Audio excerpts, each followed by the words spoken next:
chosen one. Before you go any further, ask yourself this: why does this message feel like it was already inside you? Why does it echo through your soul? Not like something new, but something long forgotten that's finally been remembered. This isn't just another video, it's a divine appointment. You didn't stumble across this message by accident, it was divinely orchestrated. Heaven has a way of finding its own. If something in your spirit is stirring, if you feel like your heart already knows what's coming, stay with me. You're about to understand why. Why have you always felt different, set apart, misunderstood? Like you were never meant to blend in, because you weren't. You are one of the few, the remnant, the marked. This is God's call to His chosen, those destined to rise in these final times. There are 144,000 souls across the earth, hidden in plain sight, waiting to be activated.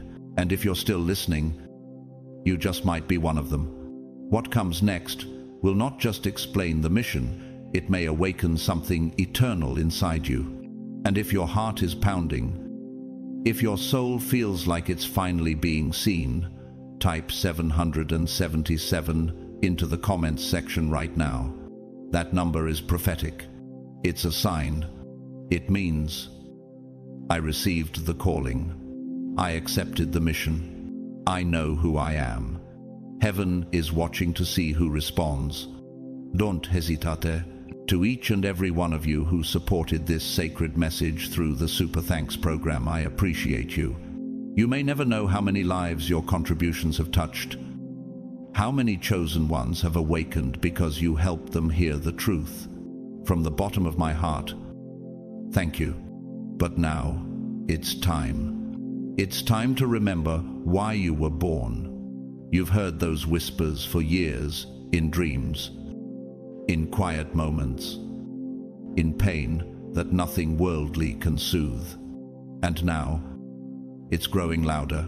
You have been called to a gathering unlike any other, a spiritual gathering in the unseen realm. A gathering that only 144,000 chosen souls will attend. A number set in Revelation, a mission set in eternity, and you, yes, friend, is part of it. The signs have been there all along. The isolation, the spiritual warfare, the feeling that you never really fit in. You were not rejected, you were set apart. You were not ignored, you were hidden away for a sacred time. And that time was here, now, so stick with me. Because what I'm about to share next not only explains why you were chosen, but also explains what's about to be activated inside of you. This isn't just information, it's transmission. Let's get started. God's chosen ones. This is God's call. You are part of the 144.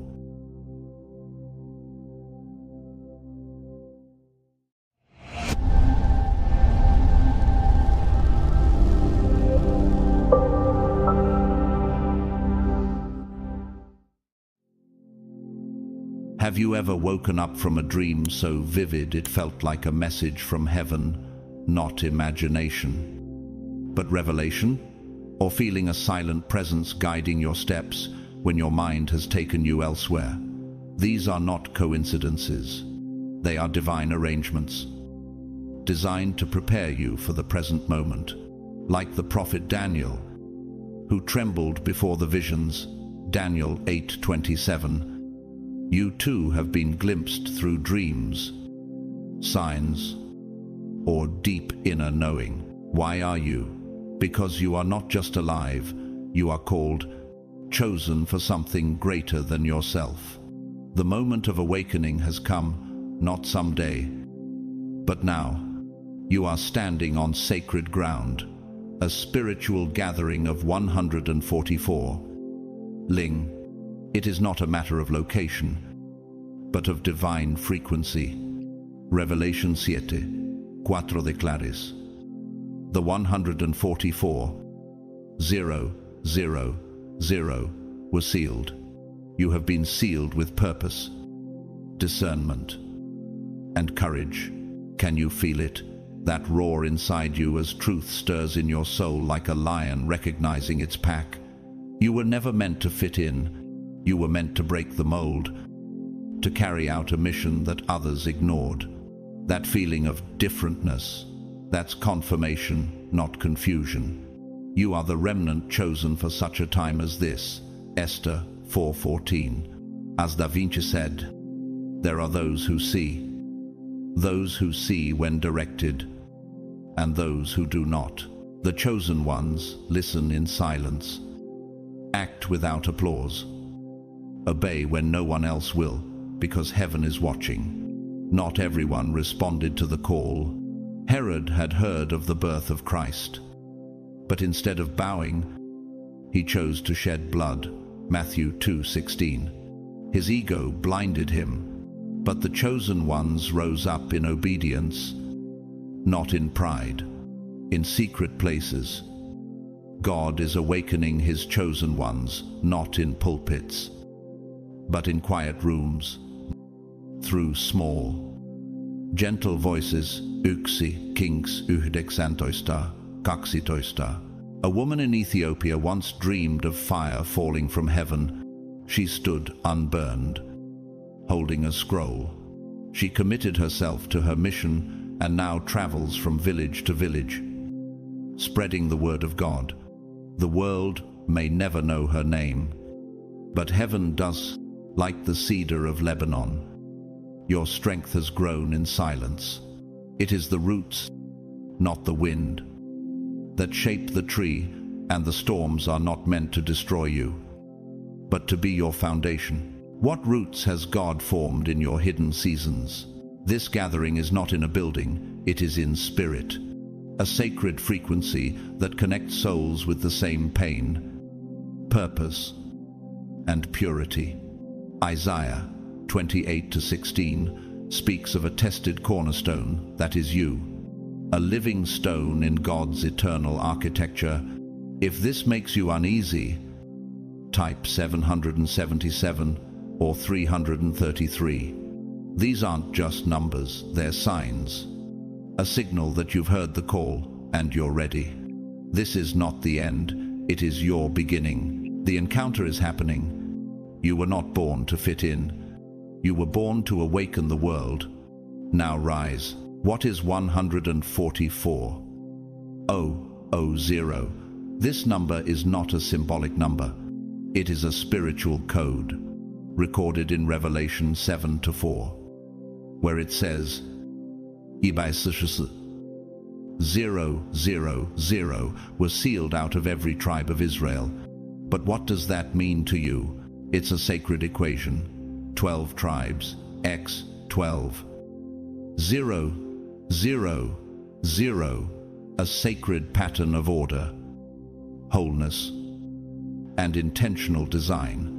Just as the golden ratio governs the beauty of nature, this number reflects spiritual harmony. It's not about elitism, it's about division. Have you ever felt different, as if your heart responded to truth and injustice in a way that others didn't? That's not a flaw. That's your mark. Revelation 14:4 says, they follow the Lamb wherever he goes. That's your path, not a comfort, but a calling. The elect don't gather to be seen, they gather to shine. They are torches lit by heaven, shining in the darkest places. You are not background noise. You are a messenger. Imagine a flock of birds chirping, each flying alone, yet in perfect harmony. That's 144. 000 of them, scattered, yet connected by divine frequency, not by geography, but by spirit. A signal from heaven has been sent, and your soul has responded. Paul once wrote, live a life worthy of the calling you received. Ephesians 4:1. You don't just wake up, you are being called. Activate. You have received the code, and heaven is gathering its formation. A girl named Eleora in Buenos Aires dreams of a melody she's never heard before. The next day, she plays it instinctively, and it brings strangers to tears. She wasn't trained, she was chosen. What hidden song lives inside you? Nature follows this rule too. Bees don't move randomly, they respond to the queen's signals. The chosen bees don't respond to noise, but to divine timing. It's a resonance you can feel in your bones. But not everyone with the gift can maintain balance. Josef Mengele, once a talented medical student, was thrust into the horrors of World War II. His life reminds us, knowledge without purpose is destructive. You have been given spiritual power. How will you use it? This gathering is not about fame, it is about discernment. As Isaiah 43:1 says, I have called you by name, you are mine. Your awakening is not accidental, it is timely. And when that signal hits your soul, everything changes. This is not a performance. This is the purpose. Your spiritual DNA is being unlocked. Something sacred is being built inside you, with fire, not with hands. A woman named Hannah in Singapore, long plagued by fear, collapsed in prayer. She heard 3 words, "You are chosen." That night, her healing began. Today, she preaches the Bible through art. No pulpit, her life is lecture. This is not just an idea. It is a prophecy in motion. Joel 2:28 says, I will pour out my spirit on you. Your sons and your daughters shall prophesy. That time is now. The breath of God is filling the dry bones. Have you ever felt that stirring in your soul? That deep shift when truth takes hold of you and refuses to let go? That is your calling. That is your mandate.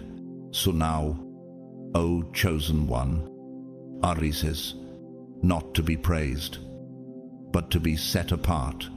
The world awaits your obedience. The kingdom awaits your fire. 144. Null people were summoned, and you are one of them. If you've made it this far, it's no accident, it's confirmation. You've begun the journey. See, through the veil, between what is seen and what is eternally known. The meeting of the 144. 0, 0, 0 is not an ending, it is a divine beginning. A divine convergence, where purpose becomes power and calling becomes clarity. And now, as the Spirit continues to work within you, a question arises from the depths of your soul. What exactly will happen in this meeting? How does heaven activate its chosen ones? You may be wondering, can I feel it? Can I know if it's true?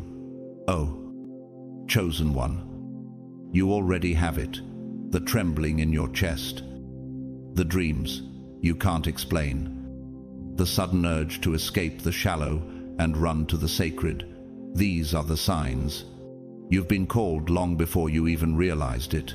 Before I formed you in the womb, I knew you. And before you were born, I set you apart. Jeremiah 1:5. This encounter is not limited by time or place. It is a sacred sequence of events that unfolds in layers, like the petals of a rose opening to the morning sun. Each layer reveals something deeper, and at each stage, God speaks not with thunder, but with frequency, not through crowds, but through communion. In the next 6 sections, you will walk through this divine encounter, one step at a time. Each stage is like a divine architectural beam, building in your soul a heavenly temple, not built with human hands. Hebrews 8:5 reminds us that what happens in heaven casts a shadow on earth. And now the blueprint is being revealed in you. But be warned, as soon as you step into the anointing, resistance will arise. That is why you must be equipped, not only with faith, but also with understanding. So stay with me. Don't turn away. What you are about to witness may explain everything you have ever wondered about your life, your pain, your delays, your visions. This is where they begin to make sense.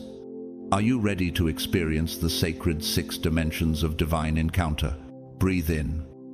Chosen one, the heavens are opening. Let the revelation begin. 1. Divine revelation, opening the spiritual eyes.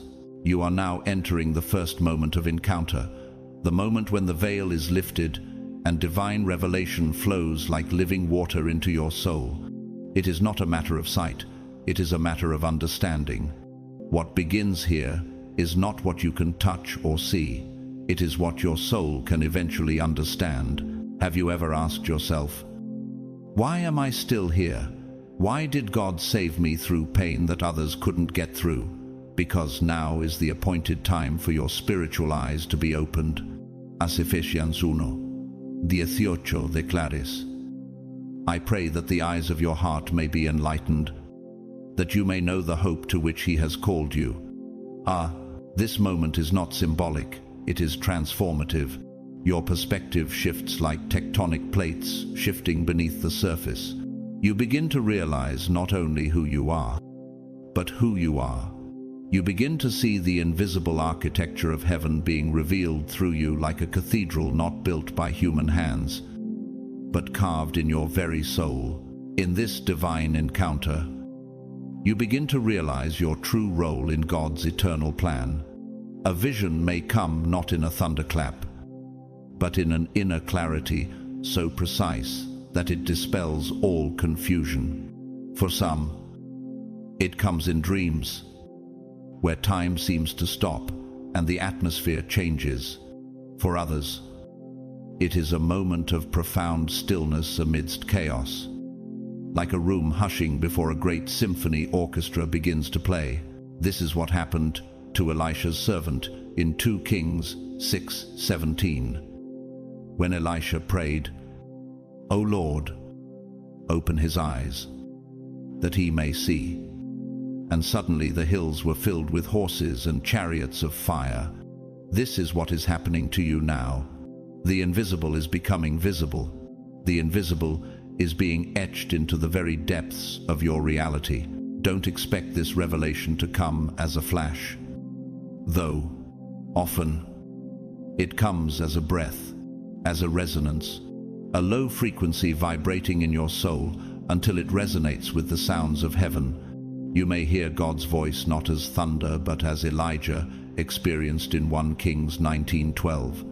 After the fire, a small whisper. That whisper will resonate through your bones and rearrange the blueprint of your future. You are not alone in this. As the frequency shifts, angels will come near, sent to you, entrusted to you. Some of them have been with you since childhood, protecting you through moments that would have ended your life. They are messengers, and now, in this sacred gathering, they will manifest themselves. Have you ever felt that sudden chill, that flash of light in the corner of your eye, that feeling of being watched not by danger, but by glory? These are not tricks of the mind.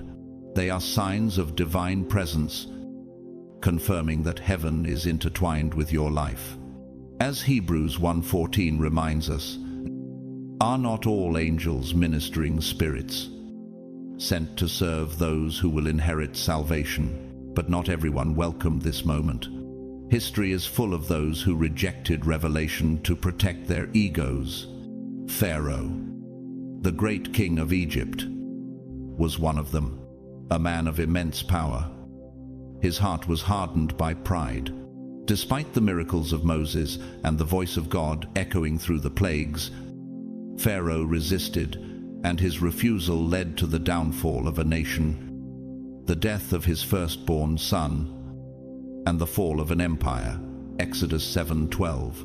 In contrast, Saint Teresa of Avila, the 16th century Spanish mystic and reformer, spent decades in spiritual formation, and was rewarded with spiritual revelations so profound that she said she felt as if she had been pierced by the golden spear of God's love. Love alone gives value to things, she once said. Generations were changed by her obedience. Now ask yourself, will you be like Pharaoh, resisting what heaven is trying to reveal? Or will you be like Teresa, surrendering to the light, knocking at the door of your understanding?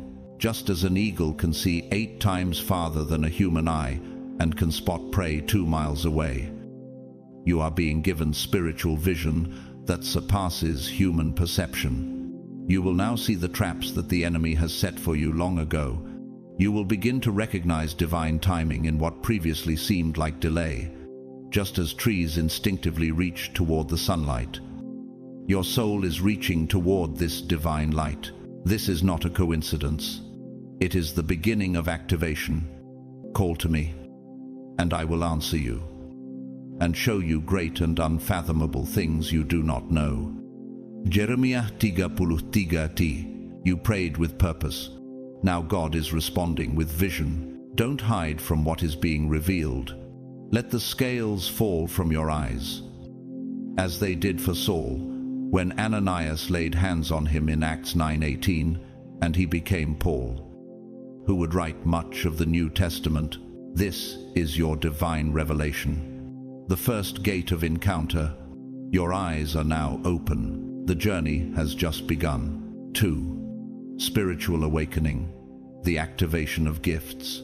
As you move deeper into the divine encounter, something inside you begins to stir. Not just your emotions, but your spirit. You feel an inner surge, like a dormant flame being fanned into a sacred flame. This is a moment of spiritual awakening, not just an awakening of consciousness, but also of divine power. You have never been empty. You have never been aimless.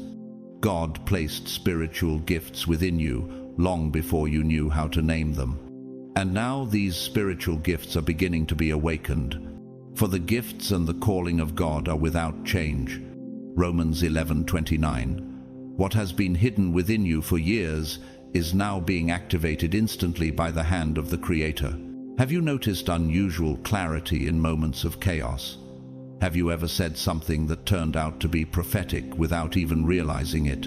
Have you ever laid hands on someone in prayer and felt a rush of heat pass through you, though you never understood why? These are not coincidences. These are pre-triggers, subtle training from God, leading you to this encounter. At this sacred moment, the veil thins and heaven begins to blow directly into your purpose. You may experience a sudden flash of light, like an architect receiving the blueprints for the temple they were born to build. You begin to realize that you have the gift of wisdom, or healing, or discerning of spirits.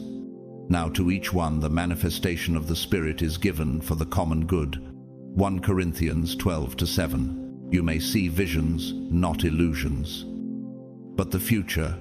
You may dream dreams that leave you trembling, yet filled with confidence. Some of you will be prophets, able to see things that others cannot. Some will be healers, with hands that carry healing frequencies. Some will be sent forth with words that change the atmosphere, like David, whose harp could soothe King Saul's suffering. 1 Samuel 16:23. You will bring peace where chaos reigns. Consider Harriet Tubman, the 19th century abolitionist and prophetess, known as the Moses of her people. She was guided by divine visions and dreams that helped her lead slaves to freedom. I always said to God, I'm going to hold on to you, and you have to carry me through, she said. Her gifts were not for celebration, they were for liberation, but not everyone uses their gifts well. Take Simon the sorcerer. In Acts 8, a man with spiritual potential but poisoned by ego. When he saw the apostles activating the Holy Spirit in others, he tried to buy God's power. His heart was exposed, and Peter rebuked him sharply. Your heart is not right before God. Repent of this evil deed.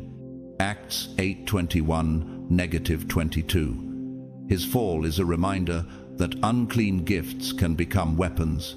Understand, your activation is not for show. It is for purpose. When a hummingbird hovers in midair, flapping its wings 70 times per second, it is not doing so to impress. It is doing so to sustain life as it sucks nectar from the depths of each flower. Likewise, your gifts are tools to extract purpose from each moment God gives you. The world is in desperate need of what God has hidden in you. It is not a matter of attention, but of assignment. Each of you should use whatever gift you have received to serve others. As faithful stewards of God's grace, 1 Peter 4:10, you were chosen not because you are perfect, but because you carry within you something eternal. The spiritual awakening you are experiencing is not an accident.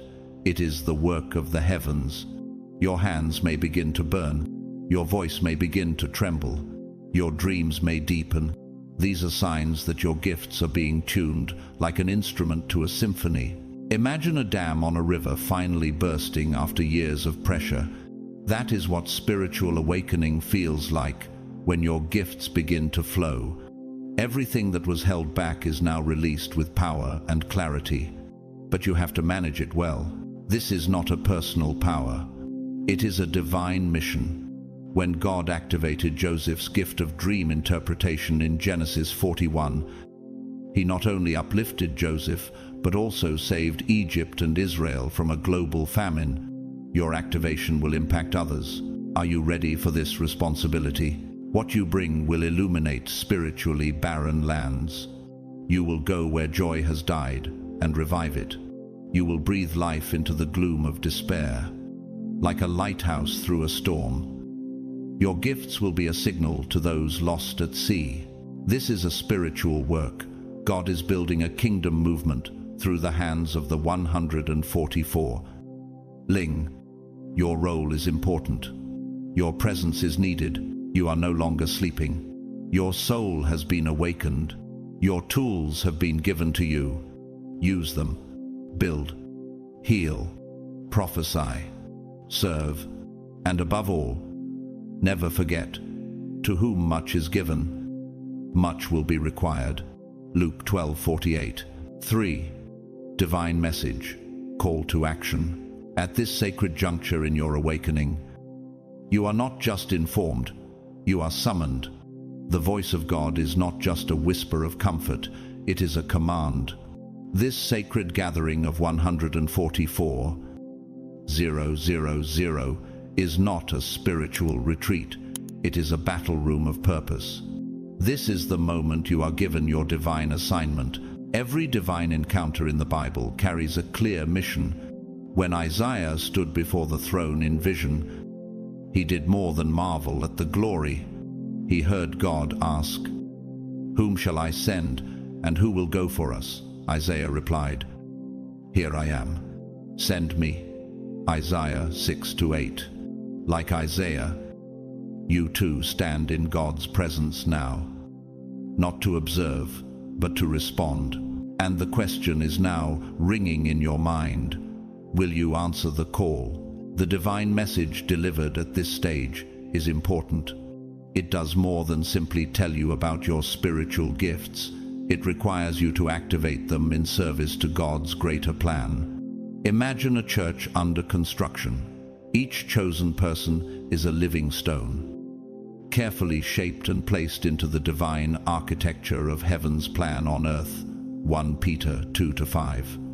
Your purpose is not decoration, it is structure. Some of you will be called to heal wounds that the world has forgotten. Others will be tasked with exposing the deceptions in systems corrupted by power. Some will be sent as prophets to awaken spiritually asleep cities. This is not an abstract goal, it is an operational strategy. But be doers of the word, and not hearers only, deceiving yourselves. James 1:22. And yes, you will feel the weight of this task, like Moses, who stood before the burning bush in Exodus 3 and trembled at God's command to confront Pharaoh. You may wonder, who am I to do this? But God answers you the same way He answered Moses. I will be with you. Exodus 3.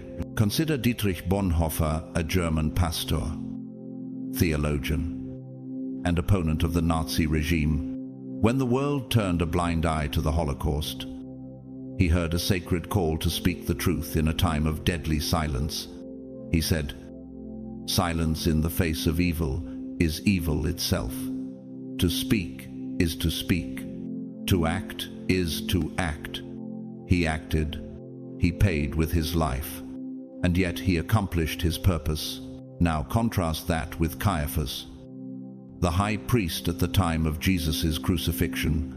He had access to sacred texts, stood at the center of spiritual power, but feared losing political power. In John 11:50, he said, "It is better for you that one man should die for the people than that the whole nation perish." His decision to defend the institution rather than seek the truth led to his betrayal of the Messiah. His legacy is one of missed deadlines. You, the chosen one, are not called to preserve systems. You are called to transform them. You may receive the message through dreams that pierce the night like lightning that tears through the black sky. Or it may come through a quiet conviction while you are washing dishes, walking alone, or hearing a line from a sermon that resonates in your chest like thunder. Either way, you will know, not because it is easy to do, but because your soul will not find peace until you obey it, like the monarch butterfly, which migrates thousands of miles, not by logic, but by instructions embedded in its DNA. You are programmed to receive divine guidance. This is not your idea. This is the urging of heaven moving within your soul, and you will not walk alone. Angels are not distant watchmen. They are present commanders. They are with you, not only to protect, but also to remind. Some might come in dreams. Others may show unexpected strength in times of weariness. Are not all angels ministering spirits, sent to serve those who will inherit salvation? Hebrews 1:14. Their mission is to encourage your obedience. Even now, you can feel the divine pressure rising inside you. A tremor, a conviction, a gentle but firm push in the center of your chest. This is the divine message becoming flesh in your life. This is your burning bush moment. And yes, that can come with fear. The call to action is never convenient. But heaven has equipped you for what He requires. For we are God's handiwork, created in Christ Jesus to do good works, which God prepared in advance for us to do. Ephesians 2:10. Your time is not next year. It is now. Your voice is not meant to be silent another day. Your hands are not meant to be idle while the world suffers. You are not here by accident. You are chosen. You are ready. You are sent. So stand up. The world awaits your obedience. 4. Powerful presence, the strength and courage to move forward. There will be a moment, sudden but eternal, when you feel something change inside you. It will not be a feeling. It will be a force. A spiritual gravity surrounds you and fills you instantly. This is the powerful presence of God, not just comforting, but activating. In that moment, fear will melt away like mist in the sun, and courage will stand in your bones. What if the fear you have carried for years is no longer yours? What if your trembling is not weakness, but the echo of untapped strength ready to rise? Be strong and courageous. Do not be afraid or terrified of these things. For the Lord your God goes with you. He will never leave you nor forsake you. Deuteronomy 31:6. This promise is not poetry, it is a spiritual law. At the divine encounter, it becomes your living reality. Your spirit will no longer be passive. You will begin to feel a supernatural energy flowing through you like electricity through a wire. Psychologists might describe this as an altered state of consciousness, but in the language of heaven, it is divine synchronicity, where God's frequency resonates with your frequency. This is not some vague spiritual indoctrination. It is a targeted empowerment. The same spirit that came upon David when he faced Goliath now dwells within you. Remember, David was not afraid, he was faithful. You come against me with sword and spear, but I come against you with the name of the Lord of hosts. Echat Samuel, Sheba Isra, Elbaim V'chamesh. And like David, you will face giants, but you will no longer run from them. You will face them with calm defiance born of holy fire. Imagine a lioness emerging from the bushes, not because she is not afraid, but because her cubs need her. That is the power of courage driven by purpose. The all-powerful presence of God does not remove danger, it removes hesitation. In this sacred encounter, the Holy Spirit becomes your inner engine. You may feel a warmth rising in your chest, or a quiet strength behind your eyes. You may find yourself speaking boldly, walking fearlessly, standing firm where you once retreated. This is the fulfillment of Christ's promise, but you will receive power when the Holy Spirit has come upon you. Acts 1-8. Consider Corrie ten Boom, a Dutch Christian watchmaker who hid Jews from the Nazis. Imprisoned in a concentration camp, she watched her sister die. But years later, she preached forgiveness even to one of her captors. Corrie said, "When God tells us to love our enemies, He gives along with the command love itself. It is a divine empowerment, not just the instruction, but the ability to do." Now contrast her spirit with the cruelty of Herod the Great. Paranoid and power-hungry, Herod ordered the massacre of innocent children just to protect his throne. Matthew 2:16. Empowered, not by God, but by fear. His legacy is one of horror and bloodshed, a stark reminder of what happens when power is pursued without God's presence. You, the chosen one, will walk a different path. This empowerment is not emotional exaggeration. It is a spiritual technique. Just as a bridge is reinforced before it bears the weight of thousands of souls, so you are reinforced by the presence of God before you bear the burden of the divine mission. You are being structurally reinforced by heaven itself. And you are not alone. You are surrounded by angels spreading their wings for generations. You are supported by saints interceding in holy silence. You are surrounded by an army invisible but unbreakable. The angel of the Lord encamps around those who fear Him and delivers them. Psalm 34:7. This moment will bring you peace, not because the road ahead is smooth, but because your soul is no longer troubled. Peace is not the absence of storms. It is the presence of God in their midst. My grace is sufficient for you, for my power is made perfect in weakness. 2 Corinthians 12:9. You should never walk timidly. You were born to confront holiness. You were not made to hide in spiritual darkness. You were chosen to illuminate the land of your enemies. So arise not in pride, but in power. You are equipped. You are anointed. You are ready. 5. Spiritual rebirth. Transformation of the soul.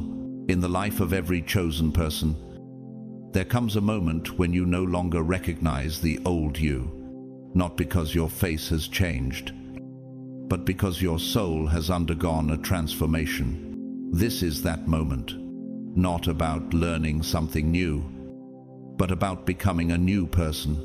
The meeting of 144,000 people is a spiritual rebirth, a divine transformation that begins in silence but spreads throughout every dimension of your being. What if the person you are now is never the same as the person you want to stay? This divine encounter not only reveals you, but also recreates you. Just as a seed must burst open to become a plant, so your old self must dissolve for your true identity to emerge. Therefore, if anyone is in Christ, he is a new creation. The old has passed away. Behold, the new has come. 2 Corinthians 5:17. This rebirth is not metaphorical. It is a metamorphosis, as real as a caterpillar turning into a butterfly. After this encounter, you will begin to perceive the world differently. Things that once drained, you will no longer have power. Distracting voices will fade away. Your spiritual eyes, which were clouded with confusion and fear, will now see clarity where others remained blind. This is what it means to be born again, not of the flesh, but of the Spirit. Jesus answered, "Truly, truly, I say to you, unless one is born of water and the Spirit, he cannot enter the kingdom of God." John 3:5. Those around you may not understand the change at first. Your laughter may still ring out the same. Your footsteps may still echo down the same hallways. But inside, your architecture has been redesigned. It's as if heaven itself has taken over your soul. How does it feel when your old fear is no longer the loudest voice in the room? Mary Magdalene, once possessed by demons, but transformed into a powerful follower of Jesus. After meeting Jesus, she was no longer defined by her past, but by her purpose in life. She became the first person to witness the resurrection, proving that being born again does not erase your history, it redeems it. He who began a good work for you will continue it to completion until the day of Christ Jesus. Philippians 1:6. But not all souls embrace the transformation. King Saul, once chosen by God, allowed pride and insecurity to corrode his spiritual core. Instead of surrendering to the new birth, he resisted, clung to his old self, and eventually lost both his kingdom and his anointing. His life reminds us, spiritual rebirth is not guaranteed, it requires surrender. Your rebirth will also reshape relationships. Old bonds that no longer serve your mission will loosen. Some people will walk away, not because you have disappointed them, but because your new vibration no longer matches theirs. This is not rejection. This is reshaping, like a tree shedding its leaves in spring. You are not dying, but making room for growth. In biology, metamorphosis is irreversible. Once a butterfly emerges from its cocoon, it cannot go back to being a caterpillar. Likewise, once God has transformed you, there is no turning back. The Holy Spirit has rewritten your spiritual DNA. The veil that obscured your understanding has been lifted, and now you walk in clarity with your vision sharpened by truth and your steps guided by divine light. I will give you a new heart and put a new spirit within you. Ezekiel 36:20. This rebirth is not loud, nor does it need to be loud. Even in nature, some of the most powerful transformations occur silently, volcanoes forming mountains beneath the ocean, seeds breaking apart underground. Your transformation may not be noticeable to the world at first, but heaven will. One artist who understood this was Michelangelo. When asked how he carved David, he replied, "I saw the angel in the marble and carved until I set him free." That's what God is doing with you. He's chiseling away all that you are not, to reveal all that he put inside you from the beginning. But have you ever wondered what divine masterpiece is hidden inside your soul, just waiting for heaven's chisel to reveal it? This is the beginning of a new chapter, a chapter where you are no longer trying to find your purpose in life. because your purpose in life is your presence. This is not a phase. This is a permanent awakening. So now, O chosen one, arises from the ashes. You have been transformed not to behold your reflection, but to be the reflection of Christ in a world hungry for light. 6. The union of 144. 0, 0, 0 people.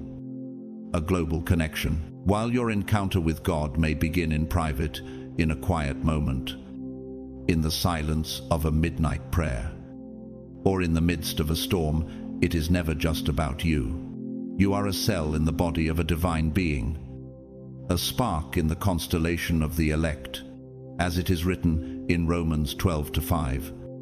So then we, though many, are one body in Christ, and individually members one of another. You, the elect, are part of the 144, a divine body, not assembled by human hands, but bound together by God's sovereign resonance across time and nations.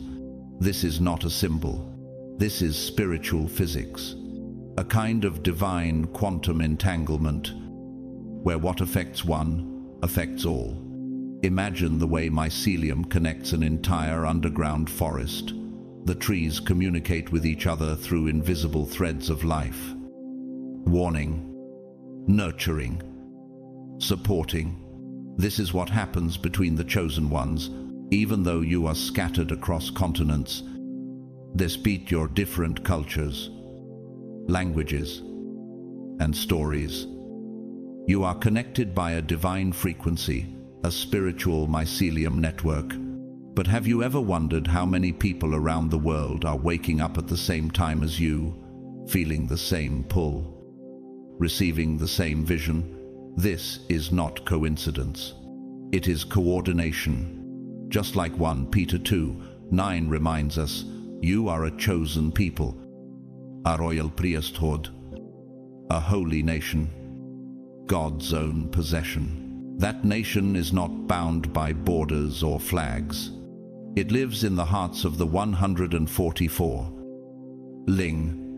In this sacred encounter, you may begin to sense names you have never heard, faces you have never seen. It feels like other people are praying the same prayers, fighting the same spiritual battles, and receiving the same dreams. This is not imagination. It is intercession. A sacred wave begins in the spirit and flows through every soul sealed for this moment. 144. 000 are being activated, and the world will never be the same. Could it be that the stranger who smiled at you today also carries a similar mission? Could it be that the person who is silently looking at you with those eyes is also another member of this army of light? In the Bible, unity among those who are called is always essential. Acts 4:3-2 tells us, all believers were of one accord. And now, in this generation, you are entering into that same rhythm, a collective rhythm that is in tune with the will of heaven. This bond is not based on attraction or consensus. It is formed through obedience, humility, and burden sharing. History has revealed some of this commonality. Corrie ten Boom, a humble Dutch watchmaker, risked her life to save Jews during the Holocaust.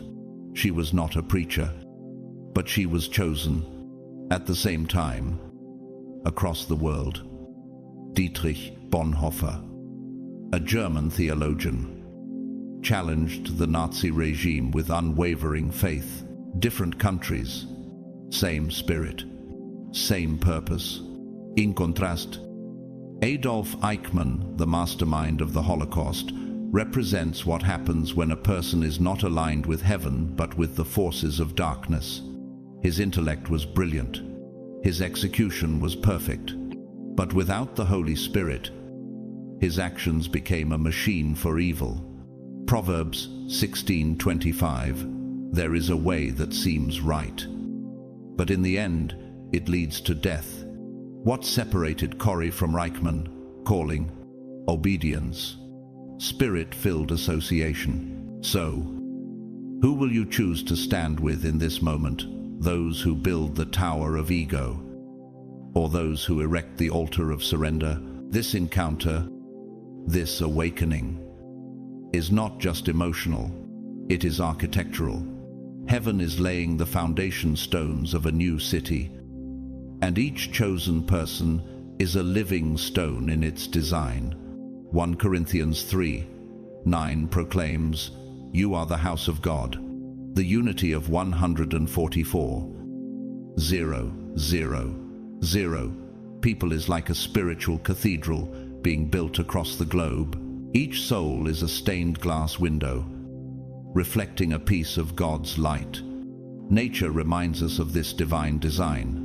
A flock of geese flying in a V formation flies 70% farther than a single bird flying alone. When one gets tired, it falls back and another takes the lead. This is the pattern of the chosen people. No one is greater. No one walks alone. There is power in spiritual formation. Can you feel it?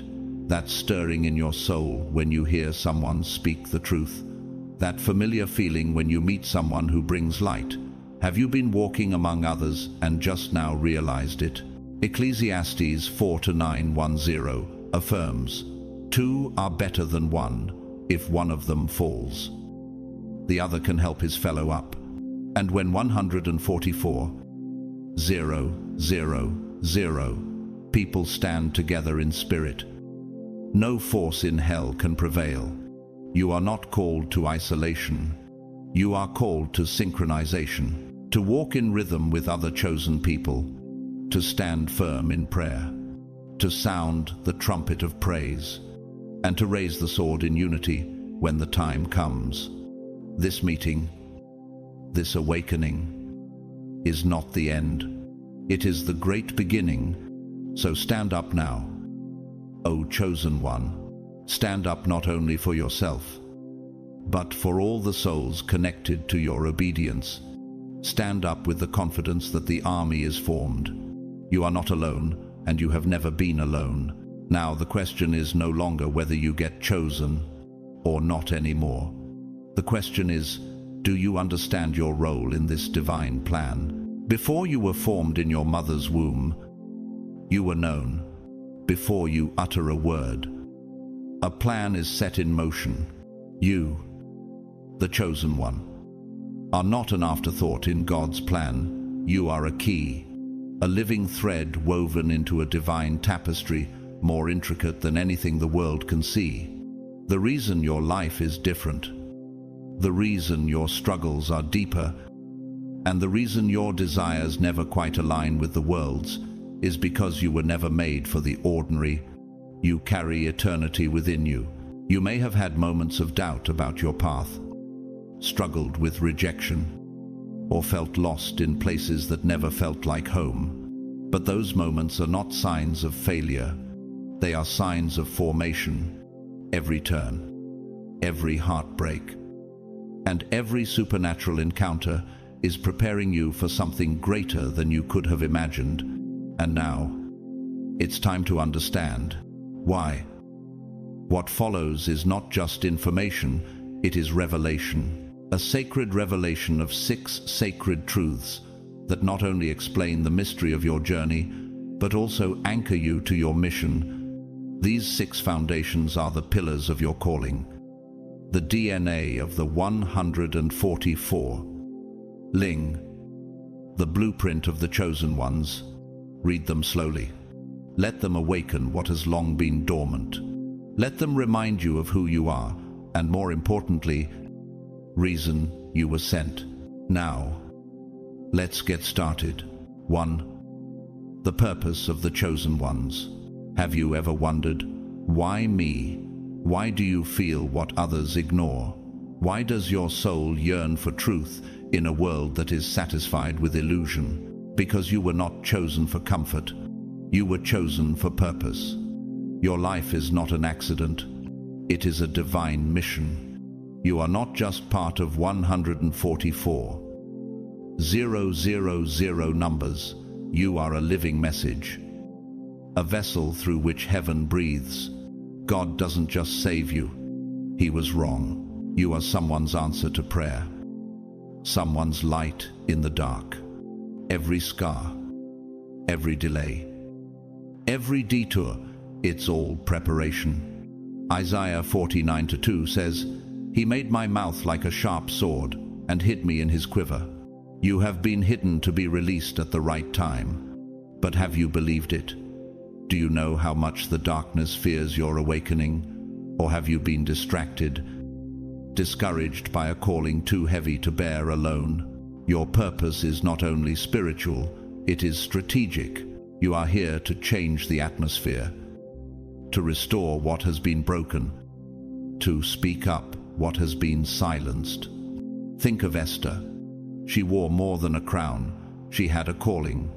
Like her, you were placed in this position for a time like this. Esther 4:14. Now compare that to Pharaoh, powerful but stubborn. He had position but no purpose, influence but no closeness to God. And in the end, everything he built collapsed. That is the danger of arrogance without a call, of clamor without surrender. As the chosen one, you do not imitate. You are the embodiment. Your hands bring healing. Your voice awakens the buried trauma. C.S. Lewis once said, "Hardship prepares ordinary people for extraordinary destinies." That's you, imperfect, but positioned. Imperfect, but faithful. The oak tree is in no hurry to become a pine. The eagle does not fight the wind, it rides it. You do not have to strive. You have to stand firm. In psychology, there is self-actualization, but in the kingdom, your becoming begins with surrender. John 15:16 reminds you, "You did not choose me, but I chose you to bear fruit that will endure." Allah. So, when war comes, remember the pressure to prove your cause. Silence sharpens your hearing. Denial sharpens your discernment. You are not being punished. You are being prepared.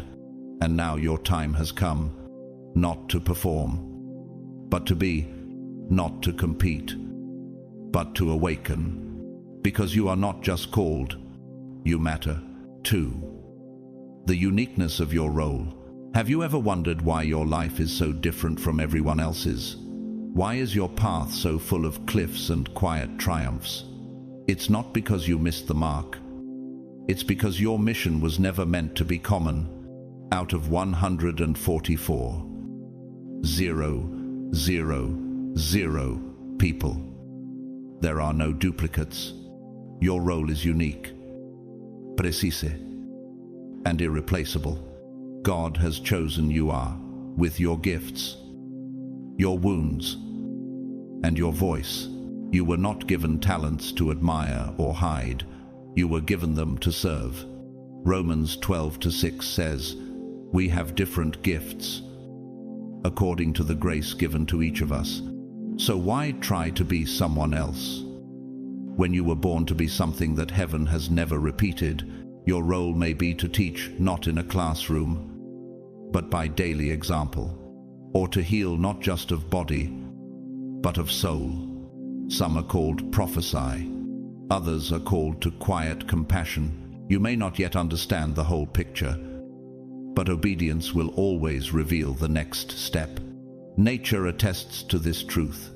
Eagles soar, ants build houses, trees shelter.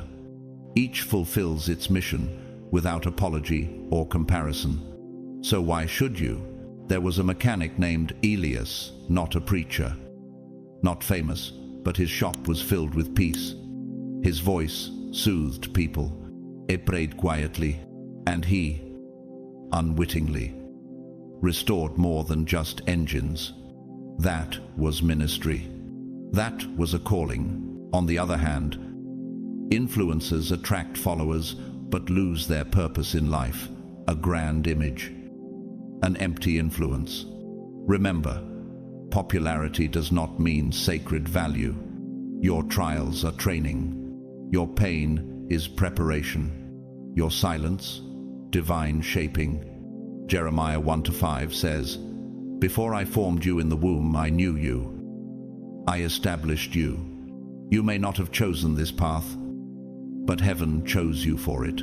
Have you buried what you should have planted? Have you confused silence with mediocrity? Your gift is waiting. The world is waiting. Not a perfect person, but a surrendered person. You were never called to compete. You were called to fulfill a purpose that only you can fulfill." 3. Live in accordance with divine purpose, knowing your calling is only the beginning. To fulfill it, you must walk in harmony. You were not chosen to be an outsider. You were designed to be a living vessel in which the heavens move. Do your daily habits reflect your divine identity? Do your decisions reflect your mission? Or are you adrift, knowing who you are, but not living it, living so? Romans 12:2 urges you to be transformed by the renewing of your mind. Alignment begins there, not in the way, but in the way. It means giving up the ego for submission, the time to trust. Sometimes it means saying no to what looks good, to be ready for what is.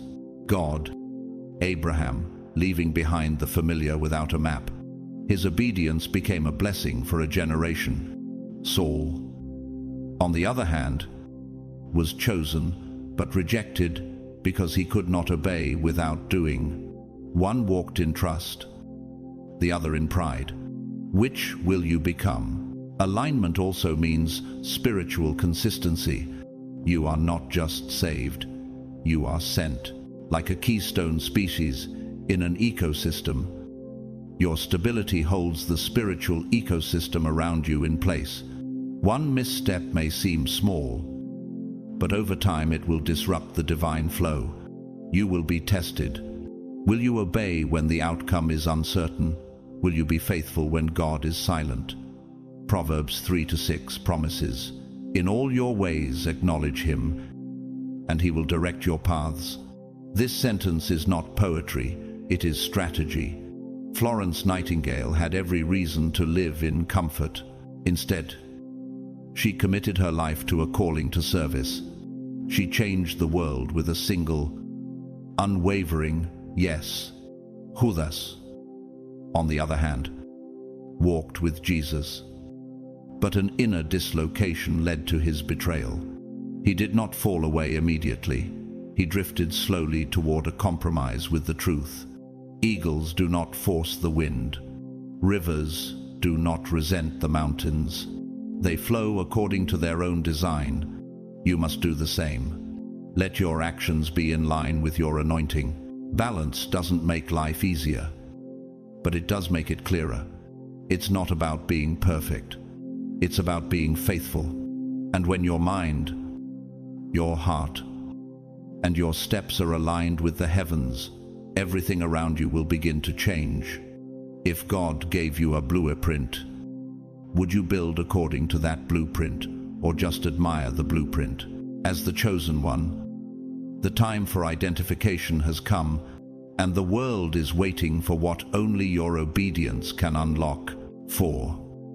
Impact the world around you. Do you notice how your presence changes the room? Even in silence, there is something about you that brings peace. That is no accident. As one of the 144, Ling, you are not only called to a personal awakening, but are part of a sacred movement that is reshaping the world. Your life is more than a testimony. It is a spark. God didn't choose you to hide. He chose you to light up. Isaiah 60:1 says, "Arise, shine, for your light has come." That light is not just for you, it is to awaken others. Your transformation plants life in people who never thought healing was possible. Take Jacqueline Rivers, a Harvard-educated sociologist. She left academia to serve low-income families with biblical justice. She didn't chase applause, she chased purpose. Her influence isn't trendy, but it is timeless. Or Samuel Okoye, a young Nigerian worship leader who overcame suicidal thoughts. One night, instead of taking his own life, he sang. His simple worship went viral, not because it was polished, but because it was pure. Now, his voice has helped hundreds of people escape despair. Have you been hiding your light, waiting for the right time to come out? The truth is, you are that moment. Your story, your scars, your faith, they are all part of God's answer to someone's prayer. John 15:8 reminds us, "My Father is glorified when you bear much fruit." You don't need a platform to make an impact. You just need to be present and obedient. You may not be loud, but you are shine, and heaven is counting on your light. 5. Understand your spiritual gifts. Have you ever wondered, what has God placed in me as one of the 144? Ling. Your gifts are not random, they are divine tools, specially crafted for your mission. You carry within you the spiritual technologies of healing, discernment, prophecy, intercession, worship, and wisdom. Each gift is a key, unlocking purpose, not only for you, but for those around you. Romans 12:6 tells us, we have different gifts, according to the grace given to each of us. That means there is no need to compare. Your gift is enough because it has been selected for you. Take Lydia Morrow, a quiet intercessor from Indiana. For example, she doesn't preach or post, but when she prays, things change. Addicts find sobriety. Marriages reconcile. It's not coincidence, it's divine activation. Or David Kim, a worship leader in soul. His songs are more than melodies. They carry healing. People cry, repent, rejoice, without him having to preach. So ask yourself, have you ever ignored your gifts because they seemed small? Have you ever been afraid to use them because of rejection or self-doubt? The enemy's tactic is always the same: silence to dispel the darkness. Spiritual gifts are not for show. They are for deployment. Like seeds, they grow through surrender.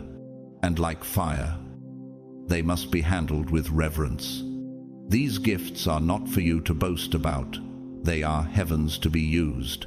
Transmission through yourself.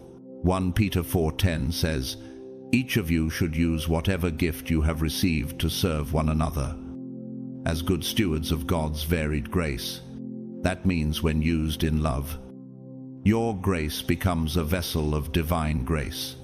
You don't need to know the whole plan. Just say, I'm here. And as you walk, the gifts will unfold like light on the path.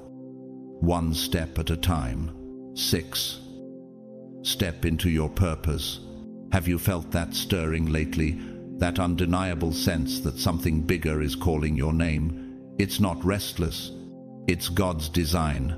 You weren't created just to survive. You were created to move, to build, to awaken your destiny, starting with yourself. Ephesians 2:10 declares, for we are God's workmanship, created in Christ Jesus to do good works, which God prepared in advance for us to do. You are not called to delay.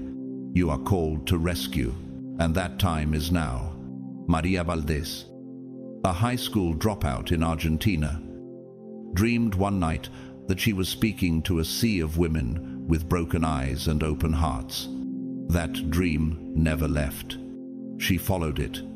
Today, she runs a rehabilitation center for abuse survivors, one of the first in the region. Her obedience has opened doors for hundreds, but not everyone responded to the call. Take Jonas Bellamy, for example, a gifted prophetic artist from London, known for his visions and spiritual sensitivity. He received dreams from God in his 20s, but instead of stepping into them, he ran away from responsibility, from purpose, from truth. Now, in his 40s, he is paralyzed, creatively stuck, and bitter toward God for not using him. But the truth is, he had buried what was sacred. An unused gift doesn't just wither, it rots. Have you ever wondered what harm your tardiness might cause others? What if your obedience were the catalyst for someone else's breakthrough? God often confirms your calling through dreams, divine encounters, angelic moments that feel surreal but undeniably sacred. These are not emotional fragments. They are maps of heaven. To ignore them is to risk spiritual stagnation, and nature itself confirms this. Think not of the butterfly, but of the salmon, a creature that swims upstream against the raging currents. For the sole purpose of reproduction and survival, it does not drift with the currents. It fights them, driven by an inner knowing. You, too, are built with that divine instinct to return to purpose, no matter the pressure. So ask yourself, am I going with the flow of comfort, or am I fighting against it toward the calling? You are more than a potential person. You are a revival vessel. As one of the 144, your hesitation counts. Your courage bears fruit. The world doesn't need more noise, it needs your obedience. James 1:22 reminds us, do not merely listen, but do what is taught. Your calling will not be fulfilled by contemplation alone. It will be fulfilled by courageous action. The moment you obey, heaven moves. The moment you step forward, destiny is unleashed, not just yours, but the destiny of many who are tied to your yes. You don't have to be perfect. You just have to say yes. So go ahead, not because you are not afraid, but because you are faithful. The heavens have whispered, the time has come. Go ahead. To walk in divine purpose, you must learn to listen in divine language. God does not speak only in the Bible. He speaks in visions, in dreams, in symbols, in personal encounters that transcend the rational and go directly to the spiritual. For the 144,000 chosen, these moments are more than mere phenomena. They are strategic communications from heaven, bridges between the visible and invisible worlds. Through these moments, God not only provides insight and guidance, but also strength for the journey ahead. Understanding how these spiritual experiences operate in your life is not a side note to your calling. It is the key to unlocking it. The more you learn to recognize these divine signals, the more confidently you will walk, knowing that heaven is never far away.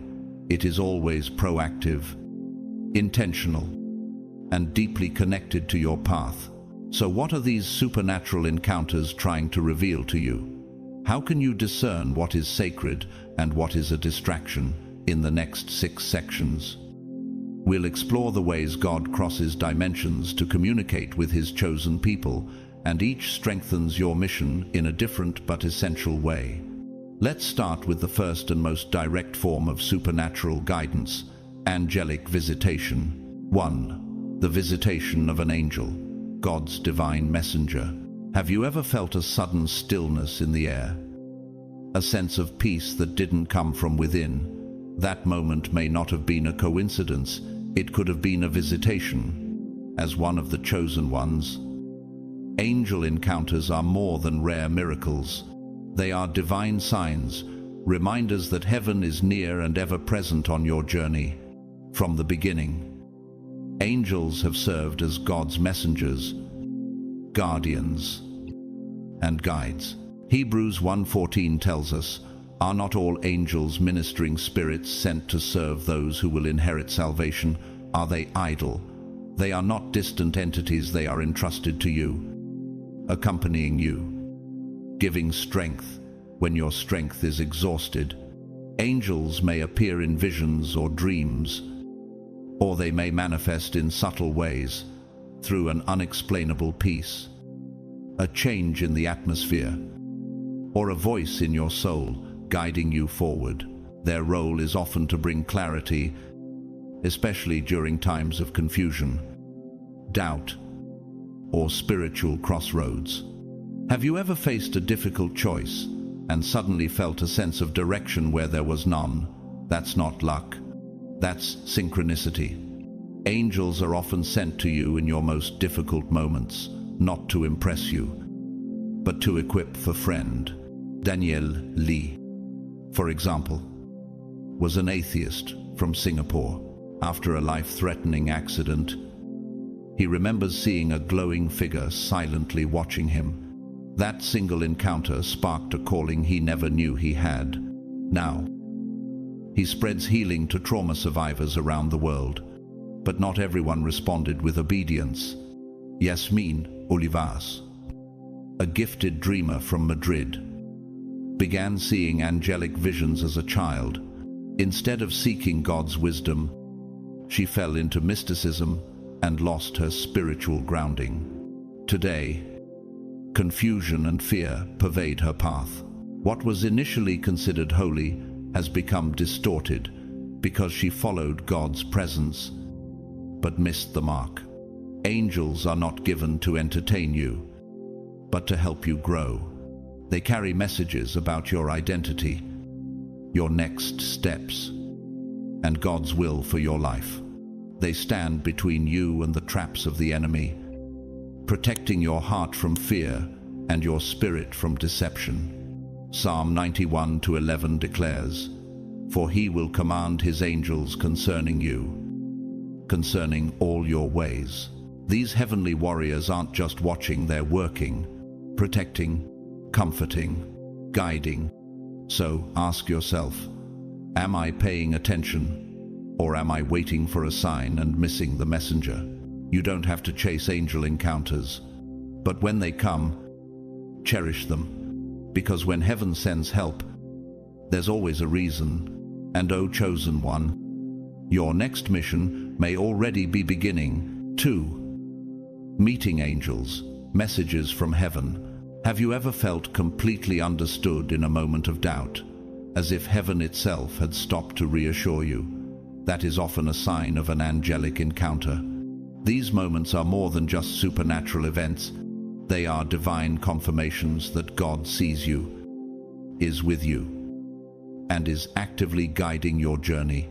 Each angel visit has a purpose, whether it is through a dream, a change in the atmosphere, or a voice in your spirit. It strengthens your faith and gives you direction. These visits often occur at times when you are facing uncertainty, fear, or emotional fatigue. As Hebrews 13:2 reminds us, do not forget to show hospitality to strangers, for by doing so you may have entertained angels without knowing it. These heavenly messengers are closer than you think, sometimes visible, sometimes hidden, always sent for a reason. Imani Freitsier, a grieving nurse, was praying in an empty chapel when a mysterious figure whispered comfortingly, "He still holds your hand." That encounter restored her hope and sparked a new mission to help others who are grieving. But not everyone responded. Dr. Marcus Wendell, a neurologist, once heard a voice urging him to pray for a child he was caring for. He attributed it to exhaustion. The child died a few hours later. "It wasn't just my fault," he later admitted. "It was my silence." Angel encounters aren't meant to enchant, they're meant to prepare. They help you align with heaven's timing and empower you for what's ahead. Whether they're there to guide you, comfort you, or inspire courage, they come to remind you you're not alone. So ask yourself, have I slowed down enough to recognize heaven's call? Have I responded when the message came? Isaiah 41:10 says, "Do not fear, for I am with you. I will uphold you with my righteous right hand." Usually, that hand will come to you through an angel, chosen one. These encounters are heaven's way of saying, you have been seen, you have been guided, and your next step is divinely prepared. 3. Impact the world around you. You may not realize it, but the atmosphere changes when you walk into a room. That's because you were chosen not just to exist, but to change. As one of 144,000 people, your presence has meaning. It doesn't just observe the world, it reorients it. Your calling goes beyond your own spiritual growth. You are a spark in God's global movement. Have you ever noticed people opening up to you, or feeling at peace just by being around you? That's no coincidence. That's heaven at work for you. Your mission is unique, yet collective, like bees in a hive. Each chosen one vibrates at a particular frequency, but together, you spark a spiritual awakening that ripples across nations. Your faith becomes a ripple, small in movement, yet fast in its spread. Consider Araceli Vélez, an architect in Mexico City, who began praying silently for her clients. A grieving father told her, "You're not just painting a home, you're painting healing for me." Her obedience planted the seeds of recovery without even trying. Now compare her to Milo Taran, a tech leader who traded influence for fame. He inspired millions, but left them spiritually empty. Why? Because charisma without resonance breeds manipulation. You are not called to impress, you are called to enlighten. Romans 12:2 tells us, "Do not be conformed to this world, but be transformed by the renewing of your mind." That transformation starts within you and flows through you. Nature reflects this truth. The dandelion, often forgotten, scatters seeds that are carried miles by the wind. So too is your obedience. You may never see where your kindness will land, but heaven will. In psychology, it's called the ripple effect. Small actions lead to big change. Your altruism, your courage, your silent prayers, they echo through generations. You don't always see the results, but you're planting the seeds. Ask yourself, what if your silent compassion healed the invisible wounds of a stranger? What if your courage allowed someone to live again? As Nelson Mandela said, "It is not just the lives we have lived that matter. It is the differences we have made that determine the meaning of our lives." So, speak up, shine, obey. Your faith is not background noise. It is the sound of heaven interrupting the earth. You were not sent to fit in. You were sent to change things. And the chosen one. You are already the chosen one. 4. The purpose of prophetic dreams. Have you ever woken up from a dream? Not confused, but awakened.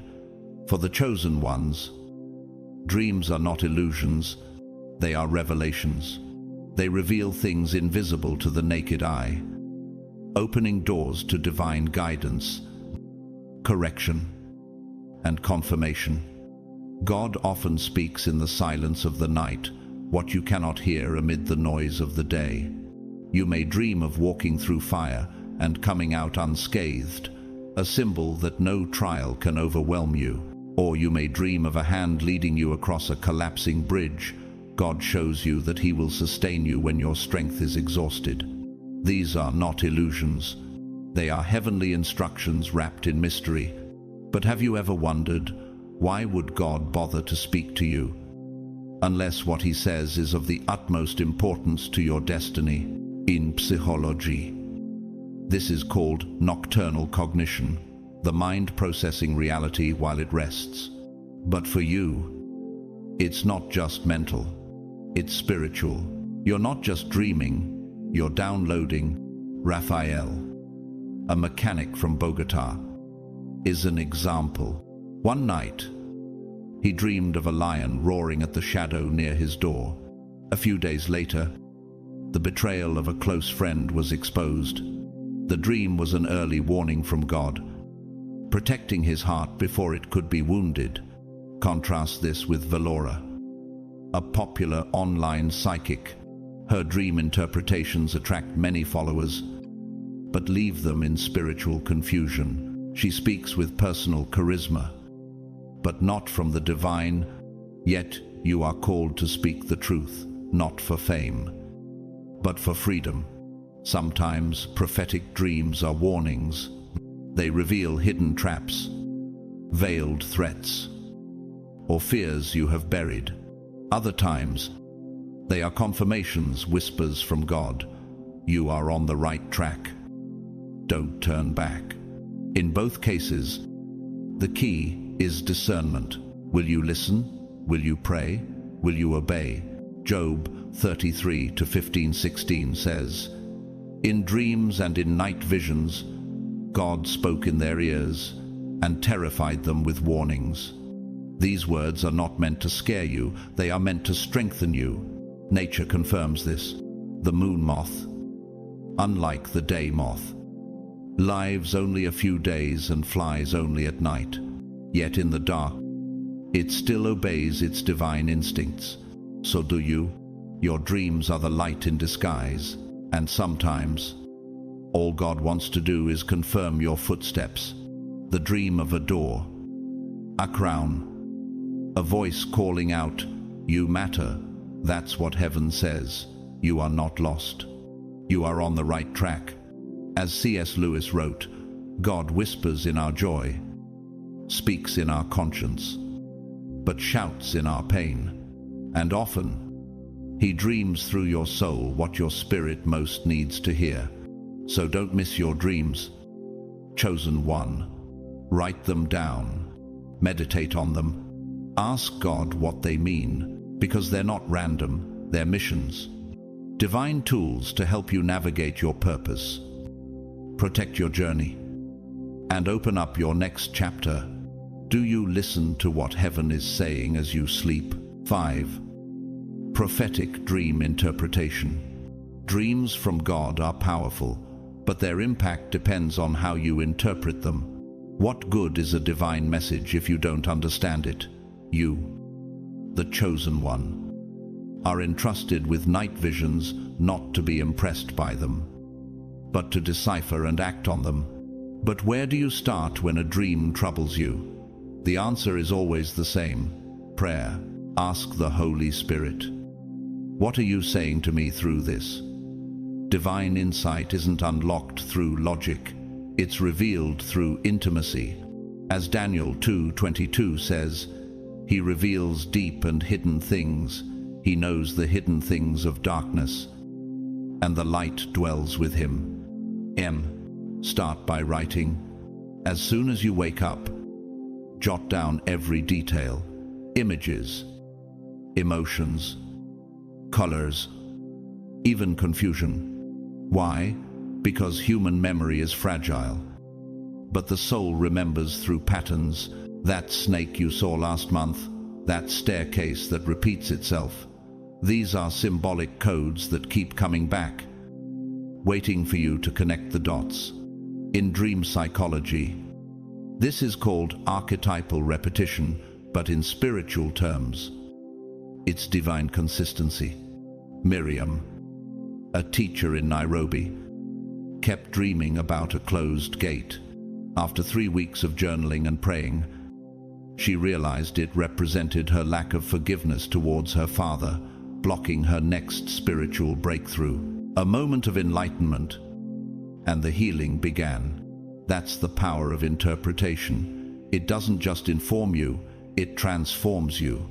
Now contrast this with Cade, a man who bragged about his prophetic dreams, but never sought meaning. His dreams became entertainment, without insight. They turned into confusion, and he drifted into self-deception. Without understanding, even a dream from God can be misused. So ask yourself, what is God really trying to say here? What decision is this dream preparing me for? Don't just record the dream, record the struggle, the waiting, and the wisdom. Nature teaches us a lesson. The owl, a creature of the night, sees clearly in the dark, not because it changes the night, but because it adjusts its focus. Your soul must do the same. Don't fear the unknown. Turn to it. Prophetic dreams are not riddles to be solved, but revelations to be managed. And above all, be patient.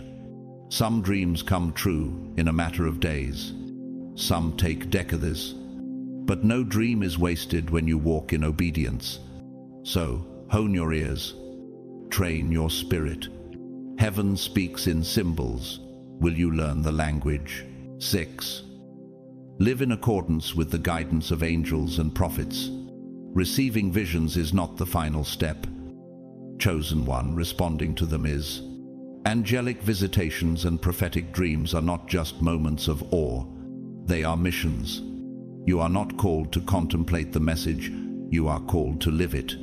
Every encounter you have, whether it be in a dream, a sudden whisper, or the quiet appearance of an angel, is a divine call to action.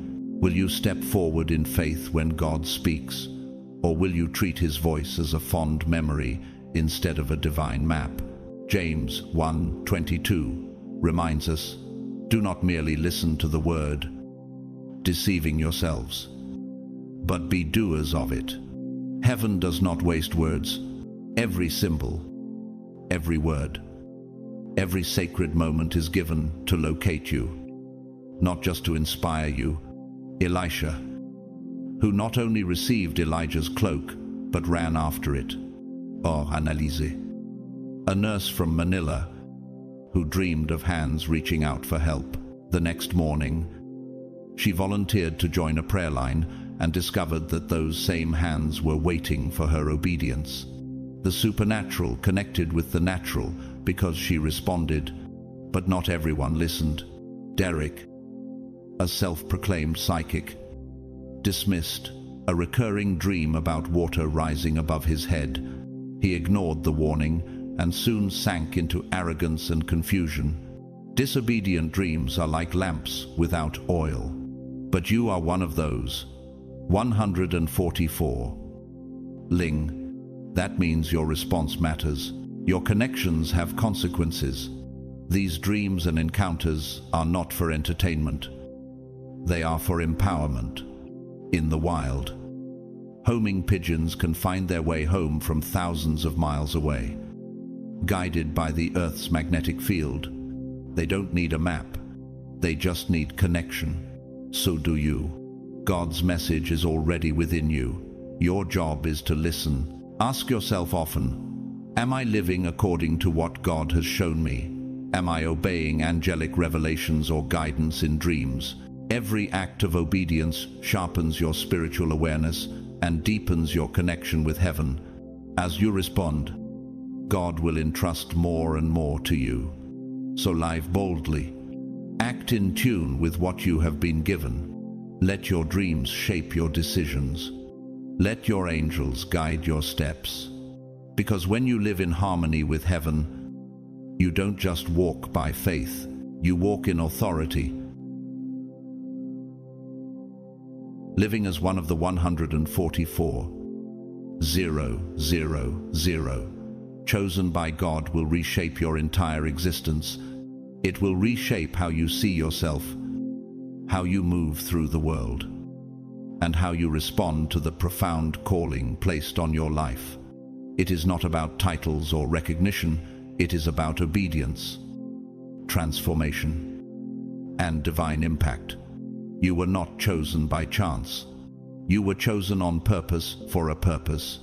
Being among the 144,000 is a step in heaven's strategy for this generation. You are a light in dark places, a voice of truth in troubled times, and a living testimony of God's power at work in the world. But this call requires more than awareness. It requires action. It is time to stand up, to serve, to speak up, to heal, to lead. The world is not waiting for another influencer. It is waiting for those who obey, those who are courageous, those who are chosen. So step into your calling. Heaven has given you this moment. Don't hesitate. Thank you so much for watching till the end. If this message resonates with your soul, please like this video. Share it with others who need encouragement. And comment below your favorite things.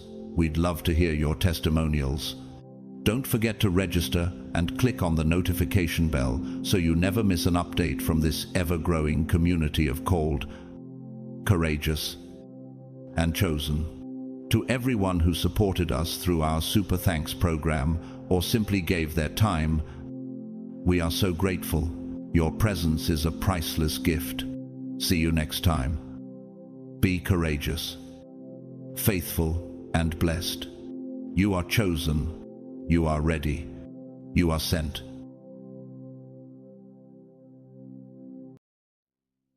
God's chosen ones.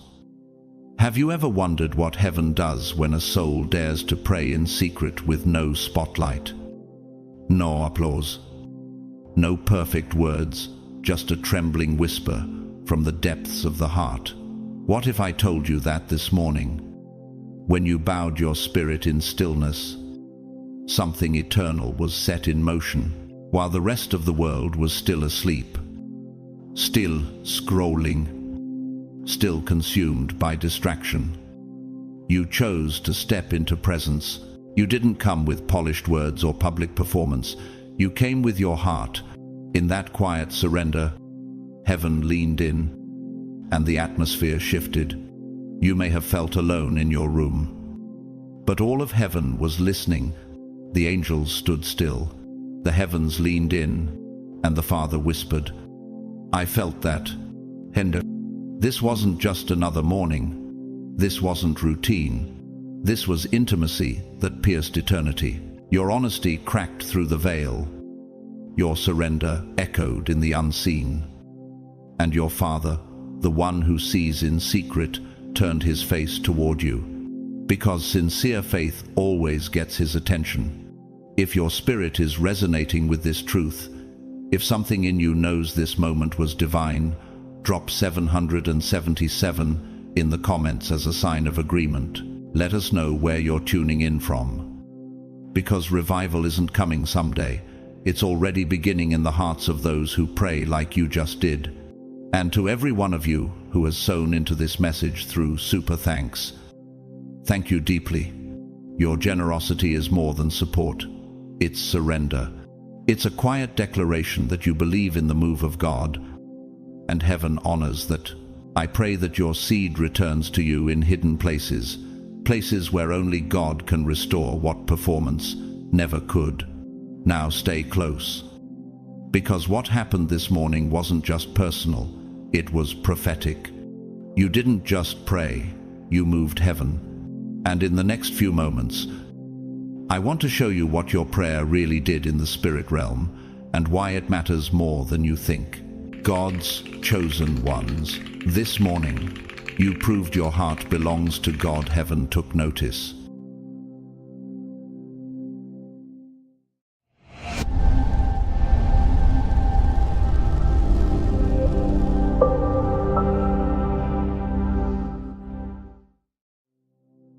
This morning's prayer wasn't just a routine, it was a rupture, a breach in the barrier between heaven and earth.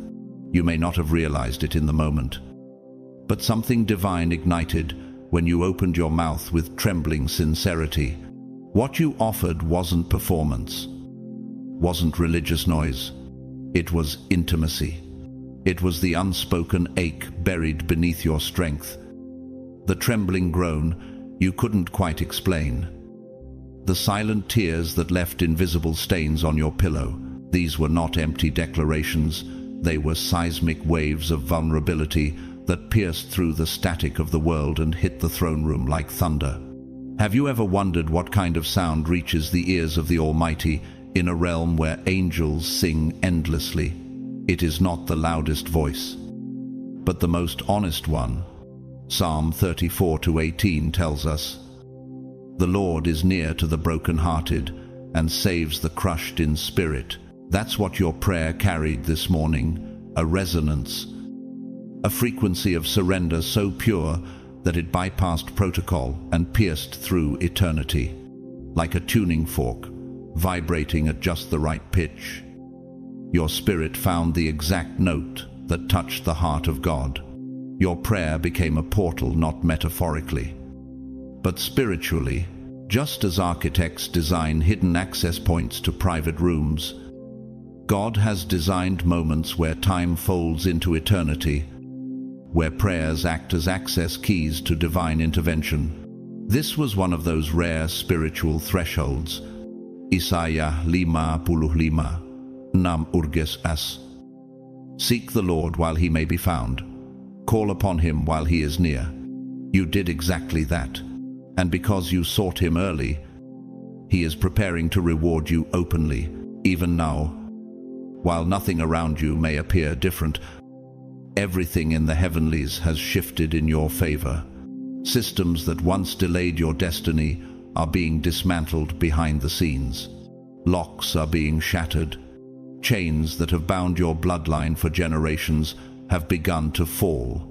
Have you noticed how, after a thunderstorm, the atmosphere feels different, cleansed, charged, and strangely calm? That's how it is in the spirit. What felt like a quiet moment in your room was, in fact, a thunderclap in the unseen realm.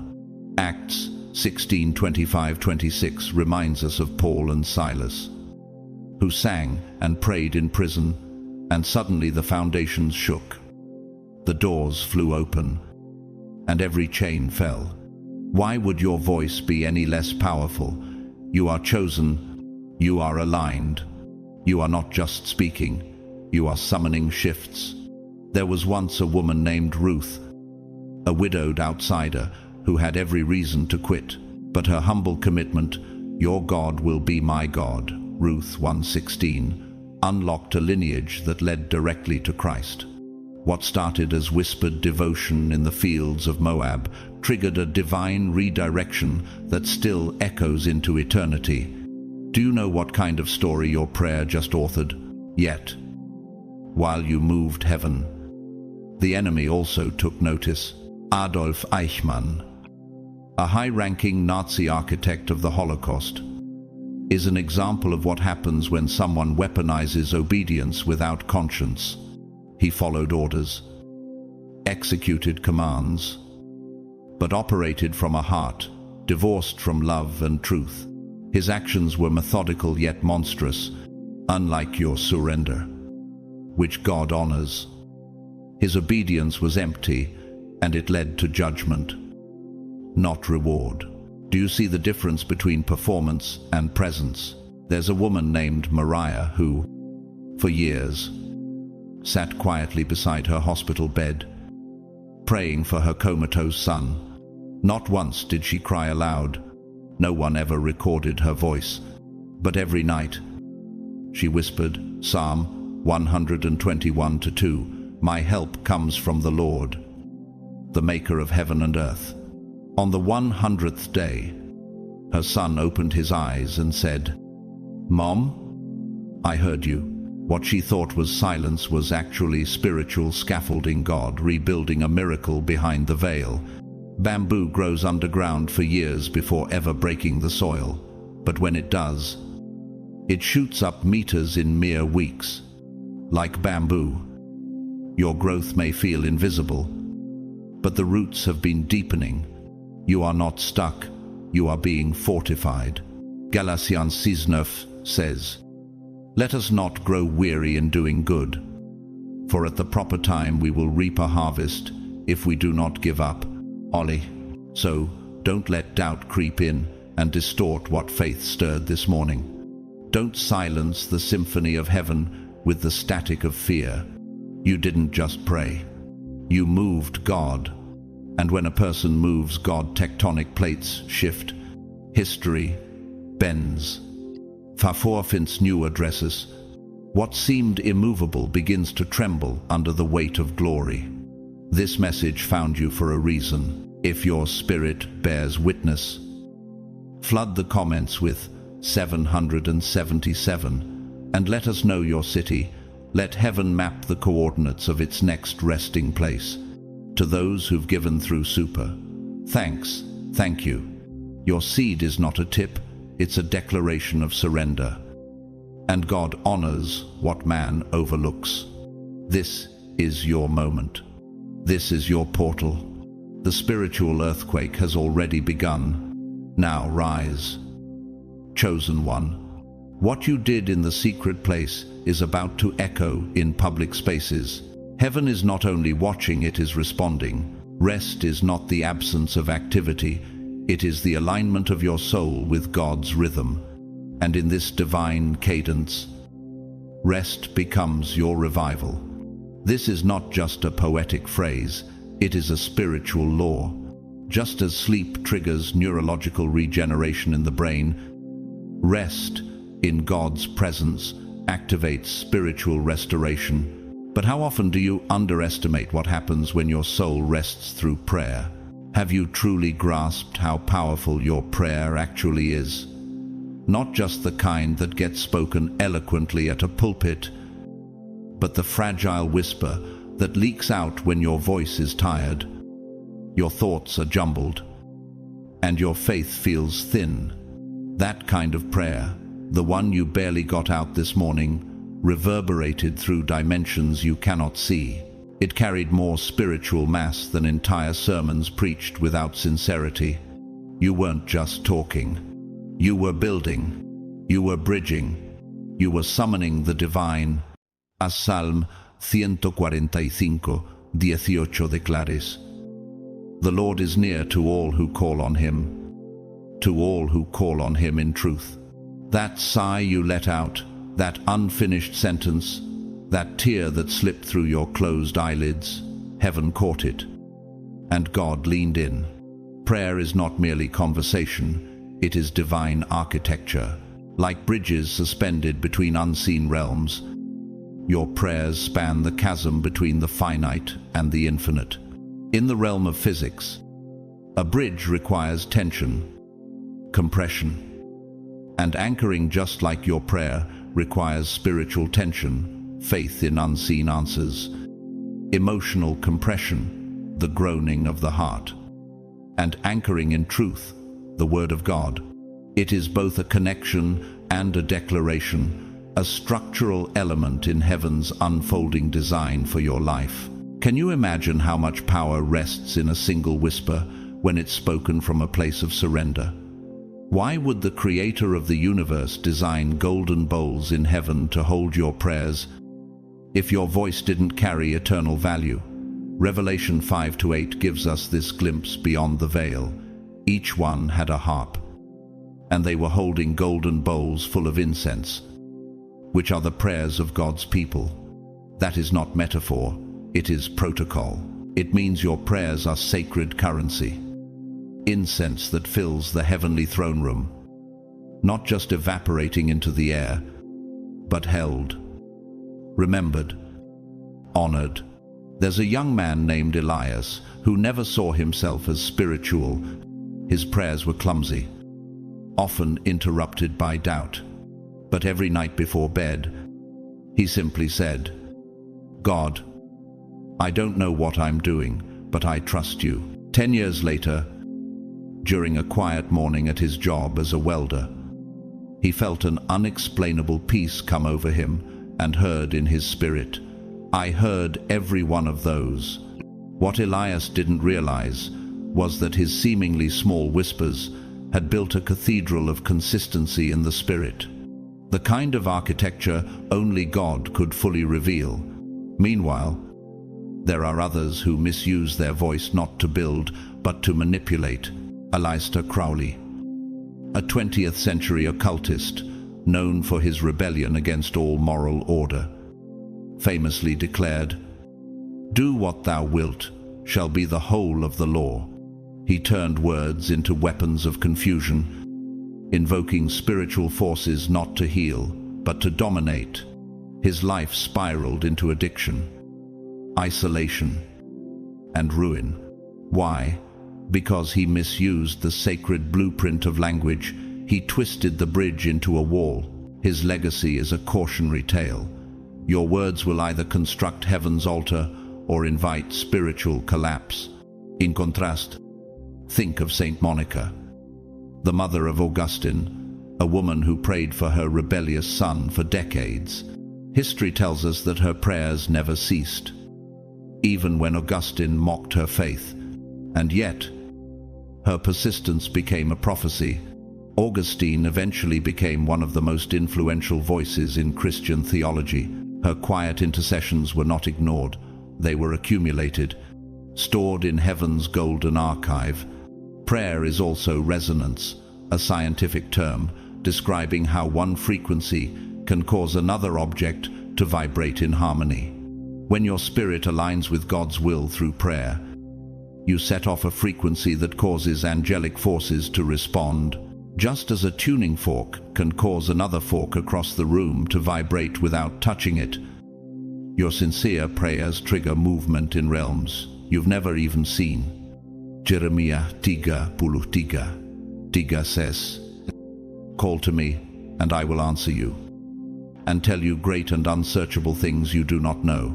1. Have you paused to ask yourself what might be shaking right now because of your last prayer? Is it possible that the healing hasn't arrived yet because God is still arranging the stage for the miracle? Could your prayer this morning have touched something or someone miles away from you? In the same way that ocean tides are influenced by the moon's gravity, though never in direct contact, your voice in the spirit moves things far beyond your reach. So don't let the enemy lie to you. Don't let him convince you that silence means absence. Heaven's silence is often heaven's strategy. Just because the answer hasn't arrived does not mean the message wasn't received. Romans 8:26 reminds us that the Spirit Himself intercedes for us through wordless groans. Even when you don't know what to say, your soul speaks clearly to God. So rise up, keep praying, keep whispering, because the next time you release a word in faith, you may be tipping the golden bowl over the edge, and when it spills, it rains.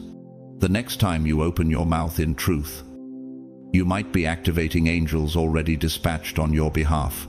You are a builder of bridges between heaven and earth. You are heard.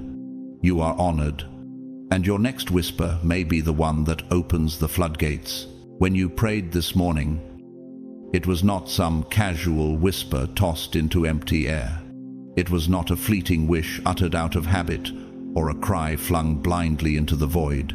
It was a summons, an invitation to the throne of the Creator of the universe to step into your world and move on your behalf. And He did. Heaven did not remain silent. Angels did not keep flying. The room where God dwells grew still. Because your voice, though perhaps trembling, cracked, or incomplete, carried weight in the spirit realm. You see, your prayer was not measured by elegance. God is not persuaded by perfection. He's not moved by flawless structure or poetic form. He's moved by sincerity. He's stirred by the honesty that spills from the soul when words run out but hunger remains. That's what Psalm 51:17 means when it says, "The sacrifices of God are a broken spirit, a broken and contrite heart. O God, you will not despise." This morning, you didn't just speak, you unveiled your heart. And it was beautiful to Him. There is a kind of power that comes not from volume, but from vulnerability. When the architect designs a cathedral, the cornerstone is not the most polished block. It's the one chosen to bear the weight of the whole structure. Your roughness, your trembling faith, your "I still trust you." These are the spiritual cornerstones upon which heaven builds breakthroughs. What if the words you thought were weak were the very bricks God is using to construct your next victory. God doesn't ask you to impress him. He doesn't expect you to come wrapped in composure or dipped in theology. He simply wants your presence, not your performance. When you said, "God, I don't have it all together, but I'm still here," you opened a gateway. That's why James 4:8 says, "Draw near to God, and he will draw near to you." You didn't just draw near, you drew him near. And when God draws near, atmospheres shift, timelines accelerate, and strongholds begin to crack. The Bible gives us a stunning example in 1 Samuel 1:13-15. Hannah, a barren woman burdened by sorrow, came to the temple not to impress, but to pour out. Her lips moved, but her voice was silent. So unfiltered was her anguish that even the priest mistook it for drunkenness. But God didn't misunderstand. God doesn't need volume to validate pain. It needs depth. Her prayer, made in invisible groans, birthed the prophet Samuel, one of the greatest voices in Israel's history. But what happens when people come with polished words and no spirit? Think of Diotrephes, mentioned briefly in 3 John 1-9-10, a man in the early church who loved to be first, to dominate conversations and impress others. He spoke often, but his prayers never moved heaven. His ego blocked his intimacy. His love for spotlight blinded his reverence for presence. Eventually, his legacy was reduced to a cautionary footnote. Do you see how dangerous it is to sound spiritual but remain disconnected? Contrast that with a young woman named Lucia, who lived in the outskirts of Medellin. Every morning before dawn, she knelt by her window, not with beautiful prayers, but with a broken heart. She had no church, no title, no reputation, but she whispered the names of her family every day. Years later, her brother, once a gang leader, stood behind a pulpit, preaching salvation. He would later say, "I never heard her pray, but I felt her prayers chase me." Her whisper shook empires in the unseen. Nature shows us the truth of hidden force. The roots of a tree stretch deep into the dark before fruit ever appears in the light. Scientists call this process geotropism, the instinctive reach of roots toward gravity and depth. In the same way, your spirit knows how to reach God beneath the surface of outward form. You're not growing weaker when you pray silently, you're digging deeper. Isaiah 30:15 reminds us, "In quietness and trust is your strength." Oh, so what if the moment you thought was too small was actually sacred?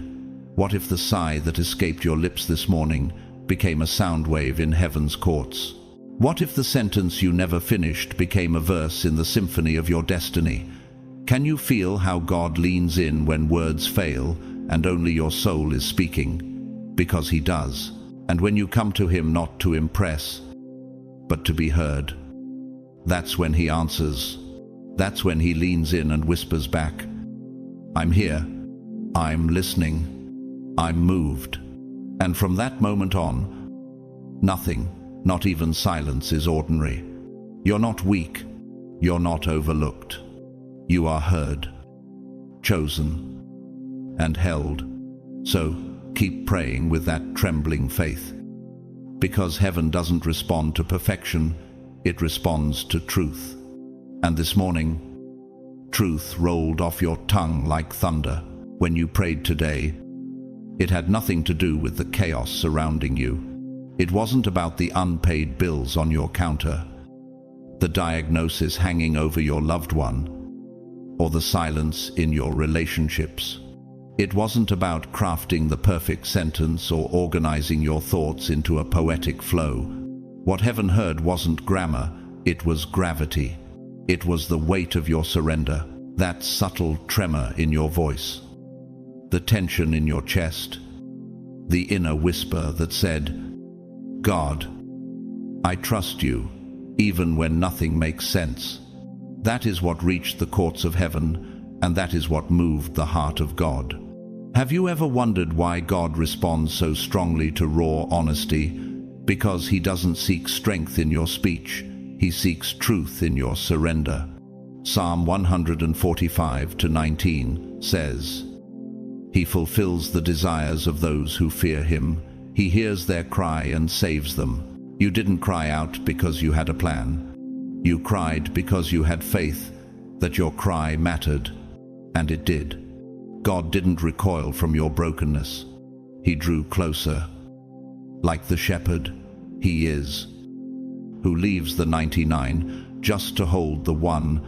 This morning, you didn't just whisper into the void, you echoed into eternity. When you opened your mouth, even in weakness, you joined a lineage of sacred intercessors, people who dared to believe that heaven listens. You stepped into the footprints of Elijah, whose whispered prayers summoned fire from the sky, 1 Kings 18:36-38, and Esther, whose silent fasting shifted an entire nation's fate, Esther 4:16. You walked beside Jeremiah, who wept more than he preached, and yet whose groans became prophetic thunder in Israel's history. Do you realize the company you stand among? In the study of quantum physics, there's a phenomenon known as quantum entanglement, where two particles become so connected that the movement of one instantly affects the other, no matter how far apart they are. In the same way, your prayer this morning wasn't isolated. It reverberated. It joined the cries of saints across nations and generations. When you spoke, something shifted, not just around you, but in realms beyond your sight. There's a man named Victor, a once atheist scientist from Slovakia, who in his late 42nd began whispering uncertain prayers after reading a Bible hidden in his father's attic. His first prayer was simple: "If you're real, I'm listening." 5 years later, he was hosting underground prayer groups in his town, helping others find faith in Christ. His journey began not with eloquence, but with vulnerability. The tremble in his voice carried the weight of eternity, and heaven responded. But not everyone who speaks is heard.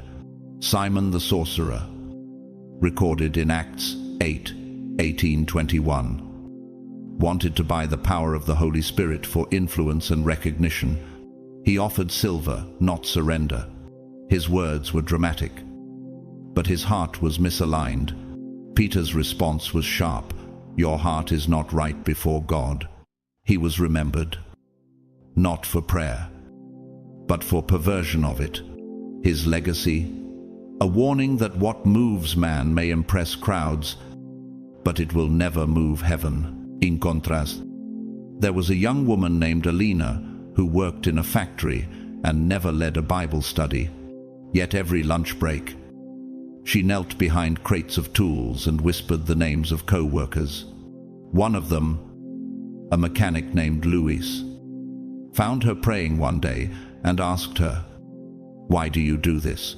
She smiled and said, "Because no one else is."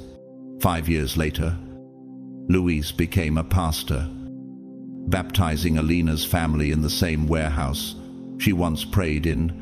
Her prayer wasn't loud, but it was legacy. Do you know what happens in a forest when a tree falls?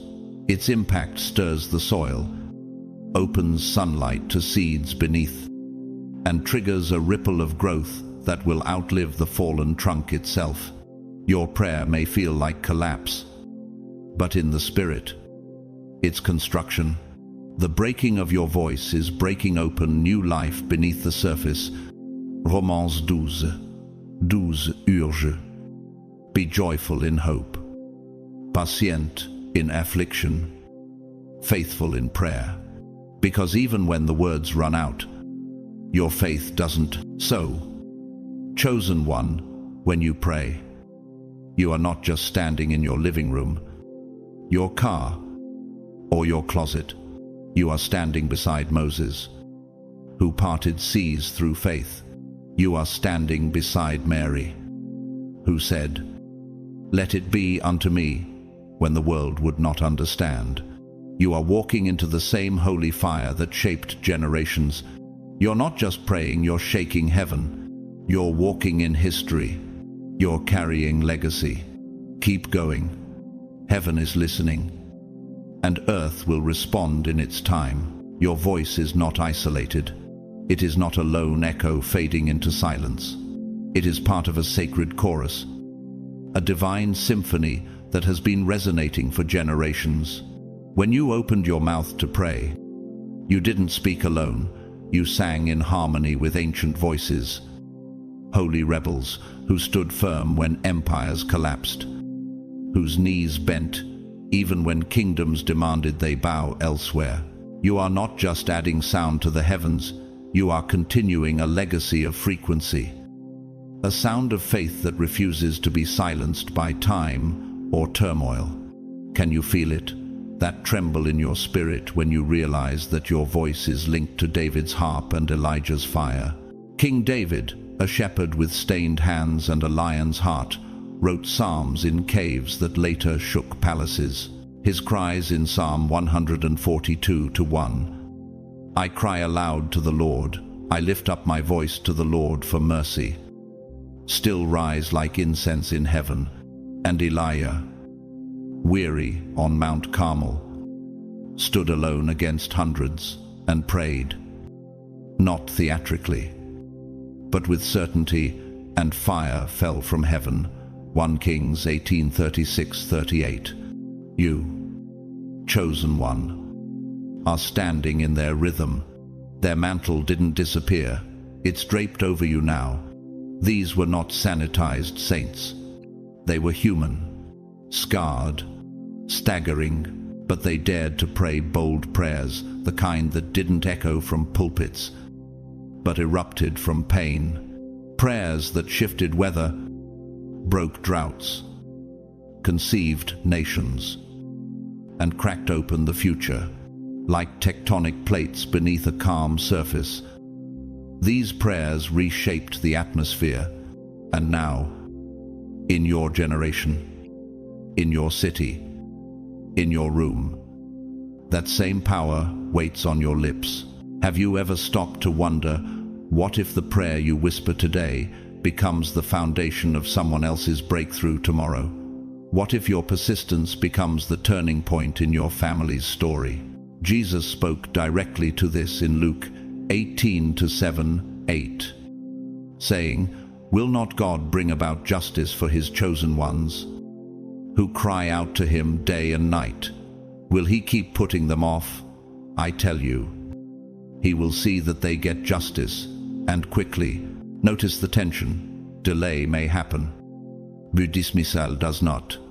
God delays never because of indifference, but because of orchestration. There was a man named Jerome who prayed daily in a prison cell for a son he hadn't seen in 18 years.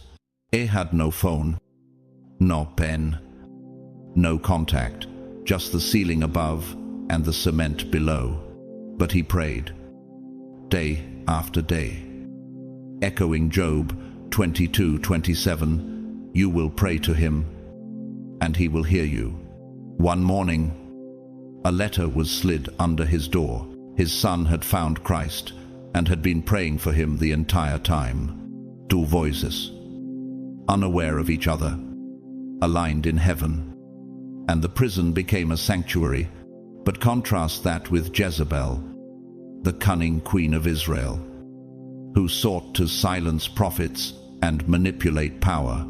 She had no interest in surrender, only control. Her words were sharp, public, persuasive, but empty of heaven's backing.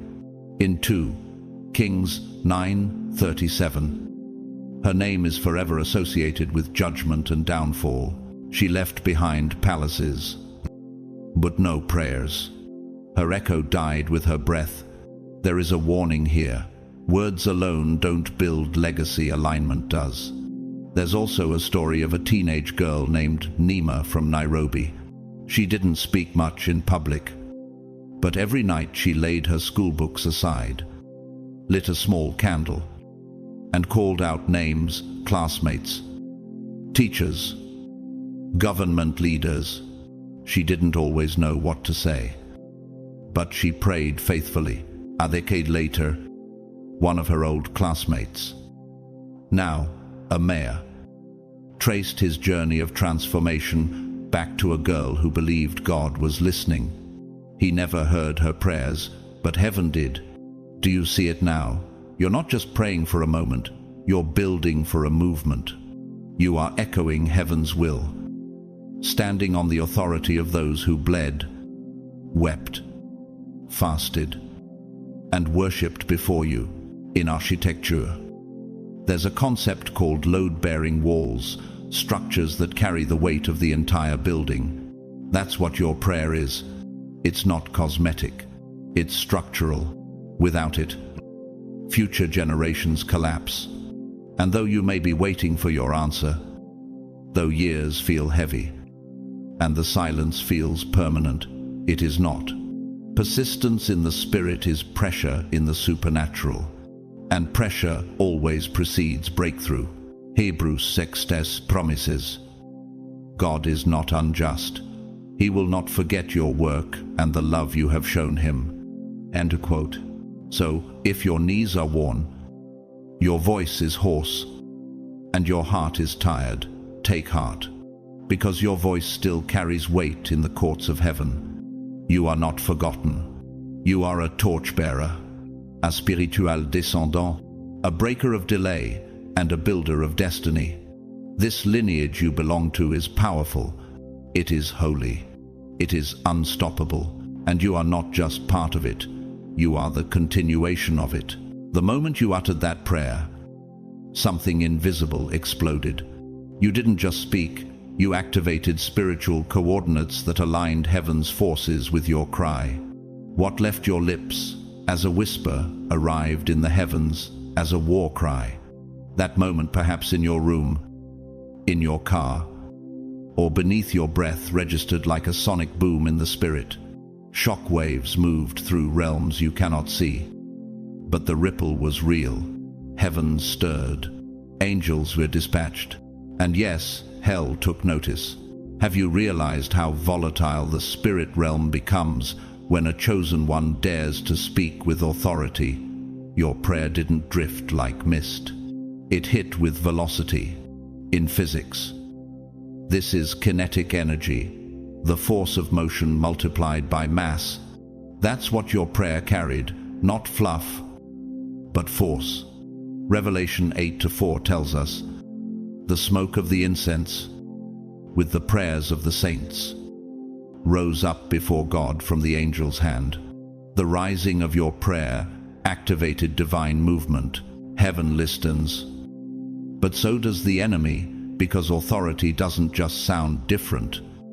It shakes differently. You may not have seen the stirrings behind the veil, but movement happened the moment you believed. The spiritual atmosphere around you is not passive. It is volatile, charged with invisible battle lines. When you speak, you don't just declare, you enter combat. Ephesians 6:12 reminds us, for we wrestle not against flesh and blood, but against principalities, against powers, against the rulers of the darkness of this world. When you opened your mouth, the atmosphere shifted. What seemed like stillness in the natural became thunder in the supernatural. In that moment, your words became a sword, not of metal, but of word. Your faith stood as a shield, not to block people, but to deflect darts of discouragement, fear, and lies. Your persistence? It was a battering ram slamming against ancient gates of demonic resistance. You were not whispering into the void. You were storming the gates of hell with a holy strategy. Just as light instantly overcomes darkness in a vacuum, your voice, backed by truth, carried spiritual mass far beyond its volume. Imagine the battlefield. A soldier doesn't step into war unaware, and yet how many believers pray without knowing they are wielding weapons? You are a spiritual warrior, not by title, but by blood. You were born into battle and born again into authority. 2 Corinthians 10:4 says, "The weapons of our warfare are not carnal, but mighty through God to the pulling down of strongholds." Your voice is part of that arsenal. Your obedience is armor, and your prayer, it shakes kingdoms. But not all voices echo with this power. There was a man named Balaam, a prophet for hire in the Old Testament, who used spiritual language but was motivated by greed, Numbers 22:24. Though he spoke God's name, his motives aligned with darkness. His voice still moved things, but not for good. His legacy became a warning. Authority without purity is spiritual corruption. Balaam died not as a prophet, but as a rebel who manipulated spiritual power for personal gain. His prayers didn't break chains, they forged them. In contrast, there's a story of a man named Thomas, a janitor in a small chapel. Every night after locking the doors, he would walk the aisles and say, "God, please protect those who come here tomorrow." No one saw him, no one applauded. But one night, a pastor confessed that he felt an unusual peace during a service and couldn't explain why. It wasn't his sermon. It wasn't the music. It was Thomas quietly swinging a sword in the unseen. Nature shows us how invisible forces shift visible outcomes. The magnetic field of the Earth, unseen yet constant, shields the planet from solar destruction. You never see it, but it's protecting you right now. Your prayers do the same. They are unseen shields, force fields of faith that intercept demonic agendas before they ever reach you. And when you persist, they grow stronger. Persistence is pressure, and pressure breaks chains. So don't be surprised when resistance shows up.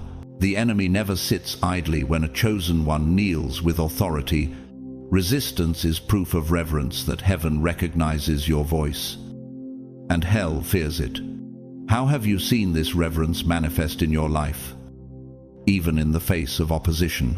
But remember what 1 John 4:4 declares, "Greater is he who is in you than he who is in the world." The God within you is not passive.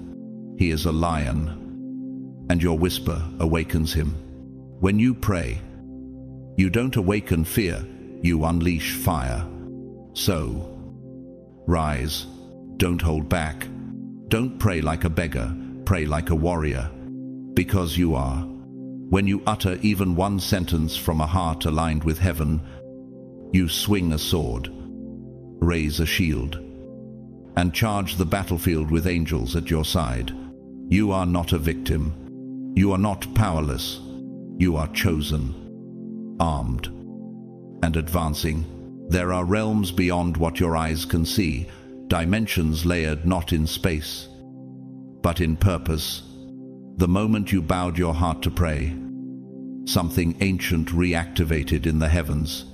You may have felt alone in your room, your voice barely audible, but the sound of your surrender roared across dimensions. What if every whisper you released became a command in the angelic ranks? What if your delay wasn't silence but strategic engagement?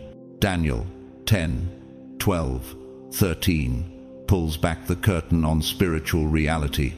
The angel said to him, "Since the first day that you set your mind to gain understanding and to humble yourself before your God, your words were heard. From day one, but still, the answer did not arrive immediately. Why? The prince of the Persian kingdom resisted me 21 days, a demonic force. Not metaphorical, but literal. Blocked the angelic response. This wasn't imagination, it was warfare. Your prayers, like Daniel's, trigger activity in unseen territories. Do you truly know what gets activated the moment you dare to pray with faith? We're not talking about emotional relief or religious routine. We're talking about heavenly deployment. And yes, resistance often follows revelation. That tension you've been feeling, that's not proof of God's absence. It's the evidence of impact. You've launched a spiritual charge. And the enemy's interference confirms your accuracy, psychologically. This is known as cognitive dissonance, the inner discomfort that comes when new truths challenge old realities. Spiritually, that same dissonance exists in the spirit realm. Your declaration of faith disrupts centuries of bondage and forces strongholds to either adapt or collapse. In physics, it's like applying constant pressure on a fault line. Eventually, something will crack. And in your case, it's already starting to give way. Elena, a widowed mother in southern Italy, never led a ministry, but every night, for 10 years, she laid hands on her son's pillow and prayed, "God, visit him before the world does." He wandered into drugs and darkness, but on his 21st birthday, he walked into a church to escape a storm and never left. That wasn't a coincidence. That was a delayed response due to sustained resistance. But when the resistance broke, redemption flooded in like a tidal wave. On the other hand, L. Ron Hubbard, the founder of Scientology, once said, "If you want to make real money, start a religion." Though he commanded large followings and spiritual language, his heart was rooted in manipulation, not truth.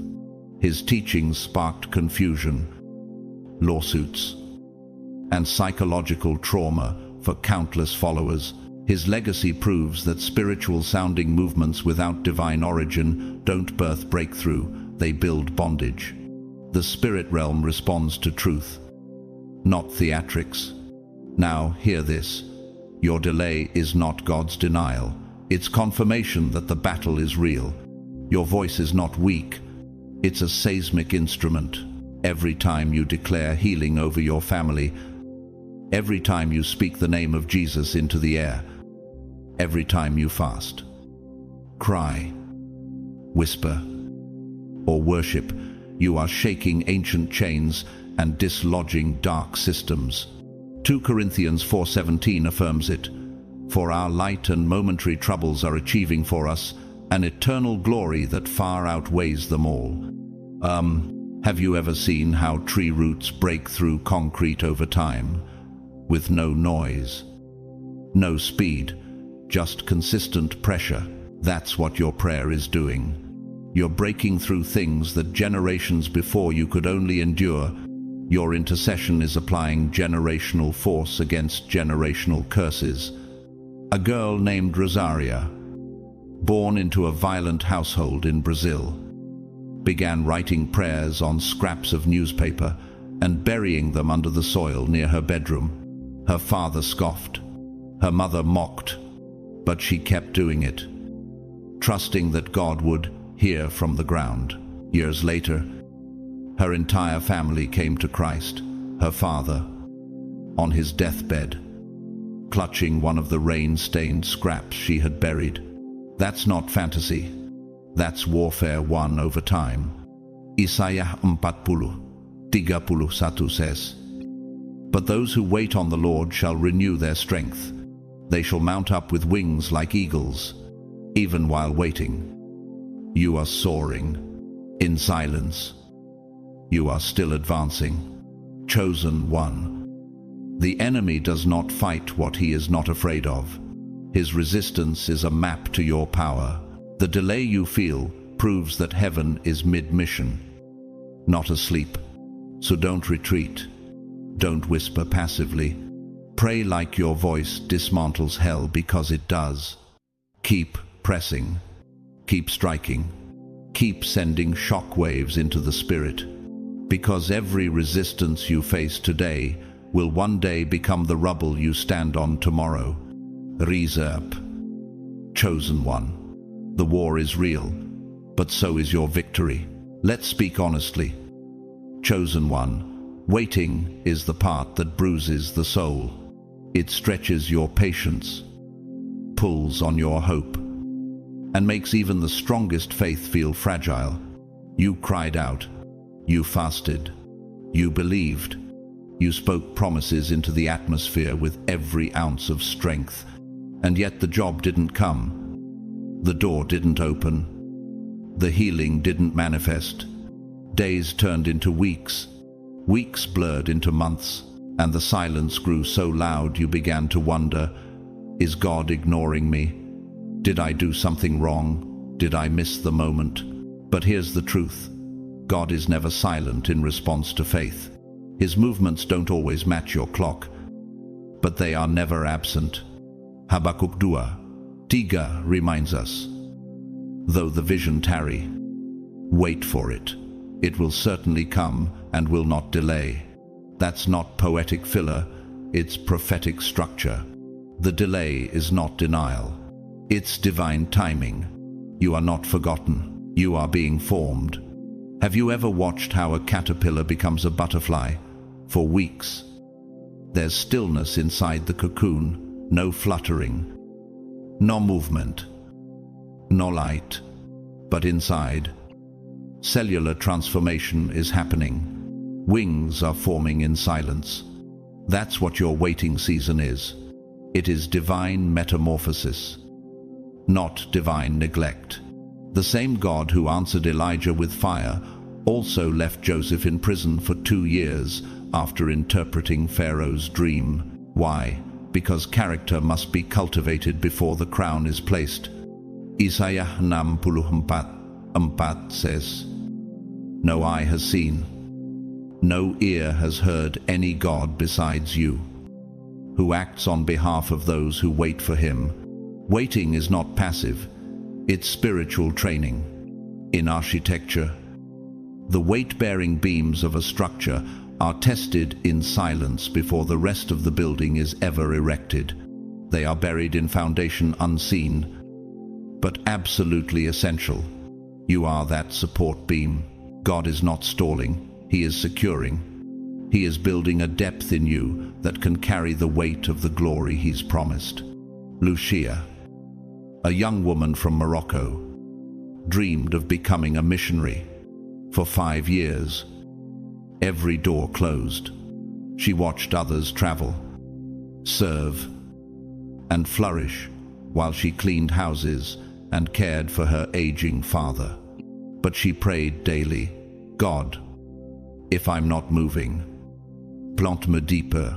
One day, a local priest invited her to teach refugee children right in her own village. That small classroom grew into a mission hub for the region. What felt like delay was actually placement for impact. But some confuse impatience for power. Frank Abagnale, the infamous con artist turned fugitive, manipulated time to avoid process. Before age 21, he had posed as a pilot, doctor, and lawyer, fooling entire institutions. But his shortcuts eventually caught up. He served prison time and spent years rebuilding his name. His story proves this. Skipping the wait often leads to greater loss. The enemy tempts you with speed because he fears what you'll become if you wait and grow strong. Have you noticed how bamboo behaves? For years, it appears stagnant, barely breaking the surface. But its root system beneath the soil is expanding up to 100 feet. And once it breaks through, it can grow over 30 inches in a single day. That's what your spiritual roots are doing, beneath the surface. Your identity is expanding. Your discernment is developing, and your spiritual spine is being reinforced. Psalm 27:14 encourages, wait for the Lord, be strong and take heart, and wait for the Lord. Why does Scripture repeat the word wait? Because in the waiting, Your soul recalibrates. Your emotions settle. Your identity detaches from outcomes. And your roots start feeding from a deeper source when you're no longer desperate for results. You become a vessel ready for real responsibility. God doesn't just want to bless you, He wants to trust you. There's a story about a man named Rami who spent years praying for a child with his wife. Every pregnancy ended in loss. The doctors gave up, but they kept declaring Psalm 113:9. He settles the childless woman in her home as a happy mother of children. At age 43, their healthy son was born. But the true miracle was who they had become during the waiting: humble, unwavering, and spiritually anchored. Their delay didn't deny the promise, it deepened their roots. Have you considered that what looks like delay might actually be protection? What if what you're waiting for isn't ready for you, or you're not ready to hold it yet? Could the silence be sacred? Could the pause be purpose-filled? James 1-4 says, "Let patience have its perfect work, that you may be mature and complete, not lacking anything." So hold the line. You are not in limbo, you're in construction. You're not wandering, you're being rooted. Heaven is not ignoring you, it's investing in you. Your silence is pregnant with the sound of coming glory. Every second, you stay faithful in the wait. You're stepping closer to the moment where suddenly becomes now. Chosen one. The wait is not wasted. Your roots are deep. Your foundation is strong. And your season is coming. Rise up, not in striving, but in stillness. The God who promised is still working. Stay planted. You're about to bloom. This is why your waiting season is sacred. Not a delay meant to discourage you, but a process divinely designed to develop you. The waiting is holy. It refines the vessel before it carries the oil. Heaven is not punishing you. It's preparing you. And while your flesh may grow restless, your spirit is being stretched with purpose. Habakkuk 2-3 proclaims this unshakable truth. For the revelation awaits an appointed time. It speaks of the end and will not prove false. Though it will linger, wait for it. It will certainly come and will not delay. That is not just hope. It is God's legal guarantee written into eternity. But let me ask you something. What if the delay you're feeling is not a stall in the plan, but a safeguard from something premature? What if the answer isn't absent, just ripening in hidden places? Heaven does not rush harvests. In agriculture, the fruit that stays longer on the tree develops a richer flavor. Could your promise be deepening in sweetness while you learn to wait? In physics, every system has a resonance point, a frequency at which energy becomes fully transferred. If pressure is applied too early or too late, the impact is weak. But when the vibration hits the exact timing, even a bridge can collapse, or a wine glass can shatter. This is what heaven waits for, perfect resonance between your maturity and His miracle. Until then, God does not miss a single beat. The clock of heaven is not behind. It is tuned to divine accuracy. We see this divine orchestration in the lives of those who waited with open hands. Abraham waited 25 years for Isaac. He didn't always wait perfectly, but he waited faithfully. Hannah cried for years before Samuel was born, and when he arrived, he became a prophet who would anoint kings. Joseph endured slavery and prison, not for a day or a season, but for more than a decade before stepping into the palace. Esther waited silently for the right moment to speak and saved a nation with a single sentence. Their stories were not quick, but they were carved with precision, and God was faithful to every single one of them. There's a story of a man named Jamal, a violinist in a war-torn country who prayed for years to play in peace again. For a decade, He only had broken strings and dark rooms. But he kept rehearsing.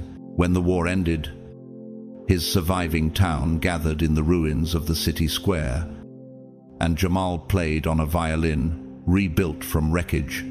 That performance sparked a cultural rebirth across the region. His waiting didn't waste his gift, it anointed it. But there are those who refuse the wait, who rush the process and bypass the sacred. Elizabeth Holmes, once a celebrated biotech entrepreneur, promised to revolutionize blood testing with her startup Theranos. But beneath the pitch was falsified data and premature promises. Her unwillingness to allow truth to mature destroyed not only her company, but the trust of millions. Her downfall teaches this: when ambition outruns authenticity, collapse is inevitable. Your waiting may feel like standing still, but spiritually, you're in motion. Psalm 37:7 says, "Be still before the Lord and wait patiently for him. Do not fret." Stillness is not stagnation, it's alignment. You're being adjusted, not abandoned. Every tear you cry waters the seed. Every day of obedience lays another stone in the foundation. Your answer is not just coming, it's already moving. Let's take nature again. The monarch butterfly migrates over 3,000 miles each year, but no single butterfly makes the whole trip. It takes 4 generations to complete the journey, yet each one continues the path, guided by something they were born to trust, but have never seen. Isn't that what waiting is? Moving by faith, even when the outcome is generations away. And sometimes what you're waiting for is not external at all. It's internal. God is building the version of you who won't mishandle the very thing you've been praying for. Lamentations 3:25 declares, "The Lord is good to those who wait for him, to the soul who seeks him." This goodness isn't generic, it's targeted. Your waiting is shaping the container so the blessing doesn't break it. So, take heart. You are not floating in uncertainty, you are anchored in orchestration. God is not improvising, he is composing. Every note of your life fits into a score only heaven can read. And when the appointed time comes, when your character and the call finally converge, no force on earth or hell will stop what God releases. Chosen one, hold the line. Worship in the silence. Trust the delay. The God who was faithful to Abraham, to Hannah, to Joseph, to Esther, he has not changed. He will be faithful to you. The wait is holy. The promise is alive. Rise up and hold your ground. Your time is coming, chosen one. As you come to the close of this message, I want you to walk away with more than encouragement. I want you to walk away with spiritual certainty. Not the shallow kind that fades under pressure, but the kind that anchors your soul in the unshakable truth that God has heard you. That whisper in the dark, when no one saw you, and even you doubted your strength, heaven heard it. That tear that slipped down, unnoticed by human eyes, heaven counted it. That silent sigh, the one that didn't even form a sentence, carried the frequency of surrender, and heaven responded. Psalm 56, 8 declares, "You have collected all my tears in your bottle. You have recorded each one in your book." That's how detailed God's attention to you is. Every droplet of pain was noted. Every tremor of faith was measured. God is not deaf to desperation. He is drawn to faith. And faith doesn't have to shout sometimes. It just has to remain. Have you ever wondered what happens in the realm you can't see the moment you pray? What movements are triggered in the spirit the instant you release a cry that comes from deep within? Something shifted the moment your spirit spoke. Not because of your eloquence, but because of your authority. When you prayed, the realm of the unseen didn't just react, realigned, invisible doors creaked open, angelic assignments were activated, divine algorithms rerouted in your favor. This is not fantasy, it's kingdom law. Hebrews 4:16 reminds us, "Let us then approach God's throne of grace with confidence, so that we may receive mercy and find grace to help us in our time of need." Your cry didn't just reach a throne, it reached your Father, the one who sees all, knows all, and holds all. The one who doesn't deal in delay, but in design. You may not have seen fireworks, but the heavens certainly felt your fire. Maria, a high school math teacher in the Philippines, spent years silently praying over her students before every exam. She never told them, but one day, a young man returned now, a teacher himself, and said, "I never knew why I kept coming back to class when life was falling apart. Now I do. I felt peace. I couldn't explain." She didn't see the result for years, but her whisper had ignited legacy. Contrast that with Jim Jones, the American cult leader whose charismatic prayers manipulated rather than moved heaven, claiming divine authority. He led over 900 people to their deaths in Jonestown. He used spiritual language, but his prayers were rooted in control, not surrender. His name is now synonymous with spiritual deception, a chilling reminder that not all prayers come from faith, and not all movement is from God. Isaiah 65:2 promises, "Before they call, I will answer. While they are still speaking, I will hear." That is the atmosphere you stepped into when you prayed. The air around you began to shift. Chains you couldn't break in, your own strength, started to weaken under divine pressure. Heaven's code of justice does not forget the voice of its chosen, even if it doesn't feel like it yet. The acceleration has begun. Do you know how tsunamis begin? Deep under the ocean floor. A tectonic shift occurs, silent, unseen. Nothing on the surface seems to change immediately. But pressure has already started building, and waves of unstoppable force are already in motion. That's what happened when you cried out this morning. The earthquake in the spirit already happened, and what's coming? It's already on the way. Romans 8:28 reassures. And we know that in all things God works for the good of those who love him. Not some things, all things. Not in your time, but in his. Not because of your strength, but because of your surrender. That's the power of your faith. It moved heaven. It stirred the throne. And even if the battle still rages around you, your victory is already written in eternity. Chosen one.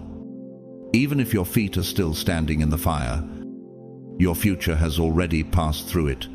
Even if your body is tired and your mind is foggy, your spirit is rising. The enemy cannot stop what heaven has already released. Don't let the delay shake you. Don't let the silence convince you otherwise. Heaven is still moving. The breakthrough is not coming. It has begun. Rise up. Stand firm. Pray again, not in fear, but in knowing God has heard you. The war may be long, but the victory is certain. And you, chosen one, were always destined to overcome, even now, as the battle around you continues, as the fire seems to grow hotter and the valley feels deeper. The outcome has already been written. It has not been negotiated. It has been declared, and heaven does not revise its decrees. You are not stumbling toward victory. You are walking from a victory that was finished before your trial began. That's the paradox of being God's chosen. The fight is fierce, but the result is already settled in the spirit. Isaiah 46:10 reminds us, "I make known the end from the beginning, from ancient times, what is still to come. My purpose will stand." This is not a hopeful suggestion. It is a sovereign verdict. God has already seen you on the other side. And what he declared over you: no enemy, no delay, no valley, no betrayal can overturn. You are not losing. You are advancing under cover. Do you realize that when you pray, you release a kind of spiritual frequency that reverberates through realms? That frequency doesn't just stir angels, it disturbs demons. You shook heaven. You stirred the universe. That's not poetic exaggeration, it's theological precision. When you opened your mouth in faith, you released an echo that bounced off eternity and came back with acceleration. Psalm 18:6 says, "In my distress I called to the Lord. He heard my voice. My cry came before him, into his ears." Every cry you've made is not only heard, it's stored, amplified, and returned in the form of transformation. Your tears are now momentum. Your groans are now weapons. Your perseverance has pulled down promises that were suspended in the unseen, even in physics. There's a concept called potential energy, energy stored in an object due to its position. That's what your season has been. You have been suspended, not stuck, positioned, not forgotten. Every silent prayer, every private surrender, every yes in the dark has stored force. And now, release is near. A young man named Caleb, who battled depression for years while working nights in a factory, no platform, no visibility, but every shift, he sang quietly to God between machines. One day, a co-worker said, "I don't know what you believe, but every time you show up, something in me shifts." That's power. That's an unseen force. And now that same co-worker leads worship in a church that reaches thousands. Caleb never preached, but he changed atmospheres by staying faithful. Contrast that with Saul, the man who once had favor, position, and anointing, but who lost it all because he sought control over surrender. In 1 Samuel 15:23, his disobedience is equated with rebellion and arrogance. He thought partial obedience was enough. But God desires the heart, not just the hands. Saul's downfall reminds us, you can have momentum without obedience, but not favor. So when the enemy whispers, nothing is changing, let the truth answer louder.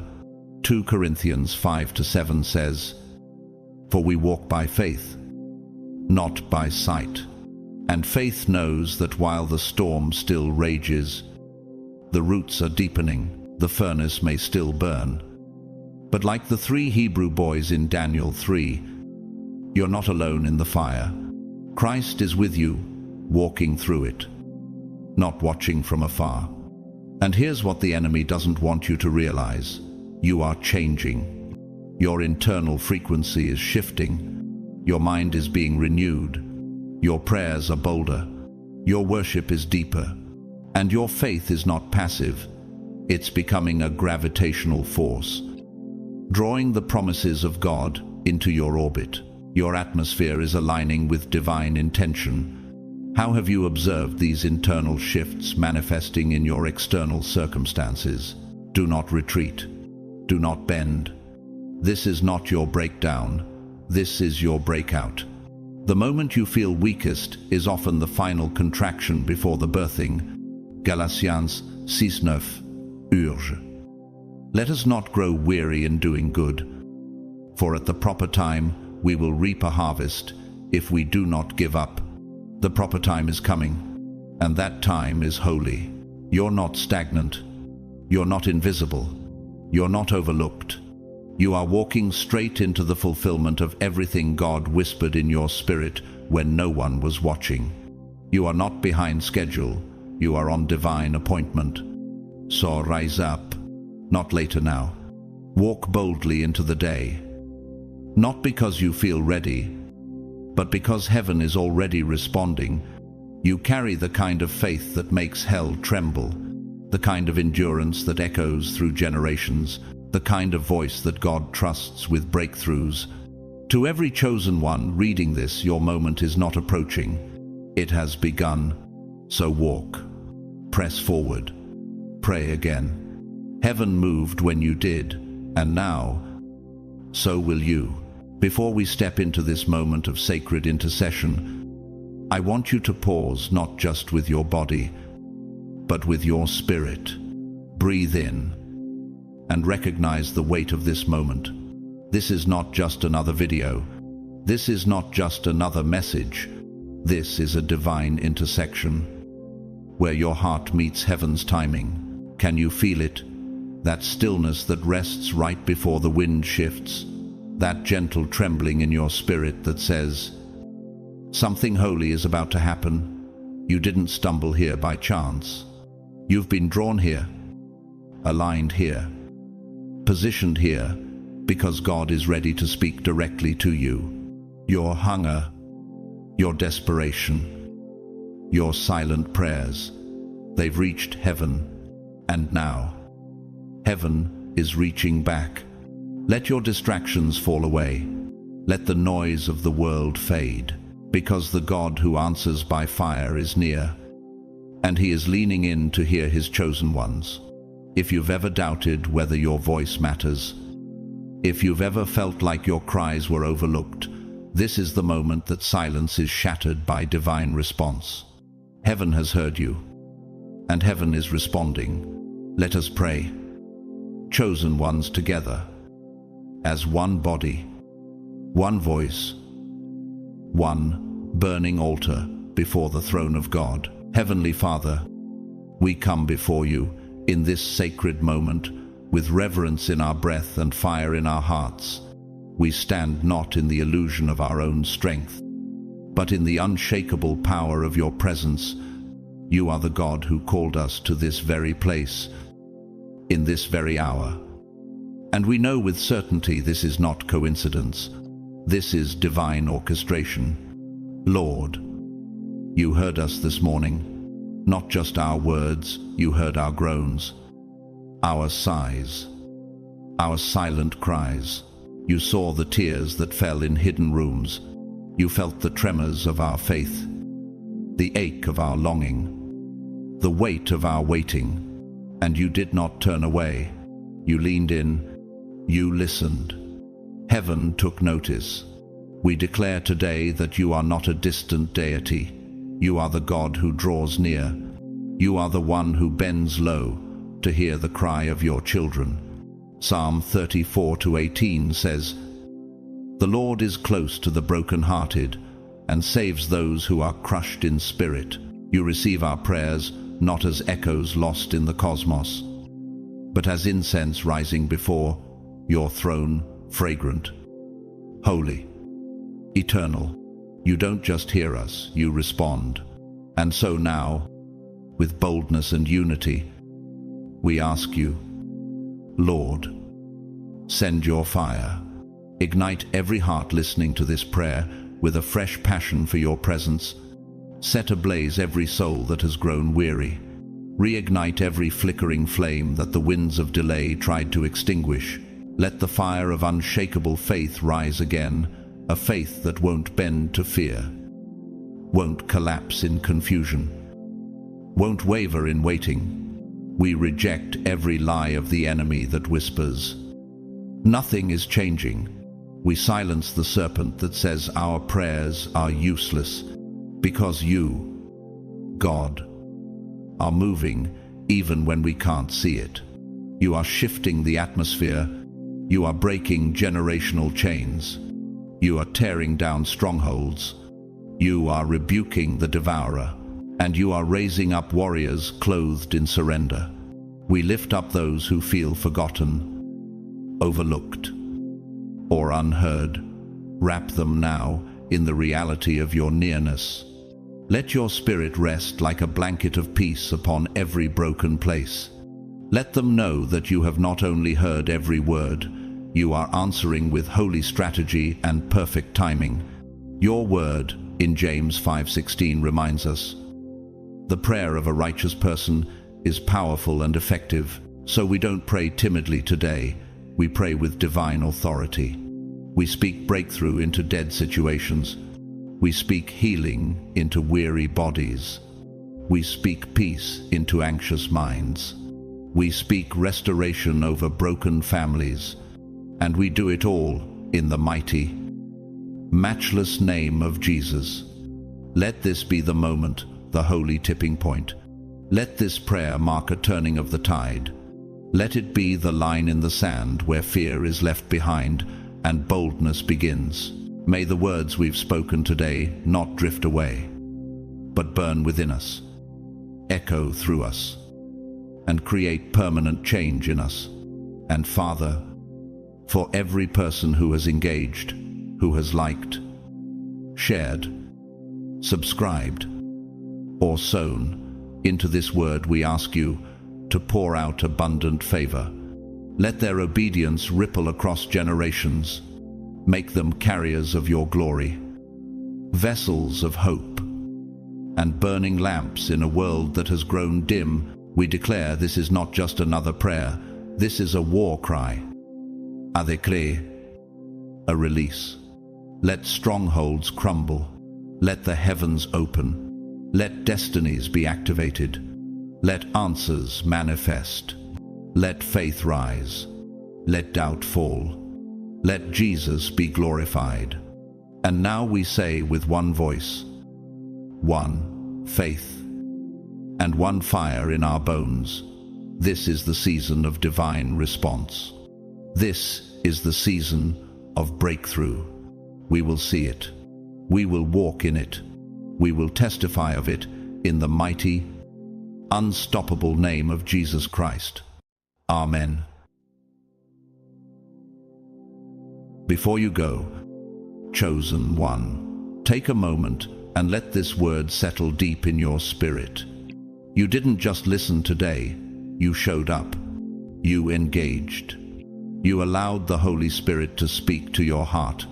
And that alone is proof that you are still moving toward the purpose heaven placed inside you. This message wasn't sent to flatter your emotions. It was sent to awaken your identity. Heaven saw your prayer this morning. Heaven responded to your surrender. And heaven is not finished with you yet. Your voice matters. Your obedience is shaking something loose in the spirit. Keep praying. Keep trusting. Keep walking even when the fire's still burning, because breakthrough is not a question. It's already in motion. If this word stirred something in you, if it felt like it was written for your soul, don't keep it to yourself. Share it. Let it bless someone else. Like the message. Comment 777 below if you're in agreement with what heaven is doing in your life. And make sure you subscribe so you don't miss the next time God speaks directly to the chosen ones. To everyone who's been sowing, giving, or supporting through super thanks or through quiet prayer, I see you. And more importantly, God says you. Your support is not just generous, it's spiritual partnership. But even if you're just here to listen, to receive, to grow, thank you. Your family here. You belong. And now I speak this blessing over you. May the Lord bless you and keep you. May his face shine upon you and give you peace. May he go before you and break open the very doors you've been knocking on. May every whisper you've prayed in the dark come back as a testimony in the light. And may this week be the one where you see God move in a way that is undeniably him. You are not forgotten. You are not stuck. You are not too late. Heaven took notice, and now the earth will too. Until next time, stay bold, stay faithful, and stay on fire. You are chosen, and you are deeply, deeply loved.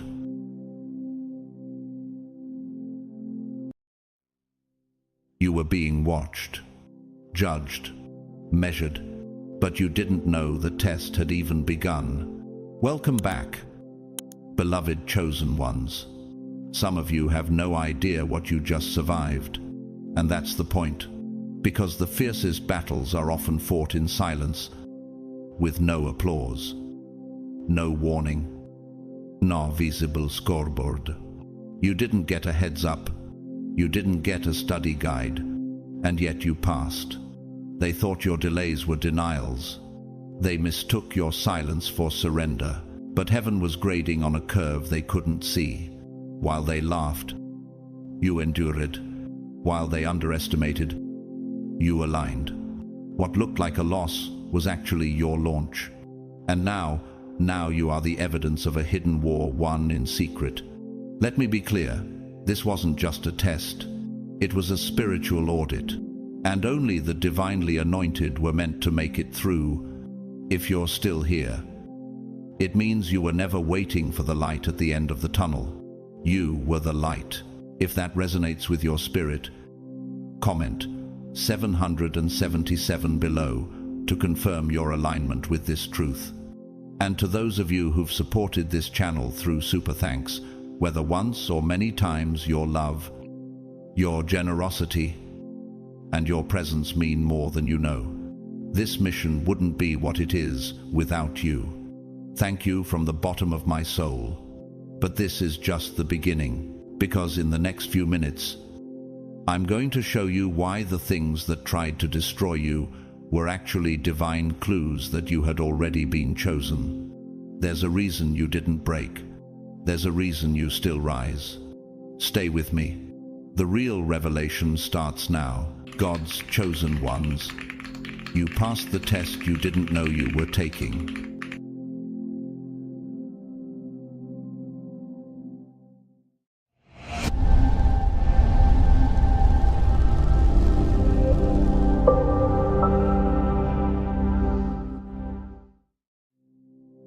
Number 1, they were betting on your breakdown. But heaven had other blueprints. They wagered everything on your collapse. Quietly, strategically, maliciously. The game plan was never to watch you rise, it was to witness you shatter. They watched like architects of downfall, calculating every tremor in your foundation. Assuming that one more loss, one more betrayal, one more no-show from someone you trusted would finally make you crumble. What they didn't understand was that their sabotage became sacred material in your hands, while they laughed behind closed doors, mocking your silence. You were laying spiritual blueprints beneath the rubble, not for a shelter but a kingdom. A place no man could give and no demon could shake. You weren't just surviving, you were sculpting renewal from wreckage. Like the phoenix that doesn't just rise, it remembers the fire. The Apostle Paul once wrote, "And we know that all things work together for good to them that love God, to them who are called according to his purpose." Romans 8:28. And you were the living proof that all things, especially the painful ones, were working together for something divine. Your story mirrored that of Joseph, sold by his own brothers and left to rot in prison. Yet in that dungeon, God was drawing up designs for a palace. What if the betrayal wasn't a curse, but the blueprint? What if being buried was never the end, but the beginning of becoming unrecognizable? While the world saw setbacks, you saw seed time. While they thought silence meant defeat, you knew it meant intimacy with God. The wilderness was never wasted. It was where Moses became a leader, not a prince. In the desert of human applause, you learned to follow a pillar of fire by night, guided not by noise but by glory. They assumed your strength had to be loud, but they didn't account for resonance. And in the science of sound, the most powerful frequencies are the ones you can't hear low. Stable, penetrating. Your growth operated like that. You were a divine resonance beneath their radar, building momentum that would echo for generations. Like the stone in Psalm 118-22, The stone which the builders rejected has become the cornerstone. They didn't know you were the cornerstone they cast aside. Modern psychology calls this post-traumatic growth, the rare rebirth that occurs not after healing, but during the ashes. It's when your nervous system rewires in secret, when grief becomes instruction and heartbreak becomes strategy.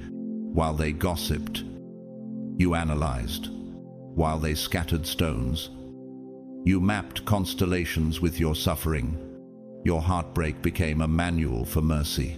Your solitude became a psychological symposium, where you studied your own soul until it stopped asking for permission. Have you ever wondered why flowers like the resurrection lily bloom only after a drought?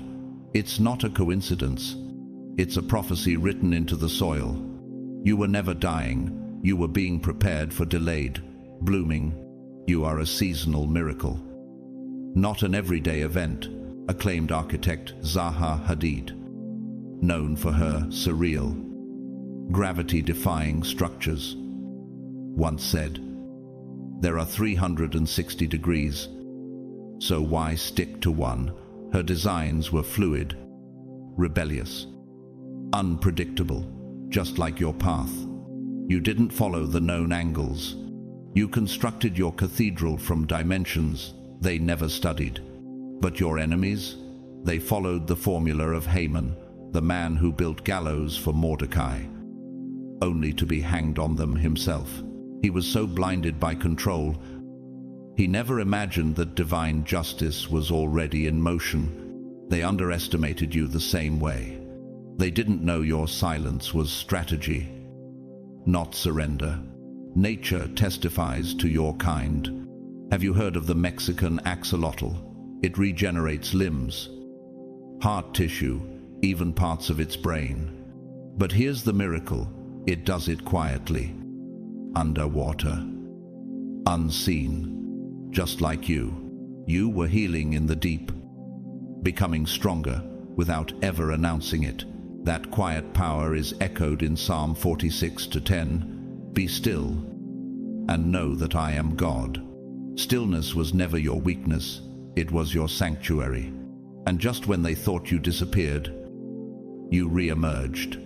Not loud, not flashy, but unstoppable. You moved like Aragorn in The Lord of the Rings, returning not just as a warrior, but as the king no one expected, bearing the weight of prophecy, not popularity. Isn't it ironic? They designed the chaos to destroy you, but in doing so, they unintentionally revealed your divine architecture. The more they withheld, the more you multiplied. The more they buried, the more you bloomed. And the victory, it wasn't noisy. You didn't post about it. You didn't scream. You let your radiance do the talking. Pope Francis once said in a private homily, "The strongest voice is not the one that shouts, but the one that persists when no one listens." That was you. You persisted. And now they stare in stunned silence, not because you won, but because you made the battlefield irrelevant. You changed the game. You turned pain into propulsion, loss into blueprint, obscurity into legacy. No weapon formed against you shall prosper. Isaiah 54:17. You didn't just rebuild.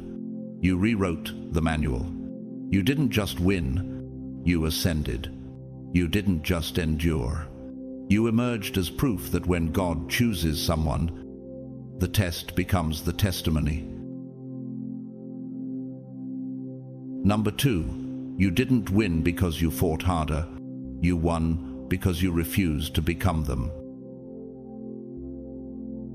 You didn't rise by sharpening your voice or launching attacks. You didn't need to stomp, scream, or scheme. Your elevation came not through aggression, but through alignment with truth, with peace, with who you were always meant to be. When everything around you tried to deform you, you held your shape. And that That was the threat they never accounted for. They came for your name, your rest, your clarity. They poked, prodded, pushed, hoping you would finally snap. But your silence wasn't surrender, it was strategy. You didn't retaliate. Not because you couldn't, but because it wasn't worth it. You understood that some confrontations are nothing more than invitations to step off your throne. Why hand over royalty just to prove a point? Do not be overcome by evil, but overcome evil with good. Romans 12:21. That was your blueprint. Not clapping back, not gossiping in return, but choosing a higher frequency where their noise couldn't touch you. They wanted to dirty your robe, but you chose to stay wrapped in grace. That takes more strength than anger ever will. The ability to walk away clean while others drag themselves through the mud. That's not weakness. That's maturity forged through fire. Have you noticed how rarely people expect grace under pressure? How unsettling is it for someone to be attacked and not retaliate? Jesus himself, while being falsely accused, stood silent before Pilate. The crowd screamed. He didn't. Why? Because truth doesn't beg to be heard, it just stands. He was oppressed and afflicted, yet he did not open his mouth. Isaiah 53:7. They thought they were baiting a fight. But you weren't playing. You were preserved. You were discerning. Your energy was under protection. Your dignity was under divine surveillance. You were healing in a way they couldn't recognize. Because healing doesn't always look like rest. Sometimes it looks like restraint. You knew the trap. If you fought back, they'd call you aggressive. If you told the truth, they'd call you dramatic. If you exposed the lies, they'd accuse you of playing victim. So instead, you took the narrow road, the one with thorns and silence and slow growth, but also the one that leads to legacy. As Paul wrote from prison, I have learned the secret of being content in any and every situation. Philippians 4:12. And that secret? It's spiritual immunity. It's knowing that not every wound needs revenge. Some wounds are for wisdom. There's a strength in you that doesn't need to announce itself. You didn't need to scheme, manipulate, or tear anyone down to rise. That confused them, because in their world, only force wins. But in yours, it was grace over gossip, integrity over impulse, purpose over pettiness. They called you passive, but you were watchful. You were letting people show their cards. You were tracking movement, paying attention to silence, noticing how folks behaved when they thought you were too weak to matter. And when the picture became clear, you didn't react, you simply stepped aside. No weapon formed against you shall prosper, and you will refute every tongue that accuses you. Isaiah 54:17. That promise held you steady. While they plotted, you prayed. While they whispered, you walked. While they tried to cancel you, you kept planting seeds. Seeds of peace, seeds of clarity, seeds of destiny. And now those seeds have bloomed. Do you see it now? You weren't just surviving people, you were outgrowing them. You weren't just avoiding drama, you were becoming someone they'd have no access to anymore. They wanted a war. You became a fortress, much like David before he became king.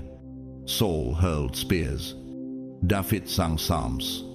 Saul pursued with violence. David escaped with vision. But in the end, David rose not because he fought Saul, but because he refused to become him. What if the real victory isn't defeating your enemies, but keeping your soul clean while they were trying to stain it? What if the true elevation is becoming the kind of person who doesn't need revenge to feel whole? You let God sort justice, and he did, because justice, real justice, doesn't knock loudly. It enters quietly after the dust has settled and the crowd has left. And when it arrives, there is no need to say a word. Let the Lord fight your battles, you shall hold your peace. Exodus pais presece. They were trying to win for a moment. But you were becoming the kind of person who could inherit the future. That's why it's already yours. You didn't just win, you rose above. And there's no comeback louder than quiet integrity. Number 3, they thought delays meant denial. But you were busy getting crowned in private. What they mistook for stagnation was actually the sound of roots deepening beneath the surface, because while the world clapped for movement, heaven was applauding maturity. You weren't paused, you were hidden, not because you were forgotten, but because sacred things are often veiled while they're being made holy. Have you ever noticed that the strongest trees grow their roots deepest before their branches ever stretch toward the light? That was you. Your stillness wasn't a stop. It was a signal, heaven saying, hold. There's more being prepared than you can see. They were watching the surface. But your transformation was taking place in dimensions not meant for spectators. He makes everything beautiful in its time. Ecclesiastes 3:11. Not your time, not their timeline. Divine time. They thought you were inactive. They didn't realize that real breakthroughs grow quietly, not dramatically. In the same way tectonic plates shift below the ocean floor to create mountains, your spirit was realigning in silence. Pressure and grace. God was not ignoring you. He was orchestrating you. While they rushed for applause, you were refining your frequency. While they launched every opportunity they could grab, you waited for the one built to last, because you learned what many never do. Some doors only open when you become the person who can carry the weight behind them. Blessed is the one who perseveres under trial, because, having stood the test, that person will receive the crown of life. James 1:12. Yes, there were days the silence felt suffocating. There were moments you questioned if you'd missed your window, but you stayed. You surrendered. And that choice wasn't easy. It was eternal. Because what was growing inside of you wasn't just a new season. It was a new identity. Do you remember Noah? He built an ark with no rain in sight. Faith wasn't just his action, it was his architecture. How many must have laughed at him? And yet, when the rain finally fell, he didn't just survive it, he floated above it. What if your delay wasn't punishment, but preservation? What if God wasn't holding back your miracle, but shielding you from an outcome you weren't prepared to handle prematurely?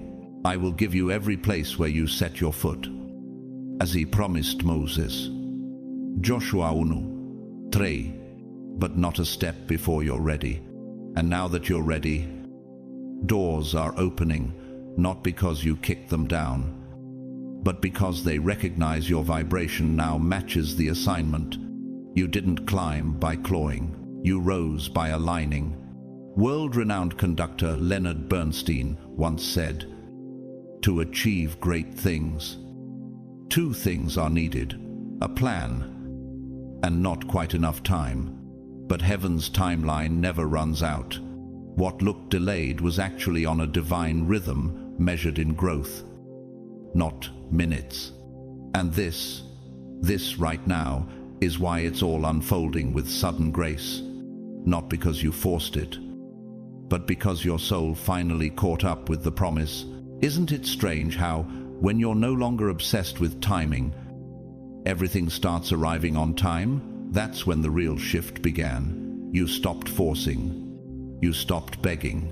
You stopped defining yourself by deadlines. You stopped watching the fruit. You started honoring the root. They that wait upon the Lord shall renew their strength. Isaiah 40:31. You didn't just wait.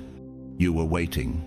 The more aligned you became, the less you needed attention. The quieter your spirit became, the more things moved in your favor, not because of noise, but because of stillness. In the French film La Belle Verte, the protagonist says, "When you stop running, the earth comes to meet you." That's what your delay really was. It wasn't distance. It was divine convergence. What if the stillness you feared was actually the sacred pause, where the universe synchronized itself around your next becoming? So now, those who thought you had missed it are beginning to see. You were never out of the game. You were just upgrading your level. They thought you lost your season, but your season was never on the calendar. It was inside your character. They were watching the clock. You were becoming the moment, and now, the crown they didn't see coming is sitting on your head. Not because you proved them wrong, but because you proved yourself right. The Lord is not slow in keeping his promise, as some understand slowness. Stein Peter Schluss, Tisha. You were never denied. You were defined. And now the delay has made way for destiny. Number 4. You mastered the art of suffering without self-pity. You walked through fire and never asked anyone to feel the heat for you. You carried your pain like a sacred weight, heavy, holy, hidden. There were no pity parties, no social performances, no carefully curated sadness for sympathy. You didn't cry for the crowd. You cried into the silence, wiped your tears with your own hands, and stood back up, dignified. That kind of resilience, it cannot be taught. It must be chosen. What kind of strength does it take to suffer in silence and still show up with love in your heart? What happens inside a soul that refuses to let pain become its personality? Most collapse when life falls apart. But you stood in the wreckage, shaking, and still chose to become your own rescue. That's a level of power this world rarely understands. You felt the blade of every betrayal. You absorbed the weight of every delay. You bore every silent battle that drew no applause, yet you didn't bleed for spectacle. You let the blood become ink and wrote your next chapter in victory. Though he slayed me, yet will I trust in him. Job 13:15. Like Job, you didn't flinch when your blessings were stripped away. You didn't barter your faith for comfort. Instead, you let the affliction birth intimacy with God. You didn't collapse. You consulted the pain, and in that process, you stopped reacting and started studying. You read your scars like sacred scripture. You traced every wound until you discovered the lesson hidden beneath the ache. You didn't become your suffering. You let your suffering become your curriculum. When David was pursued, betrayed, and hiding in caves, he didn't crown himself king prematurely. He wept, he worshipped, and he waited. And in that space of shadow, God built the soul of a ruler. You walked through a similar cave, not of stone, but of the soul. And instead of escaping it, you learned to breathe in it. Have you ever wondered why diamonds form under pressure, but stay hidden until the earth is cut open? You were never losing. You were crystallizing beneath the surface. They thought your silence meant surrender, but silence is where most revolutions begin. While they mocked you, you matured. While they ignored you, you were outgrowing the very shell they hoped would trap you. They waited for your collapse. But the only thing that crumbled was the version of you they could control. We are hard-pressed on every side, but not crushed, perplexed, but not in despair. 2 Corinthians 4-8. You embodied this. You didn't beg to be rescued. You became your own refuge. Your healing wasn't cosmetic. It was cellular. You didn't pretend to be okay. You became whole from the inside out. And while they expected you to crawl back, you were reconstructing your identity piece by piece with no spotlight, no applause, no outside reinforcement. That's what they'll never grasp, because they needed validation to heal. You needed only the truth. You became your own guide, your own counselor, your own sanctuary. Nelson Mandela once said, "I never lose. I either win or learn." And that's exactly how you emerged. You didn't let pain make you smaller. You let it make you sharper. You didn't become the victim of the storm. You became its evidence, proof that you can withstand it, walk through it, and come out with wisdom instead of wounds. He heals the broken-hearted and binds up their wounds. Psalm 147:3. But he does it in secret. And that's where your greatest breakthrough happened, not in the noise of deliverance, but in the whisper of revelation. Is it possible that your pain didn't destroy you because it was never sent to destroy you, but to define the strength already within? There was no fake healing here, no spiritual performance. You did the actual work, the kind of work that burns away the superficial and awakens what's eternal. And now, when they see you, they don't recognize the version they tried to break, because you're no longer shaped by what hurts you. You're marked by what heals you. The glow you carry isn't decoration, it's documentation. Akes. Glowing testament of every private victory you never posted. After you have suffered a little while, he will restore you and make you strong, firm, and steadfast. Echat Peter Chamesh. Esel. That's what happened. You didn't come out weaker. You came out wiser. You didn't lose softness. You gained sharpness. You didn't become a cautionary tale. You became a vessel of purpose. In the Polish film Ida, the nun is asked, "What will you do now?" Her answer, "I don't know. Sometimes." Clarity doesn't roar. It arrives after the suffering, quiet and steady, just like you.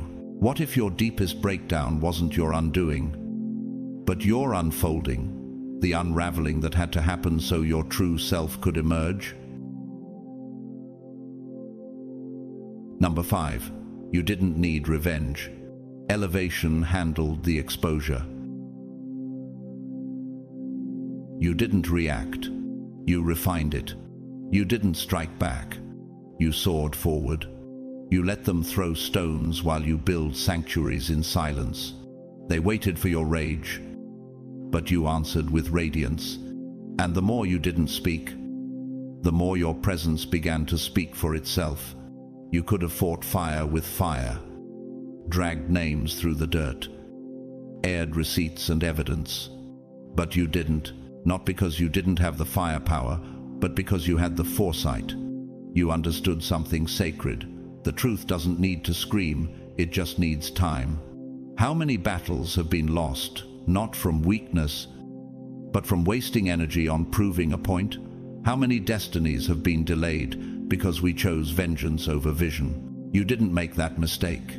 Instead, you honored a higher law. Vengeance is mine, I will repay, says the Lord. Romans 12:19. And so, you stepped back, and when you did, heaven stepped in. While they tried to assassinate your character, you were being promoted in private.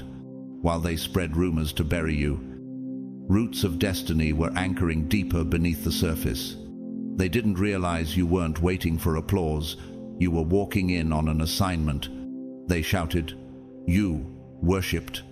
They exaggerated, you evolved. The Lord will fight for you. You need only to be still. Exodus pais presece, pais presece. Stillness isn't passive, it's prophetic, and you wielded it like a sword. Your silence wasn't retreat, it was restraint. You had every reason to retaliate, every justification to shout, but you chose peace over pettiness. And that choice rewrote your entire trajectory. What if choosing not to respond was the most powerful response of all? You didn't lower yourself to their level, and that's why they couldn't follow you to yours. The elevation wasn't in status, it was in character. They expected the collapse of your dignity, but witnessed the coronation of your maturity. The same mouths that tried to defame you are now struggling to maintain the illusion they created. Because truth, like a lion, doesn't need defending. It reveals itself when all distractions die out. You trusted that. You let time carry the weight your heart no longer needed to bear. You let God speak in echoes that only the Spirit could translate. And he did, just as Joseph's brothers once threw him in a pit and left him for dead, never realizing the very fall they orchestrated would lead to a throne in Egypt. His silence wasn't defeated. It was the opening verse to divine reversal. What if your silence was not a lack of words, but a fullness of wisdom? While they were fixated on damage, you were cultivating destiny. Your glow, that was the response. Your peace, that was the verdict. And now, without saying a word, everything they lied about is dissolving in the presence of everything you've become. Oprah Winfrey, reflecting on her own betrayals, once said, "You cannot take everyone with you. Some people are only meant to teach you how not to be." And you took the lesson without carrying the bitterness. You passed the test without picking up their tactics. That's why the reward fits you now. And what about those who schemed in the dark, like Judas, who sold Jesus for silver, thinking he held power over the future? But betrayal doesn't end the story, it fulfills it. And Judas? He couldn't live with the weight of what he did. His hands couldn't carry what his mouth unleashed. Be careful mocking someone chosen by God. The cost is heavier than the applause. Now the ones who misunderstood you are watching you rise in ways their gossip can't follow. You didn't need revenge. You needed room. Room for your growth. Room for your roots. Room for God to complete what they tried to destroy. What if the real clapback is peace that cannot be provoked? What if the most radical victory is becoming unreachable to the very energy that once nearly broke you? You prepare a table before me in the presence of my enemies. Psalm Isarim V'Shalosh Chamesh. And now, that table is set, and your enemies can't eat, they can only watch. In the Italian film, The Great Beauty, the lead says, "This is my life." And it's nothing. But beneath that silence, an entire soul had been reborn. That's you now. Your silence holds more meaning than their noise ever did. You didn't chase revenge. You attracted redemption. And that's why it worked. Number 6. You became the proof that God's strategy looks like insanity to the uninitiated. To everyone else, it looked like you were falling off. You stopped showing up the way you used to. You weren't loud. You weren't posting. You were quiet, detached, unreadable. And to them, that silence meant something was wrong. They whispered, they've lost their edge, maybe even their way. But what they didn't understand was that you hadn't disappeared. You had descended deeper into alignment. What if retreat isn't regression but repositioning for something only the Spirit can perceive? What if absence is obedience in disguise? You weren't avoiding the world. You were obeying something larger, something heavier, something holy. You moved differently, not to look mysterious, but because the oil you were carrying required protection. It wasn't for public consumption. It was sacred. But God chose the foolish things of the world to shame the wise. 1 Corinthians 1:27. Your movements didn't make sense to minds addicted to metrics. And that was the strategy. God was pulling you away from everything that was familiar in order to form something eternal. You stopped explaining. You stopped defending. You stopped offering updates to people who wouldn't understand the blueprint, even if you gave it to them. And that silence, that was obedience. Every step, every pause, every closed door was part of a map no one else had access to. Jesus himself often withdrew from the crowds. Not because he lacked love, but because his mission demanded focus. But Jesus often withdrew to lonely places and prayed. Luke 5:16. You were doing the same, not isolating out of fear, but protecting what heaven whispered to you in secret. You didn't fall back because you were failing. You fell back because you were fasting from distractions. You couldn't afford to keep entertaining familiar cycles and still expect unfamiliar breakthroughs, so you shut down the noise. You stopped answering calls that were secretly cages. Have you ever noticed how caterpillars dissolve in the cocoon? Not sleeping, not resting. Dissolution. Transformation happens in total vulnerability, away from sight. And while you were in that hidden phase, they called it pride. They mistook your sacred silence for ego. They labeled your retreat as fear. But you knew stillness was the only way to keep hearing the instructions. They didn't see what you were following. They didn't feel the fire you were walking through. They didn't hear what God was telling you in the quiet hours. Wait. Don't rush. I'm building something no formula can explain. Trust in the Lord with all your heart, and lean not on your own understanding. Proverbs 3:5. You didn't lean on logic. You leaned on loyalty to the Spirit. And now, that obedience is speaking for itself. Opportunities are opening. Alignment is unfolding. People are confused. Because none of it adds up on paper. You weren't networking.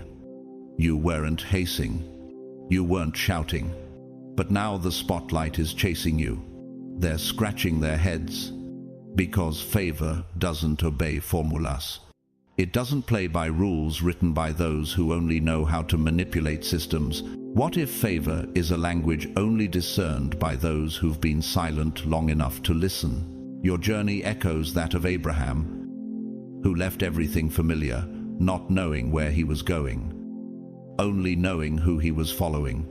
And in that obedience, God birthed nations. You followed that same blind, brilliant faith. You walked with no confirmation, just conviction. They thought you were lost. But now they're watching everything align, like Pharaoh, who dismissed Moses' quiet obedience until the Nile turned to blood and the skies cracked open. Dismissal is easy until the fruit begins to fall from branches no one thought would bear anything. And through it all, you didn't shout. You didn't justify. You let heaven write the backstory. You let time become your loudest sermon. Because when God reveals what he's been building, it doesn't need an introduction. It walks in with glory. In the German film Wings of Desire, an angel says, "Time heals all." But what if time itself is wounded? What if what you were healing wasn't just yourself, but the time you were walking into? You didn't waste the delay. You healed it. And now that healed time is releasing its reward. Isn't it wild how what once looked like your downfall is now the very foundation that's holding your elevation? You prepare a table before me in the presence of my enemies. Psalm 23:5. The table was never cancelled. It was being carved. And now, you are the undeniable proof that God's strategy never needed explanation. It just needed time. And when the fullness came, it didn't whisper. It roared. Number 7. Your discernment was the weapon they didn't know you had. They thought they were ahead of you 10 steps, maybe more. In their mind, the manipulation was working. The rumors were spreading. The smiles were deceiving. They were orchestrating your downfall like it was a chess match. And they were certain you couldn't see the board. What they never imagined was that your greatest weapon was invisible. You weren't swinging. You were sensing, while they were weaving lies in whispers. You were receiving warnings in silence. While they moved pieces in the natural, you were being instructed in the spirit. What they called coincidence was actually clarity. What they labeled luck was your leading, because discernment doesn't wait for evidence. It listens to the atmosphere. It doesn't chase receipts. It detects residue. Have you ever known something in your spirit before it showed up in the physical? That knowing, that unprovable, undeniable knowing was your shield. You weren't being paranoid. You were being prophetic. But the natural man does not receive the things of the Spirit of God, for they are foolishness to him. 1 Corinthians 2:14. That's why they didn't get it. They couldn't understand why their schemes failed, why their setups dissolved, why their tactics missed the mark. You weren't responding from logic. You were responding from wisdom. Jesus could read hearts before they even spoke. But Jesus would not entrust himself to them, for he knew all people. John Stein, Isrim Varba. He discerned their intentions even through praise. And like him, you stopped needing people to expose themselves. They already had. You read the battle before it began. You knew the trap before they built it. Your silence wasn't passive, it was preemptive. And the more quiet you became, the more frustrated they got. Because while they were provoking chaos, you were mastering clarity. You didn't over-explain. You didn't chase closure. You let peace become your perimeter, and anything that threatened it, dismissed. No permission, no announcement, no apology. That's not fear. That's divine filtration. What if your distance wasn't rejection, but redirection? What if your lack of reaction wasn't weakness, but wisdom in motion? You let people show you who they were. And instead of trying to correct their character, you adjusted your access. You didn't expose them. You exposed yourself to higher altitudes, greater stillness, sharper hearing. That's why you stayed winning, even when it looked like you were standing still. They wanted noise. You gave them insight. They wanted explosions. You gave them exits. You were never playing the same game. You weren't in it for attention. You weren't baited by drama. You didn't need to defend every move. You were moving on divine coordinates, ones that couldn't be tracked by their logic. The steps of a good man are ordered by the Lord. Psalm Shloshim Vesheba, Asarim Veshlosh. Nelson Mandela once said, "A winner is a dreamer who never gives up." But sometimes the dreamer doesn't need to shout. Sometimes they just need to discern who shouldn't walk with them into the next chapter. And that's what you did. Quietly, strategically, spiritually. Why argue with someone whose trap you've already outgrown? Why fight battles when your discernment already declared the outcome? And what about the ones who kept trying to provoke you? Like Delilah, who whispered to Samson to find the secret of his strength, only to destroy him once he revealed it. She didn't fight him with swords. She wore him down with flattery. But you didn't reveal your strength. You covered it. You guarded your peace like treasure. And the traps that were supposed to take you out ended up exposing their desperation. Be wise as serpents and harmless as doves. Matthew Esser, Shesha Sara. That was your posture. Wisdom wrapped in humility. Sharpness hidden under gentleness. They underestimated it. That's why they couldn't understand why every setup kept failing. Your discernment was the map through their confusion, the compass through the chaos. It guided you to withdraw when necessary, to confront when led, and to walk away without looking back. And by the time they realized they couldn't bait you, you were already gone, unbothered, unreachable, victorious. Number 8. You didn't just survive the fire. You became fireproof. What was designed to consume you only confirmed you. What was sent to shatter your foundation only served to reveal that your soul was steel reinforced. The heartbreak, the betrayal, the warfare, emotional, mental, even spiritual, it didn't just test you. It transformed you. It carved something inside you that comfort never could. And while it almost took you out, it ultimately taught you how to stand. What if the breaking was never meant to ruin you, but to reveal the parts of you they couldn't reach?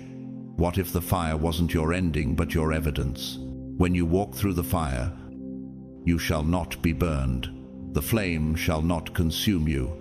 Isaiah 43:2. That was not a metaphor. That was a manual. And you lived it line by line. At first, the suffering stunned you, the weight of being misunderstood, the pain of abandonment, the stretch of walking with no one but God. It pressed you to your edge. But you didn't crumble. You crystallized. The heat didn't turn you into ash. It activated the strength buried in your bones. You didn't just survive the fire. You partnered with it.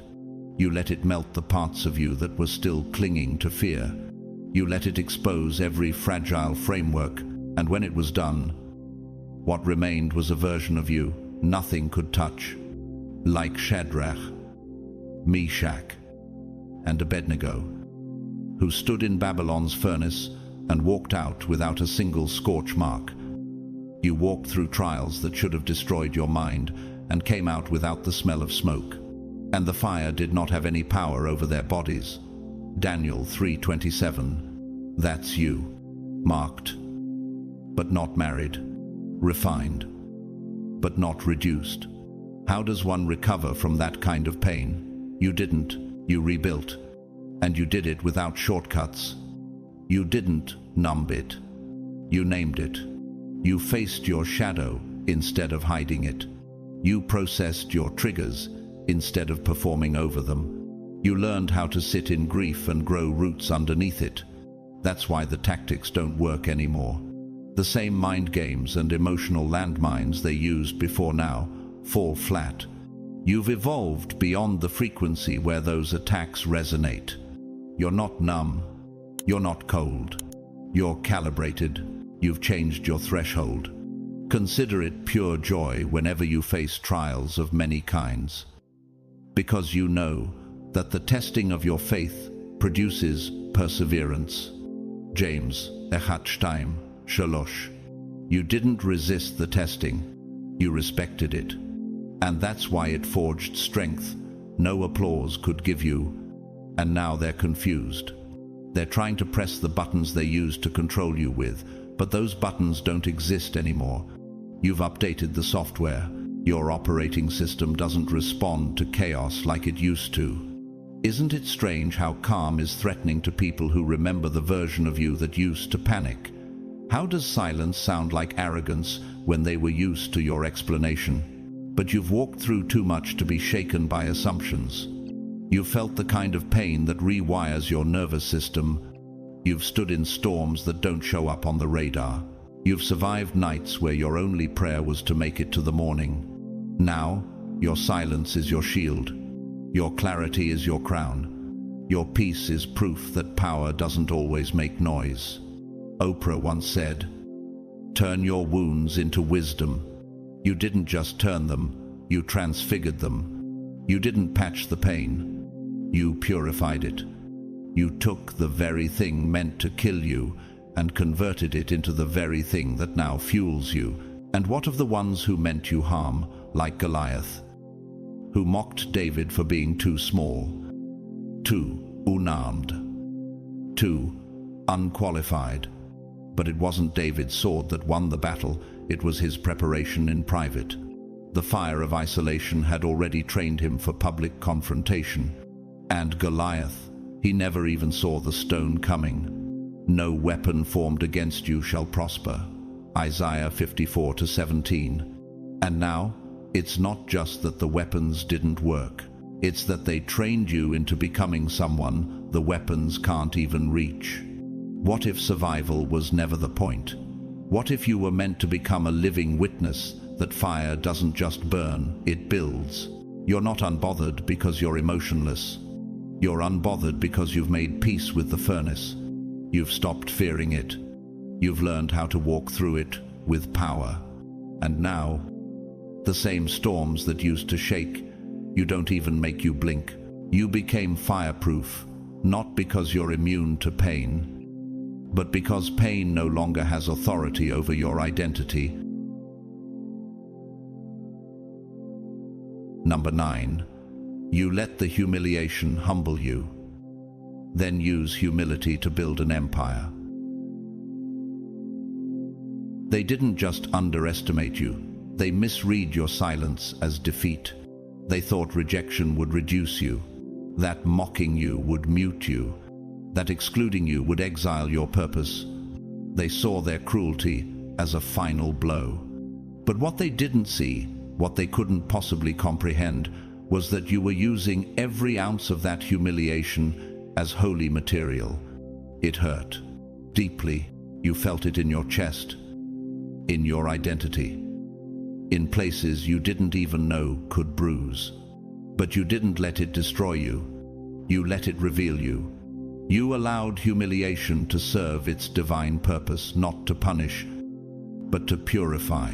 What if the humiliation wasn't meant to ruin your reputation, but to refine your revelation?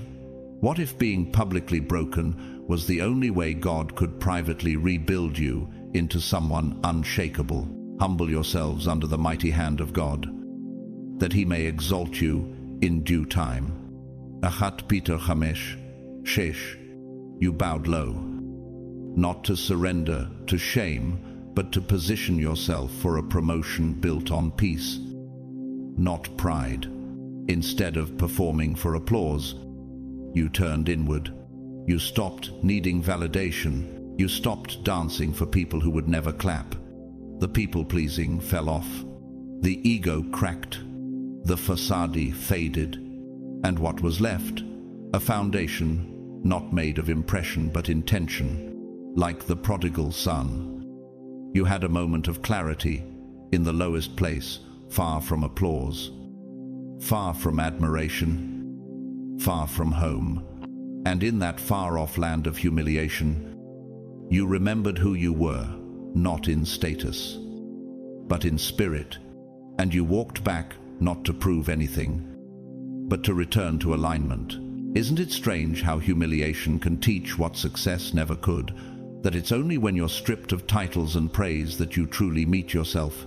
You weren't hardened by it. You were humbled in the most sacred way. You didn't seek vengeance. You didn't plot a comeback rooted in performance. You sought wholeness, restoration, alignment, not to show them who you were, but to remember who you are. You sat with pain until it introduced you to peace. You let every disappointment become a stone, and stone by stone, you built something silent, sacred, and indestructible. The stone the builders rejected has become the cornerstone. Psalm 18 Esarim Vishtaim. That rejection was never a detour. It was an instruction.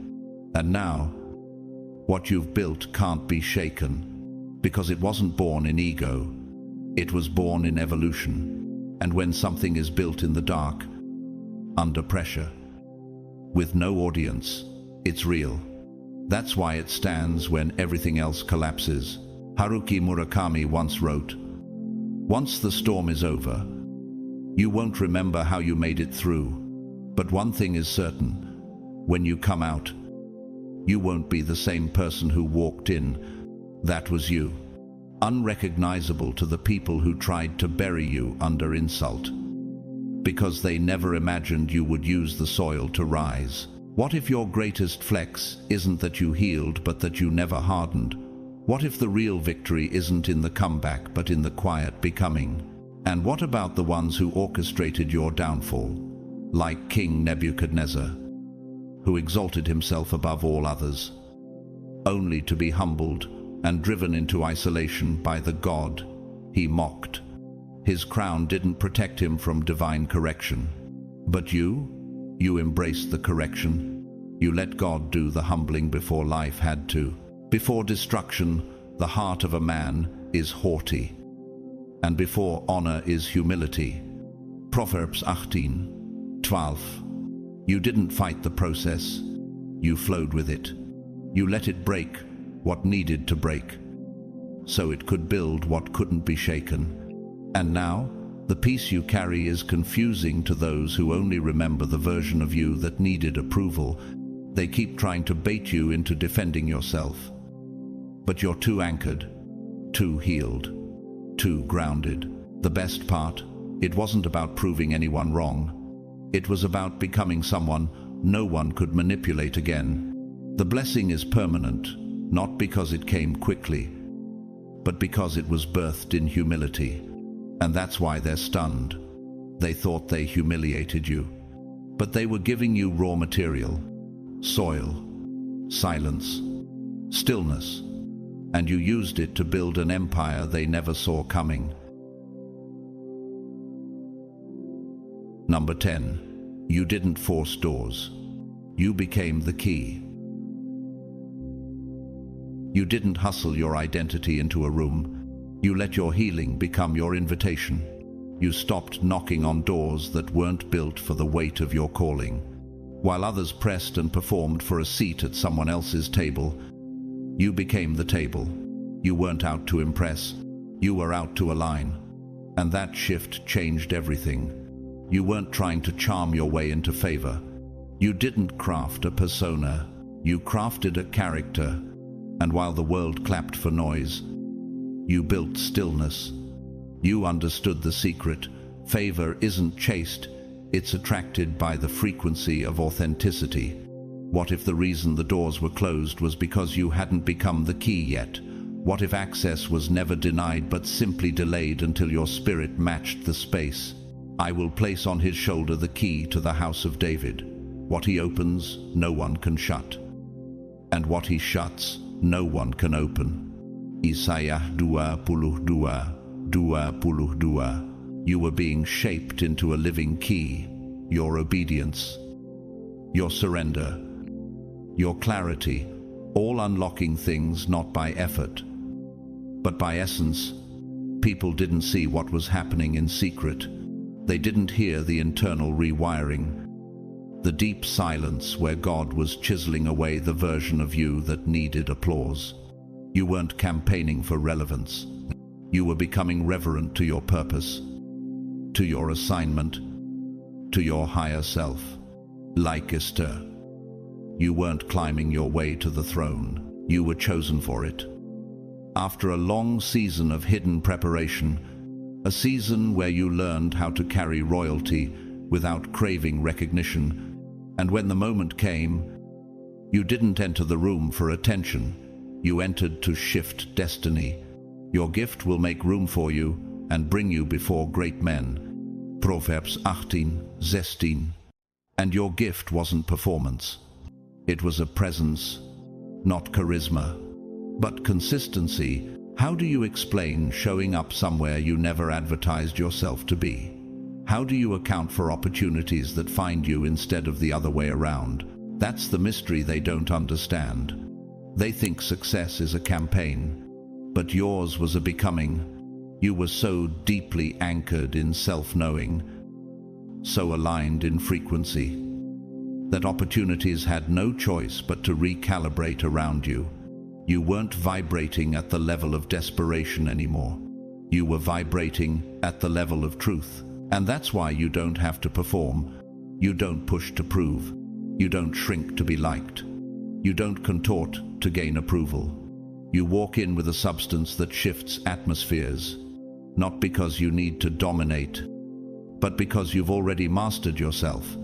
And what about those who tried to block you before, like the Pharisees, who tried to keep Jesus out of religious spaces by questioning his background, his authority, his methods?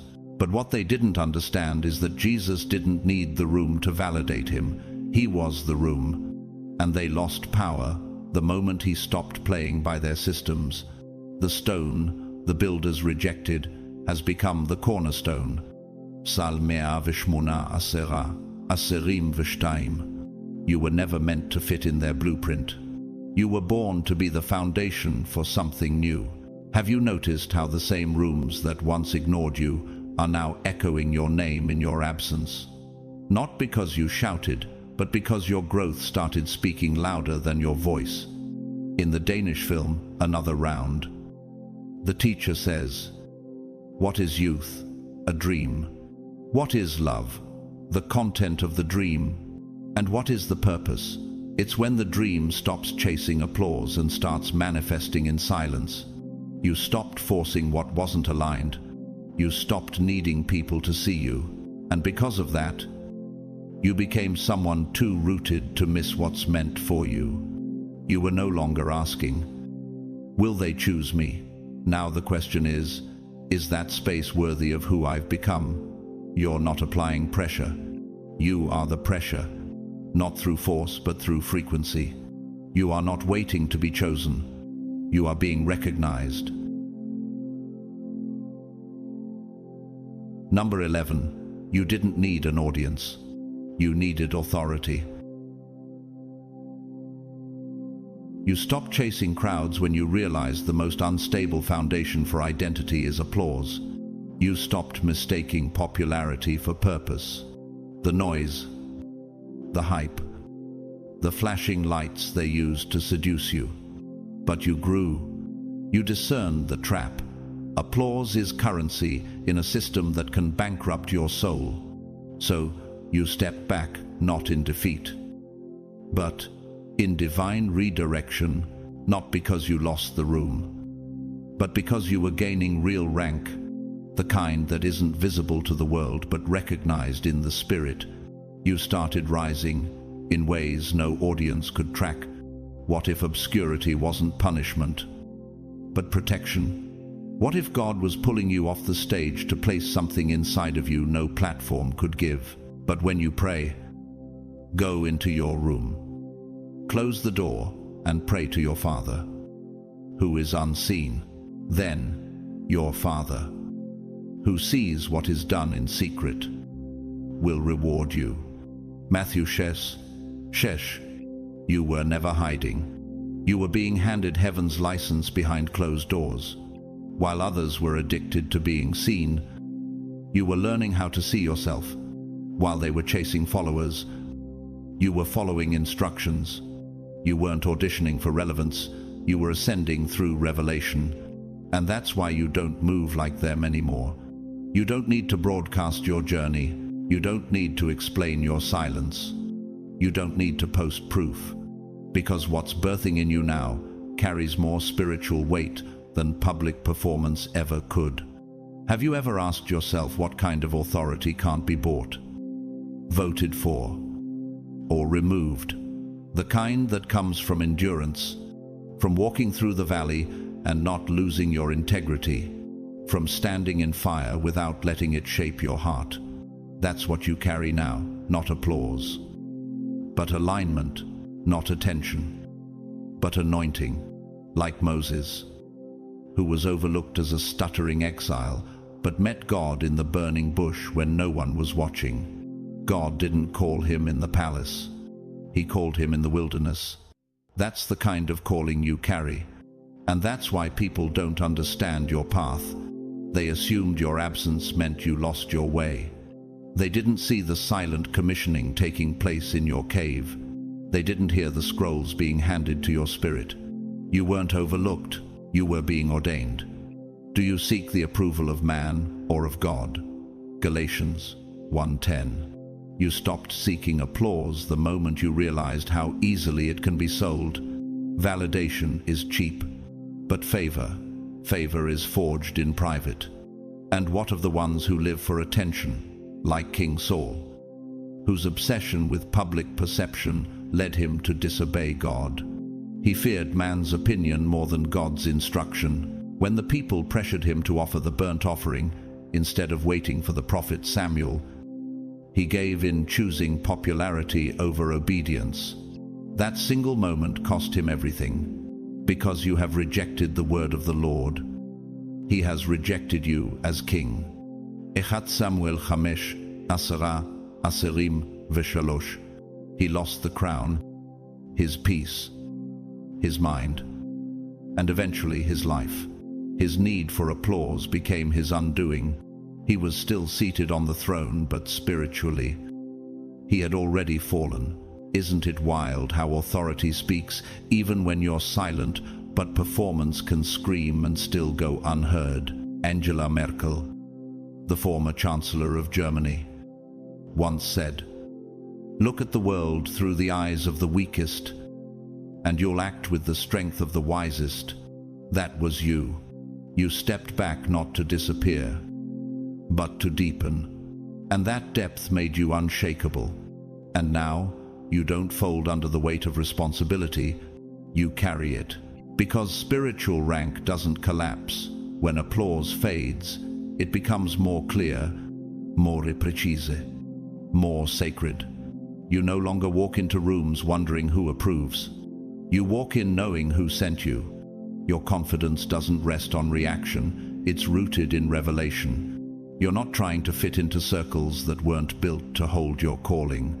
You've outgrown the performance, and that's why the weight you carry now doesn't crush you, it crowns you. You were appointed in silence, licensed in solitude, empowered by endurance, and that license no audience can revoke. Number 12. You didn't just endure the process. You mastered it. You didn't merely survive the wilderness, you mapped it. You didn't just walk through the fire, you learned how to speak its language. You began treating every detour not as a delay, but as a divine decoding. Others rushed through their process, desperate to escape discomfort. But you stayed. You studied. You transformed. Most people sleep through the slow seasons. They resent the silence. They curse the wait. They numb their pain with noise or performance. But you kept your eyes open. You treated the waiting not as wasted time, but sacred time. While they asked, "Why me?" you began to whisper, "What is this making of me?" That shift didn't just change the outcome, it changed you. But let endurance have its full effect, that you may be perfect and complete, lacking in nothing. James 1:8. You let the process work its layers through your soul. You didn't cheat it. You didn't demand a shortcut. You trusted the architecture of delay, the sacred scaffolding of divine development. Have you ever seen a pine tree during a harsh winter? It doesn't panic when the frost arrives. It simply slows. It reroutes. It redirects its energy inward. What looks like inactivity is survival. What looks like dormancy is actually depth. And that's what you were doing. While they saw stillness, you were being strengthened. That's why they can't understand your stillness now. They're confused by your calm. They assume you're unbothered. But it's not apathy. It's awareness. You've been down too many dark valleys to be intimidated by shadows. You've sat in storms long enough to know they eventually pass. You no longer react emotionally to temporary weather. He will sit as a refiner and purifier of silver. Malaki ba, you sat in that fire, not just to endure it, but to be purified by it. You let it strip what wasn't you. You let it reveal what still needed healing. You didn't flinch at the furnace, you faced it. And that courage, that clarity, it can't be borrowed. It must be earned. What if the waiting wasn't about the blessing coming, but about you becoming? What if your season of pressure was never meant to crush you, but crown you? There were moments the silence was deafening. Nights when loneliness makes you question everything. But even then, you didn't run. You didn't retreat. You reached deep into places most people never access. You learned how to comfort yourself in the absence of applause. You mastered the art of rebuilding with no cheering section. The Lord will fight for you. You need only to be still. Exodus pais presece, pais presece. You didn't rush out of the valley. You sat in it until you could see clearly. And what did you see? Yourself. The real you. The version not filtered by fear or performance.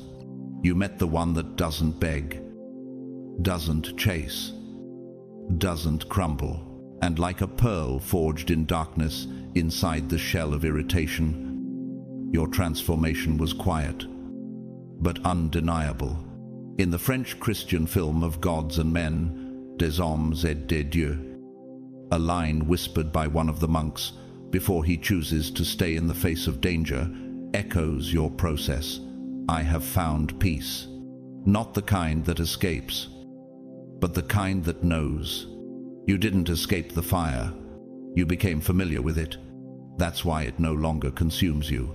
The sufferings of this present time are not worth comparing with the glory that is to be revealed in us. Romans 8:18. How many people around you quit too soon, right at the edge of becoming? They blamed the process. You submitted it. They performed healing. You embodied it. They sprinted. You stretched. And that stretching expanded you into someone capable of carrying what others collapse under. Be still and know that I am God. Psalm 46:10. You moved when heaven moved. You were still when heaven was silent. That obedience created a rhythm deeper than motivation. It gave you authority over delay, over fear, over your former self. And now, you are not just ready, you are equipped. You don't just recognize the blessing, you can sustain it. You don't just receive the promise, you protect it. The old, you would have lost it in the noise. The new you, mastered in the silence, trained in stillness, crowned in the fire. You didn't just finish the process, you became the process. Number 13. You refused to let your trauma become your personality. You made a decision most never do, to stop building monuments to pain and start constructing foundations for freedom. You stopped letting the worst moment of your life become your permanent address. You refused to let suffering become your signature. Psychologists call it trauma fusion, when pain and identity become inseparable. But you cut the cord like a spiritual neurosurgeon. You separated the trauma from the truth and rewired your inner circuitry. You weren't just surviving it, you were reprogramming through it. But what if the story you keep repeating isn't the truth, but just the version your wound still needs? Instead of collecting pity like currency, you began a sacred excavation. You entered the ruins of your old self, not to grieve but to rebuild, like Nehemiah inspecting Jerusalem's broken walls by night. Nehemiah 2:13. You examined the ruins quietly and began laying a new foundation without applause, without announcement. You didn't seek relief. You sought a redesign. You chose real healing over cosmetic comfort. While others built walls around their pain, you planted a garden inside yours. He gives beauty for ashes, the oil of joy for mourning, the garment of praise for the spirit of heaviness. Isaiah 61:3. You didn't just believe it, you became it. And like Job, stripped of everything yet clinging to hope, you refused to let devastation steal your destiny. What they thought would end you became the fire that refined you. What if the version of you they broke was never meant to survive the next level anyway? You confronted the real battle, not what happened, but what tried to plant roots in your identity afterward. Bitterness, cynicism, shame. You chose to confront it. not coddle it. You asked the questions most people avoid. You didn't just feel, you filtered. And you didn't sugarcoat anything, not even with yourself. Search me, O God, and know my heart. Test me and know my anxious thoughts. Salma shloshim vitish asrim vishlosh. You didn't want attention. You wanted authenticity. And in that pursuit, your healing went deep. You didn't patch surface wounds. You renovated the whole house. You replaced cracked emotional foundations with walls of wisdom and windows of discernment. Now your presence feels like peace, and peace, unlike pity, isn't earned, it's embodied. Are you still performing your pain, or are you finally living your healing? People who once knew you don't recognize you anymore, because they only ever knew the version of you that was bleeding. What they're witnessing now is the resurrection. Weeping may endure for a night, but joy comes in the morning. Psalm Shloshim Chamesh. You don't carry wounds like decor. You carry wisdom like armor, and your silence is no longer emptiness. It's a sacred strategy. Painter Frida Kahlo. Broken in body, but not in spirit, once said, "I never painted dreams. I painted my own reality." After a life-altering accident, she turned every scar into a stroke of bold color. Her life wasn't a tragedy, it was a canvas, and so is yours. Like David, who danced before the Lord with scars and songs, you learned that being healed doesn't mean being untouched, it means being unashamed. You let go of the need to explain your past and started embodying your purpose. Create in me a clean heart, O God, and renew a right spirit within me. Psalm 51:10. That was your rebuilding prayer. And heaven answered with scaffolding, not a spotlight, with chisels, not claps. You didn't become your trauma. You became the healed frequency that trauma can no longer live in. You didn't curate pity. You cultivated power. You didn't relive your pain. You resurrected your purpose. Is it possible that the most powerful thing about you is not what you survived, but who you refused to become afterward? That's why your glow isn't decoration. It's evidence, a sign, a radiant signal that you did the ugly, quiet, courageous work, and it came from within, not for applause, not for pity, not for revenge, but for revelation. Now, like Jacob who limped from the wrestling, but walked away with a new name, you wear your transformation with quiet authority. Your name shall no longer be Jacob, but Israel, because you have struggled with God and with men and have prevailed. Genesis 32:28. So when they ask how you did it, tell them, I stopped being the victim. I started being the vessel. Number 14. Your surrender was your strategy, not your weakness. You didn't force your way through. You flowed your way forward, while others white-knuckled their plans, micromanaged every detail, obsessed over timelines, and burned out trying to control what only heaven could coordinate. You chose stillness. You chose trust. You chose surrender. They mistook your peace for passivity, your quiet for confusion, and your surrender for stagnation. But what they didn't realize was, peace was your strategy, and surrender was your weapon. Be still, and know that I am God. Psalm 46:10 wasn't just a verse, it became your compass, not to freeze in fear, but to trust radically, to believe that movement without alignment was just glorified noise. But what if letting go wasn't the end but the ignition? What if the breakthrough never came until you stopped trying to force it? You stopped begging for rooms to open. You stopped campaigning for attention. You let go of the exhausting impulse to prove your value, and you didn't lose ambition, you gained accuracy. In that sacred stillness, you handed your future to God and whispered, "Do what only you can do."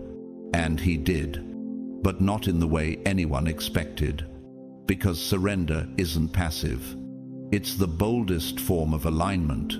It's saying no to things that glitter but aren't gold, saying yes to timing you can't predict, and moving forward with faith, even when the next step isn't lit. That's not weakness, that's spiritual intelligence. There's a moment in the film The Mission, 1986, where Father Gabriel walks into the territory of violent warriors carrying nothing but a flute. Instead of shouting, he plays a melody. He does not fight, but the music stops the battle. That's surrender at its highest frequency. Quiet, firm, spirit-led. You didn't play the game. You transcended it. While others hustled for recognition and rushed toward validation, you walked slowly, but with divine precision. You moved with an unseen rhythm, and now doors are opening, not because you forced them, but because you became the frequency that divine doors respond to. Have you ever wondered why some people burn out chasing success, while others seem to glow effortlessly when no one is watching? They're stunned. How did you know to wait? They ask. How were you calm when everything looked like it was falling apart? You didn't have insider information. You had insight. You understood the secret most people overlook. Favor doesn't follow the loudest voice. It follows the most aligned soul. But to truly see what surrender means, look at its opposite. Consider Jezebel, a queen whose name became synonymous with control, seduction, and rebellion against divine order. She manipulated kings, silenced prophets, and built her power on intimidation. But in the end, as recorded in 2 Kings 9, she was thrown from her palace window, trampled by horses, and her legacy erased. Her story is a warning. Anything built by force, fear, or ego will collapse under its own weight. What she refused to surrender eventually destroyed her. You learned what Jezebel never did. You realized true power isn't taken, it's handed. And what God hands to you, no man can take away. So while others used blueprints built on manipulation, you listened for instructions whispered in silence. You let obedience become your scaffolding, and heaven did the construction. Everything is falling into place now, not by luck or manipulation, but by divine coordination. You're not forcing things anymore. You're attracting what matches who you've become. You didn't panic. You became the eye of the storm. You didn't hustle your way in. You aligned your way up. You didn't manipulate outcomes. You flowed in divine order. Can you feel it? That moment when your life starts responding not to your fear, but to your faith. You walked through fire without becoming bitter. You endured storms without becoming cold. You rewrote the code of your soul while the world wasn't watching. That's why it all looks effortless now. Because it was never about proving anything. It was about becoming someone who didn't need proof. And now that everything is unfolding, they're stunned, but you're not. You knew the wilderness wasn't a punishment. It was purification. You knew your stillness wasn't stagnation. It was a strategy. The Lord will fight for you. You need only to be still. Exodus 14:14 wasn't just theory. It was your training ground. Now your life speaks without needing defense. Your glow is earned. Your peace is unshakable. Your elevation is the sermon. They can't trace how it happened, and they're not meant to. Let them wonder. Because here's the question that echoes deep in the spirit. What if the silence was never empty, but sacred space, preparing you for everything you asked for? You didn't just survive the storm. You become the calm that holds its center, no matter what comes. You didn't just hope for the light. You became the vessel that carries it. Not through force, not through fame, through alignment, through trust, through obedience. You didn't just win a moment. You sparked a movement within yourself. And now, you're completely unstoppable. So now you know, surrender was never the absence of strength. It was the evidence of a deeper strength, one that cannot be shaken by noise, delay, or denial. You didn't fold. You aligned. You didn't collapse. You recalibrated, and in doing so, you've become the living proof that grace moves quieter than ambition, but it builds far stronger. You didn't just get through it. You grew through it. The waiting season wasn't wasted. It was sacred. It refined your discernment, matured your spirit, and rewired your soul. You didn't surrender because you gave up. You surrendered because you leveled up. And now, the silence is speaking for you. If this message spoke to your spirit, don't keep it to yourself. Share the light, like the video if you felt seen, understood, or empowered. Comment below and let us know which line felt like it was written directly for you. Your words might be the confirmation someone else is praying for right now. And if you haven't already, subscribe to the channel so you never miss a moment of truth, growth, and divine revelation. This is more than content. This is a movement, a sacred space where healing meets calling, where silence becomes strategy, and where surrendered souls rise. To everyone who's supported through your super thanks, or simply by being present, listening, and growing, you are deeply appreciated. Your presence here is not unnoticed. It's divine alignment. May God continue to bless you with clarity, protect your process, and surprise you with peace that surpasses all understanding. You're not behind. You're right on time. You're not forgotten. You're being finely formed. And now that you've surrendered, watch what begins to chase you. God bless you. Welcome home. Let's rise together.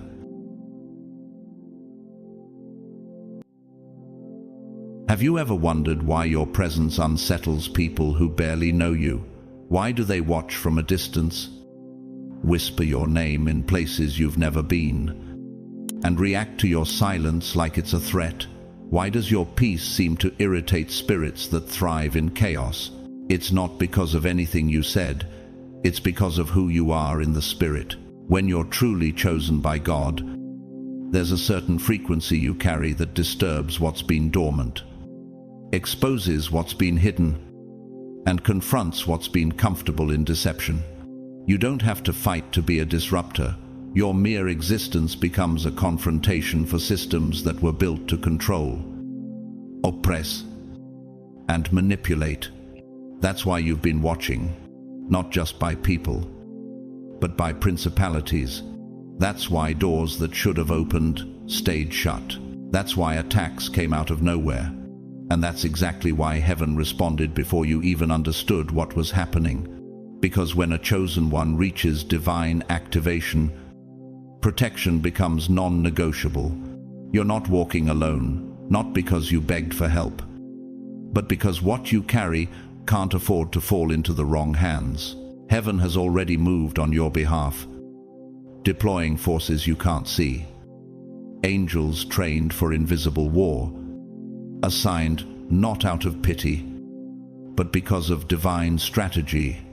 If this resonates with you, comment 777 below to confirm that your spirit knows exactly what's happening.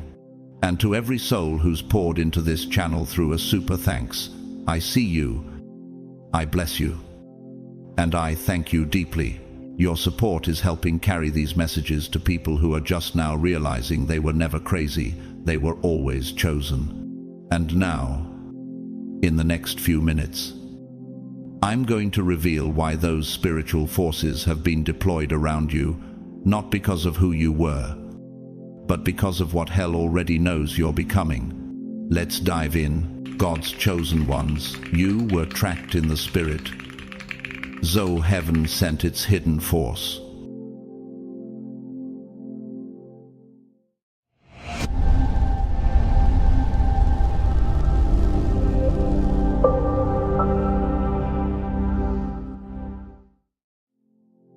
Number 1.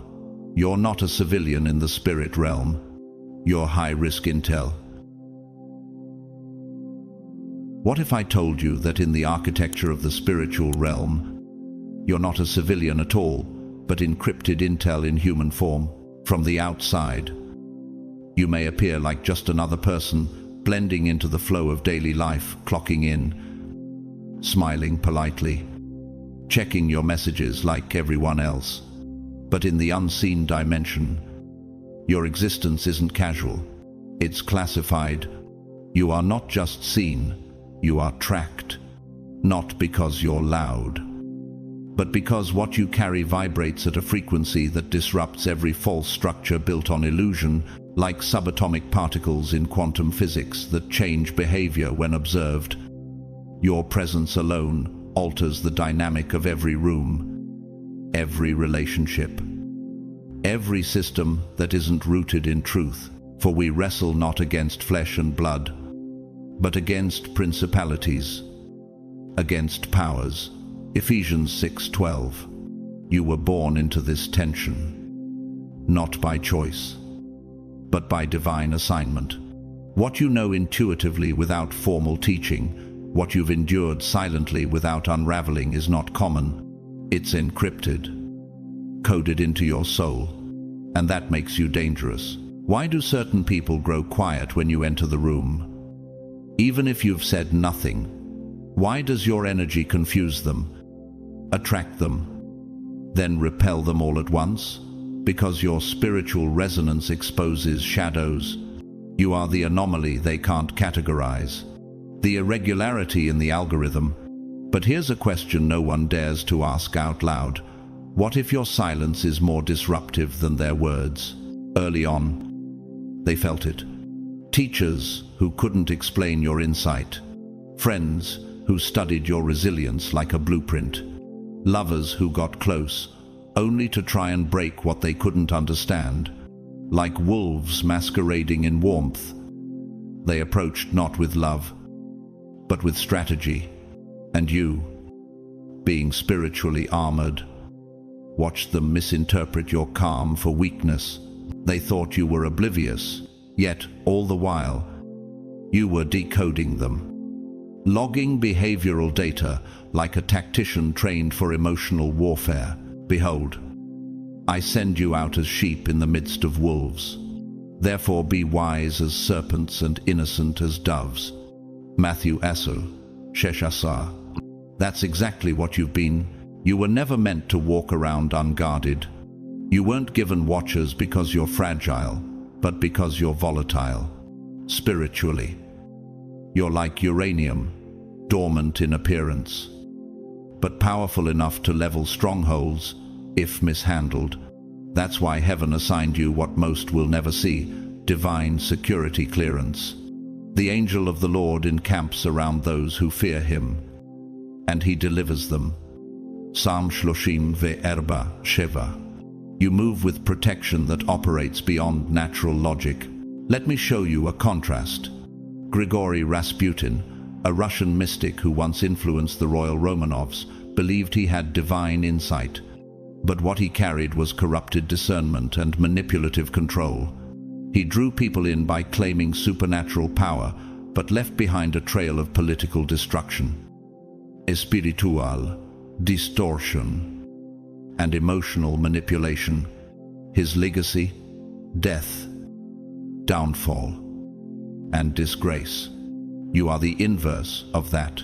Where he exploited influence to control empires, you carry light that confronts them.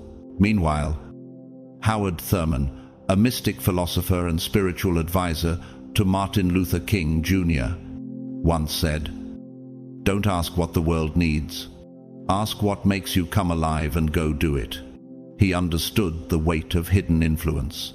His presence wasn't loud, but his spiritual depth shook systems from the inside out. You walk in that kind of weight. 2. There's a story they'll never write in textbooks. A young woman named Naila lived in a small village where people only valued the visible titles: wealth, status. She spoke little, but knew things before they happened. When a leader in the town tried to manipulate the community with false prophecy, she exposed it not by words, but by unshakable peace that disrupted the lie. The man lost his power not through confrontation, but through the unraveling that truth always brings. No one knew Naila's name before, but from that day forward, even her silence was watched, just like certain animals in the wild. You are not designed to be easily understood. The snow leopard, for example, is rarely seen, but its presence reshapes the entire ecosystem. Biologists call it a keystone species because everything else adjusts around it. You are that spiritually, even when hidden. The atmosphere around you rearranges itself in response, and that's why you feel the tension. Not everyone walks with watchers. Not everyone is spiritually escorted. But when your spiritual resonance destabilizes demonic infrastructure, protocols get activated. There is a war for what you carry, not because you signed up for one, but because your soul came encoded with frequency maps that hell has been trying to jam since your first breath. No weapon formed against you shall prosper, and every tongue that rises against you in judgment, you shall condemn. Isaiah 54:17. Your existence is disruptive, not because you intended it, but because heaven embedded something in you that refuses to be silent. And what if the thing that makes you feel watched is actually a divine signal that you're finally walking in your assignment? Some call it paranoia, but spiritually, it's protocol. You are not just alive. You are monitored, guarded, covered not for safety, but for strategy. He will command his angels concerning you to guard you in all your ways. Saltishim v'chatachat. You are carrying too much light to be left unshielded in a world that profits off darkness. And maybe you've been asking the wrong question this whole time, not why am I being attacked, but what truth in me are they trying to silence? So if it feels like something unseen is always watching, it's because it is. If it feels like your life has been under surveillance, under tension, under pressure, it's because you're not common intel. You are divine infrastructure, and heaven refuses to let you fall into enemy hands. This isn't the time to second-guess your weight. This is the hour to rise in full authority and walk like the high-risk intel you were born to be. You are not a civilian. You are the system breaker they were warned about. Now, move accordingly. Number 2. Your presence disarms hidden weapons. Have you ever walked into a room and felt the air shift like something intangible recoiled before you even spoke? It wasn't your outfit. It wasn't your tone. It was your frequency. There's a reason some people straighten up, go quiet, or suddenly change the subject when you arrive. It's not intimidation in the worldly sense. It's spiritual disruption. You don't even have to make eye contact. Just standing there shifts the molecules in the room. Because your presence disarms hidden weapons, you're not reactive. You're not confrontational. And yet, truth begins to leak through the cracks the moment you're near. The light shines in the darkness, and the darkness has not overcome it. John 1:5. That's who you are. Light not as decoration, but as revelation. You have this spiritual way of drawing truth out of hiding. People who rehearsed lies in the mirror before showing up find themselves stammering, People who wear charm-like armor feel their walls crumble. And it isn't because you called them out. It's because your very presence makes pretense unsustainable. The mirror you carry isn't made of glass, it's made of clarity. And not everyone is ready to see themselves in it. Is it possible that the discomfort people feel around you has nothing to do with arrogance and everything to do with their own unhealed shadows? Some couldn't stand you from day one. They couldn't explain why. They just felt off when you entered the space. They labeled you cold, intimidating, difficult. But they weren't reacting to your personality. They were reacting to what their spirit sensed. A presence they couldn't manipulate. A vibration that didn't bend to performance. A soul that couldn't be seduced by shallow power plays. Your discernment is precise, not analytical, but frequency-based, like echolocation in bats. You send out signals without trying, and what comes back isn't what people say, but who they are beneath the act, the tension in their voice, the stiffness in their smile, the forced laughter that betrays a carefully polished facade. These aren't accidents. They're energetic, and you read them like braille for the soul. Even darkness is not dark to you. The night is as bright as the day. Psalm 139:12. That's the clarity you walk in. You don't have to say much. You just have to show up. Let's look at someone who embodied this beautifully. Dorothy Day, the radical Catholic activist, writer, and co-founder of the Catholic worker movement, never raised her voice in protest. Yet she dismantled structures of greed, hypocrisy, and indifference with her quiet, holy presence. She once said, "My strength returns to me with my cup of coffee and the reading of the Psalms."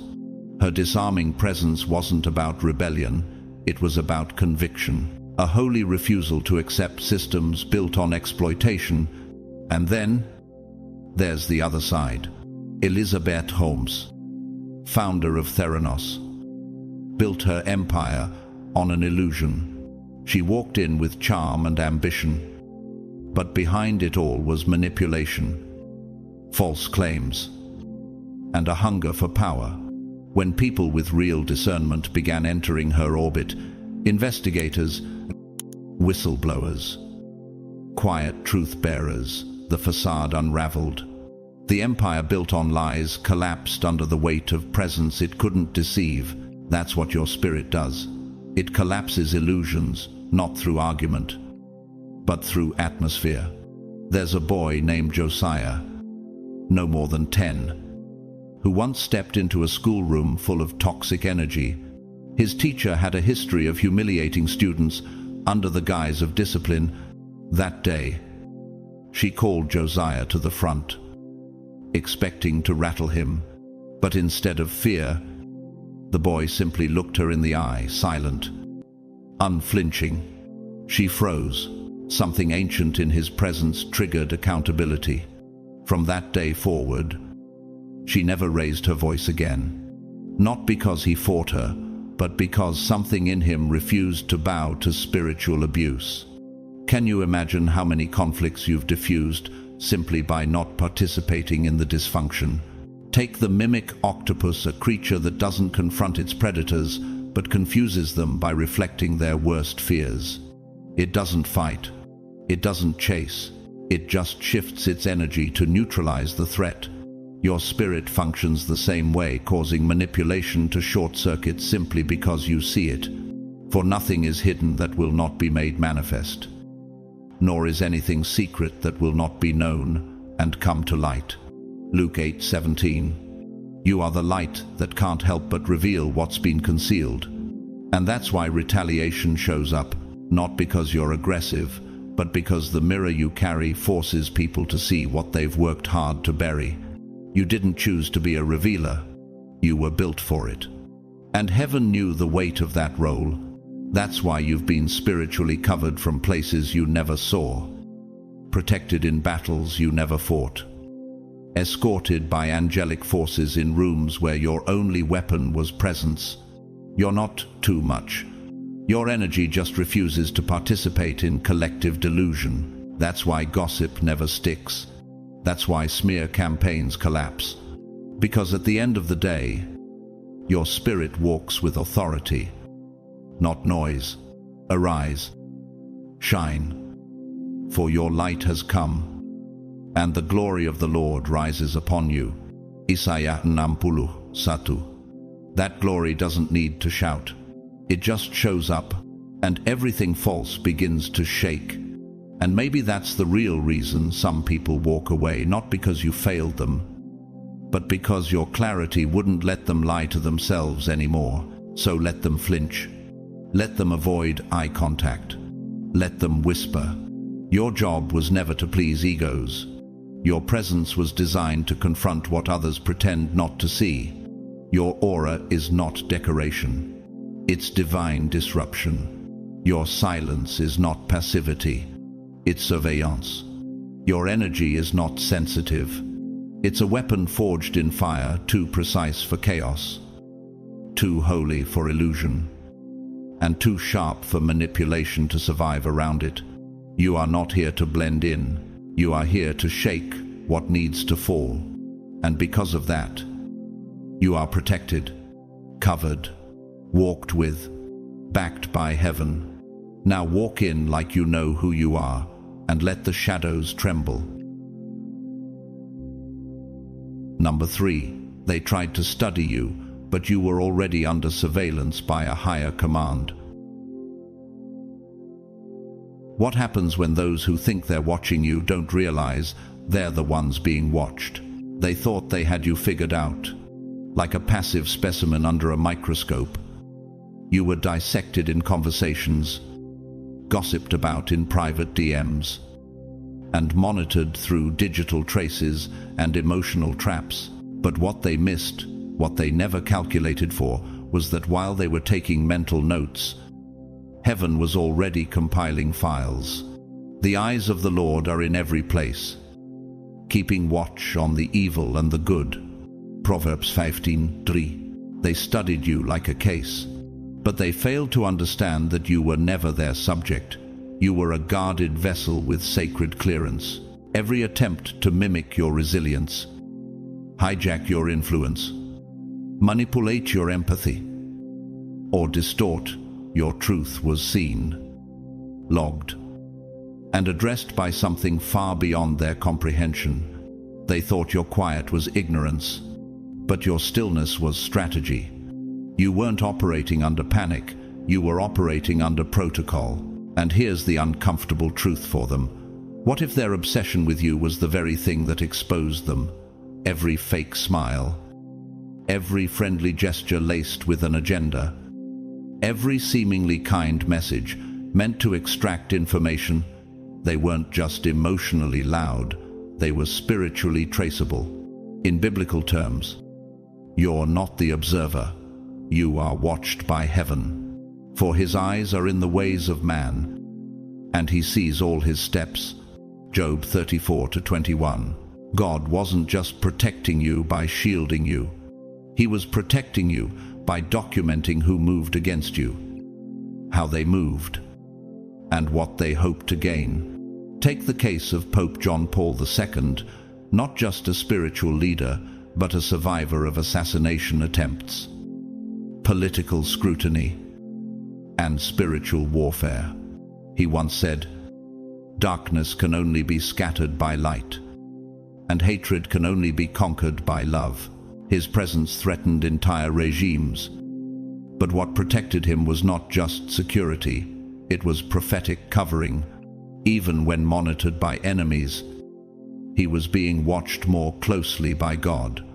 Contrast this with Julian Assange, founder of WikiLeaks, a man obsessed with information exposure, but whose own system was never built to handle the spiritual weight of truth.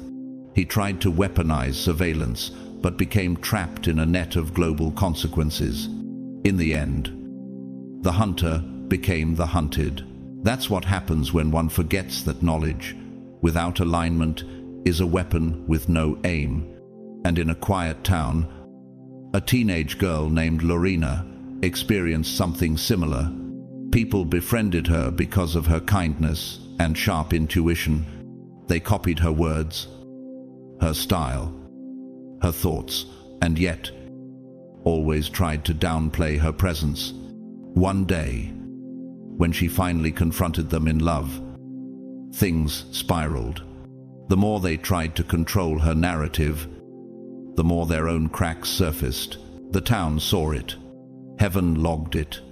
Lorena didn't fight them. She just kept walking. Covered.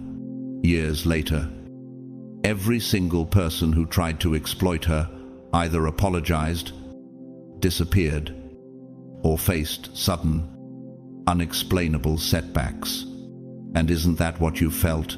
That strange discomfort in others when they look you in the eye too long? That feeling that something always backfires when people try to twist your story? It's not just karma, it's documentation. You are a walking spiritual case file, the glass-winged butterfly, with wings so transparent they're almost invisible. Survives not by hiding, but by being seen only by the ones who can truly perceive. Predators often overlook it, thinking there's nothing to hunt, until they realize too late that its flight has rerouted the ecosystem. That's you, hidden in plain sight, not defenseless, but defended. No creature is hidden from his sight, but all are naked and exposed to the eyes of him to whom we must give account. Hebrews 4:13. This is why you're covered, not because you were silent, but because your silence had weight. Some of them can't sleep. Some can't thrive. Some experience relational collapse or emotional erosion after crossing you. Why? Because they didn't realize they had stepped onto spiritual landmines, sacred boundaries they weren't authorized to cross. Heaven didn't just protect you by removing you. It protected you by letting them expose themselves while thinking they were in control. Their emails are remembered. Their lies were time-stamped. Their conversations were recorded not by machines, but by the Spirit. God will bring every deed into judgment, including every hidden thing, whether it is good or evil. Ecclesiastes 12:14. And the more they tried to analyze you, the more they documented themselves, the more they tried to define your story, the more they lost control of their own. What if your entire life wasn't just a testimony, but a timeline in the archives of divine justice? You were never powerless. You were positioned. You were never blind. You were being briefed. You were never naive. You were being led. Every word you didn't respond to, every time you refused to clap back, heaven noticed. And now, the protection over you has intensified because there's too much evidence. They thought they were watching you, but heaven was watching them, watching you. And now, your life speaks like a sealed file, untouchable, sealed, sacred. You're not just walking forward, you're walking with backup, covered, guarded, documented. So let them study, let them watch, let them whisper, because their surveillance only built the case for your protection. You are not just seen, you are watched by heaven, and now, it's too late for them to undo what's been recorded. Number 4. Your destiny was flagged as a strategic threat to corrupt systems. Have you ever wondered why your life has been unusually intense from the very beginning? Like something about you just wouldn't blend in? No matter how hard you tried, it's because you were flagged early, before you even understood the weight of your purpose. Spiritual systems had already taken note. Your name became classified intel the moment you started resisting manipulation, questioning false peace, and walking in raw, unfiltered truth. You didn't just disrupt people, you disturbed structures. You were born with a spiritual code embedded in your design, a divine pattern encrypted with the frequency of awakening, and corrupt systems, spiritual, cultural, even familial, felt the tremor before you ever spoke. Before I formed you in the womb, I knew you. Before you were born, I set you apart. I appointed you as a prophet to the nations. Jeremiah 1:5. You're not a wanderer. You're a disruptor with assignments. What if your healing was never just for you, but a key that unlocks generations of silence in others? What if your deliverance was the catalyst for the dismantling of hidden, inherited dysfunction? That's why you've been delayed, misunderstood, attacked, and misrepresented. Not because you're weak, but because your ripple effect is dangerous. Systems built on suppression fear one thing above all: contagious freedom. If you awaken, others will too. If you break free from shame, abuse, or silence, others will question the script they've obeyed for years. And that, to corrupted spiritual infrastructures, is intolerable. You weren't just fighting for your own voice, you were echoing futures. Remember Harriet Tubman, the abolitionist and conductor of the Underground Railroad? She wasn't a politician, a soldier, or a preacher, but she was dangerous. Why? Because her escape wasn't just escape, it was blueprint. She said, "I freed 1,000 slaves. I could have freed 1,000 more if only they knew they were slaves." Her journey threatened the entire economic and racial system because she carried a pattern of freedom, and that's exactly who you are, a living escape route. Now compare that to Jim Jones, a cult leader who created an entire system of control rooted in manipulation and fear. He weaponized trust, twisted scripture, and built a false family structure around loyalty and fear. But his system collapsed when individuals started asking real questions. The moment people began to see, the illusion shattered. That's why leaders like that fear people like you, because your clarity is viral. In the life of a man named Levi, a quiet counselor from a small city, this same spiritual tension played out. He didn't preach from a pulpit, but every session he held peeled back lies people lived under for decades. One day, his presence alone caused a senior religious leader in the area to publicly break down, confessing to years of abuse he'd hidden behind robes and ritual. Levi didn't do it with rage. He just carried truth, and that truth became a spiritual fire that no disguise could withstand. Do you now see why the attacks on you have been so irrational, so premature, and so strategic? They weren't just targeting your actions, they were trying to intercept your pattern. Nature shows us this clearly. In the mycorrhizal network, a massive underground fungal communication system connecting trees, one healthy tree can share information, immunity, and nourishment with weaker ones miles away. You are that tree. Your breakthrough feeds the forest.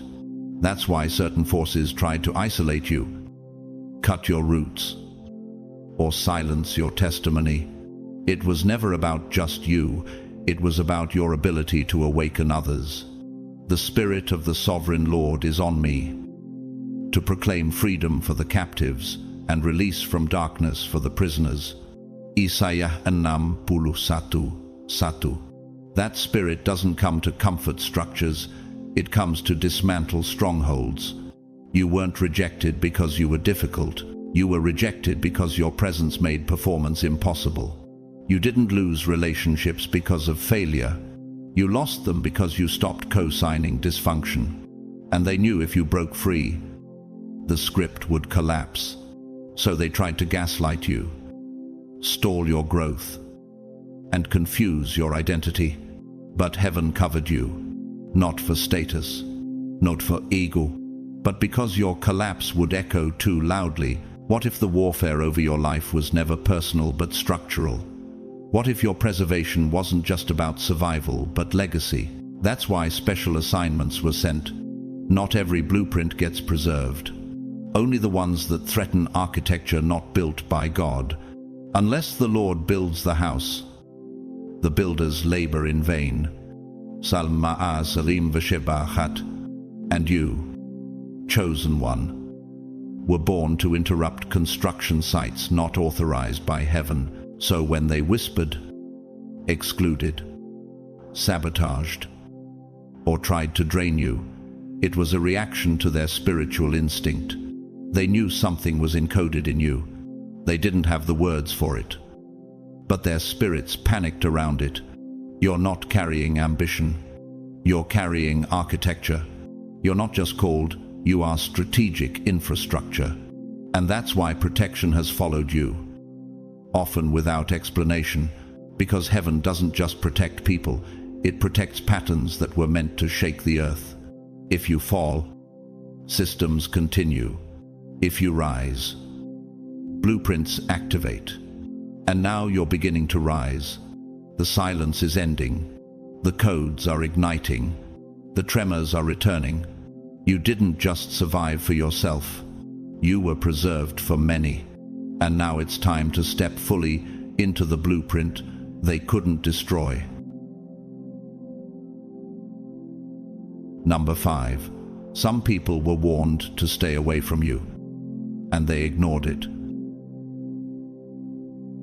Have you ever wondered why some people's lives start spiraling not long after crossing paths with you? There are individuals right now silently drowning in unexplained setbacks, emotionally disoriented, relationally unstable, spiritually drained, and they don't realize the origin isn't random. It's rooted in disobedience. They didn't just disrespect you. They disrespected the instructions that came with you long before the betrayal, the slander, the mockery, or the manipulation. There were warnings. Touch not mine anointed, and do my prophets no harm. 1 Chronicles 16:22. Spirit always flashes red, and those assigned to mishandle you were not uninformed. Some had disturbing dreams they couldn't shake. Others felt physical resistance, tightness in their chest, sudden nausea when planning to harm you. Some even had people around them say things like, "Something about them is different. Be careful." But ego spoke louder than reverence. They thought charm, intellect, or spiritual theatrics could override divine boundaries. What they didn't realize is that you weren't just walking with favor. You were walking with clearance. You weren't loud. You weren't boastful. But spiritually, you were heavily escorted, covered, tagged, monitored by divine authority. You weren't just kind. You were claimed. And that changes everything. Do they know what it means to tamper with a vessel that doesn't belong to them? There's a story in the Bible, King Belshazzar of Babylon, who once held a lavish feast using sacred vessels stolen from the temple of God. He drank from what was consecrated. He disrespected what was set apart. And that very night, a hand appeared on the wall, writing his judgment. He lost everything. Daniel 5. That's what happens when people treat holy things like they're disposable. For we know him who said, "Vengeance is mine, I will repay." Hebrews 10:30.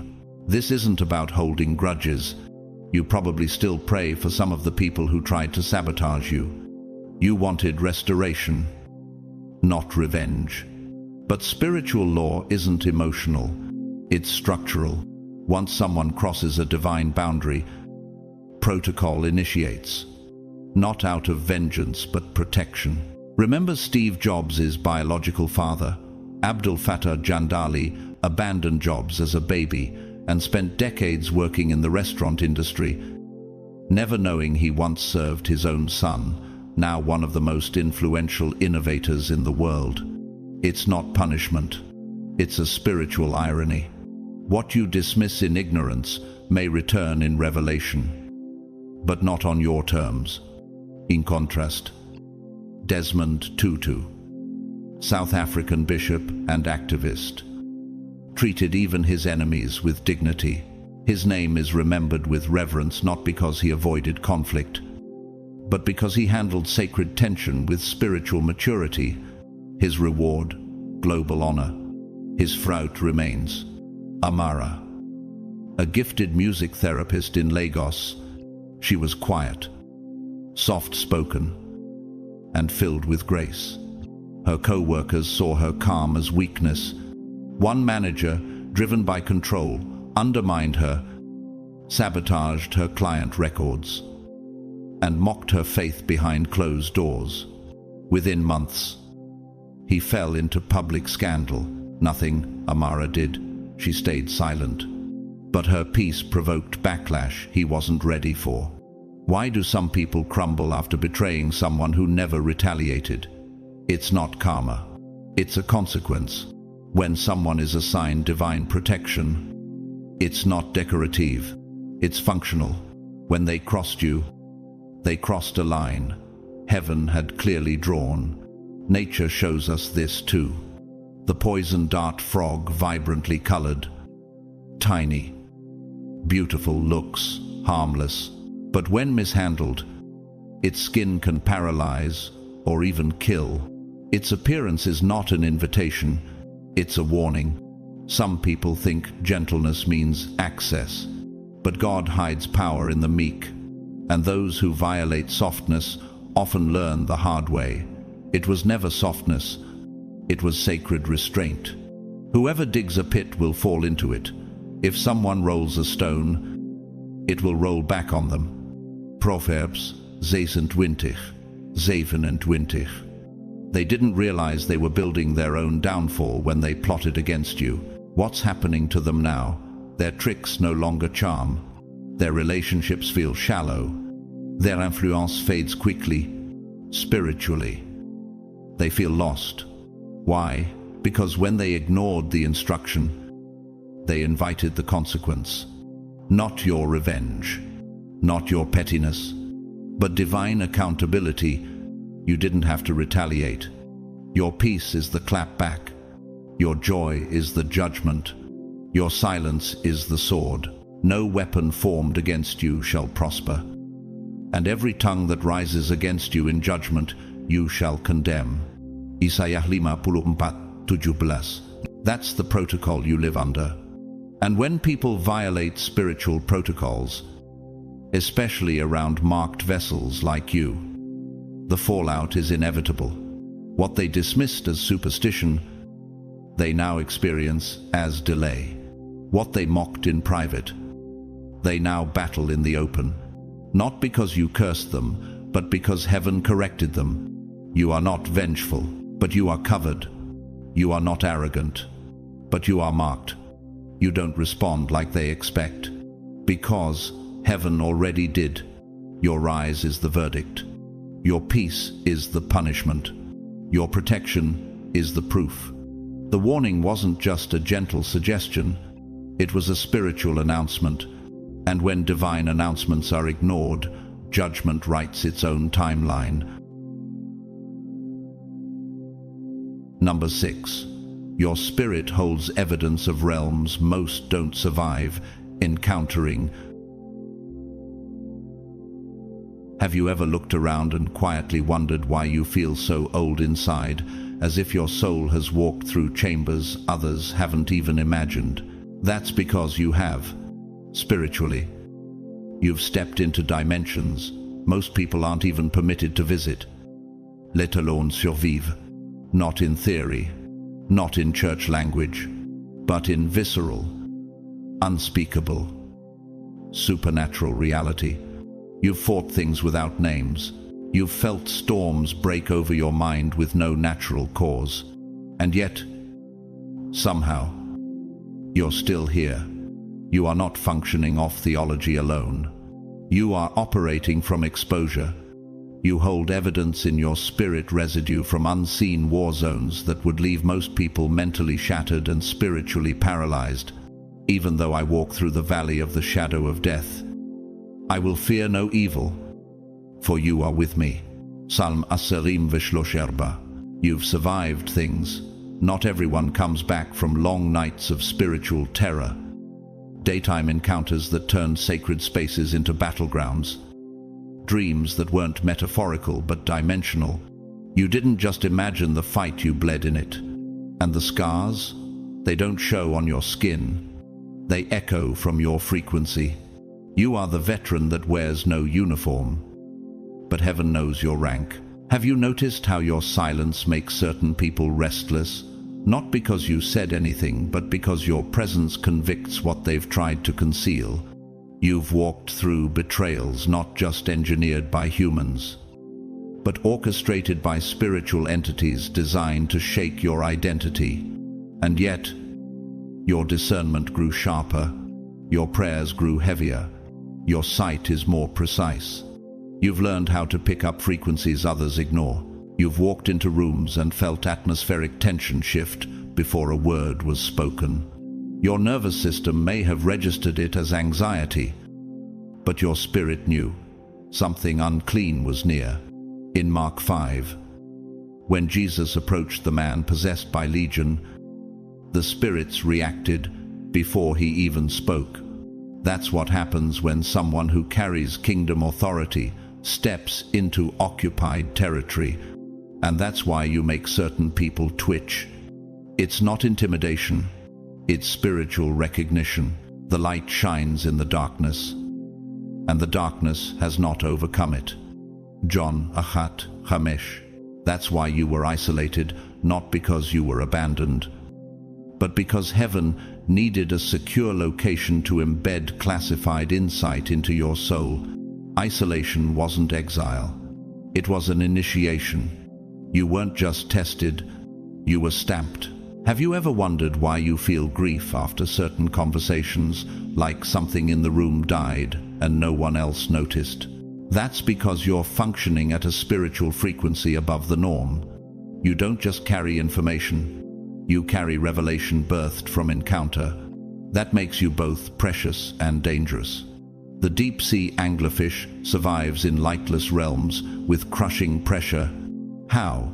Because it evolved to thrive where others can't breathe.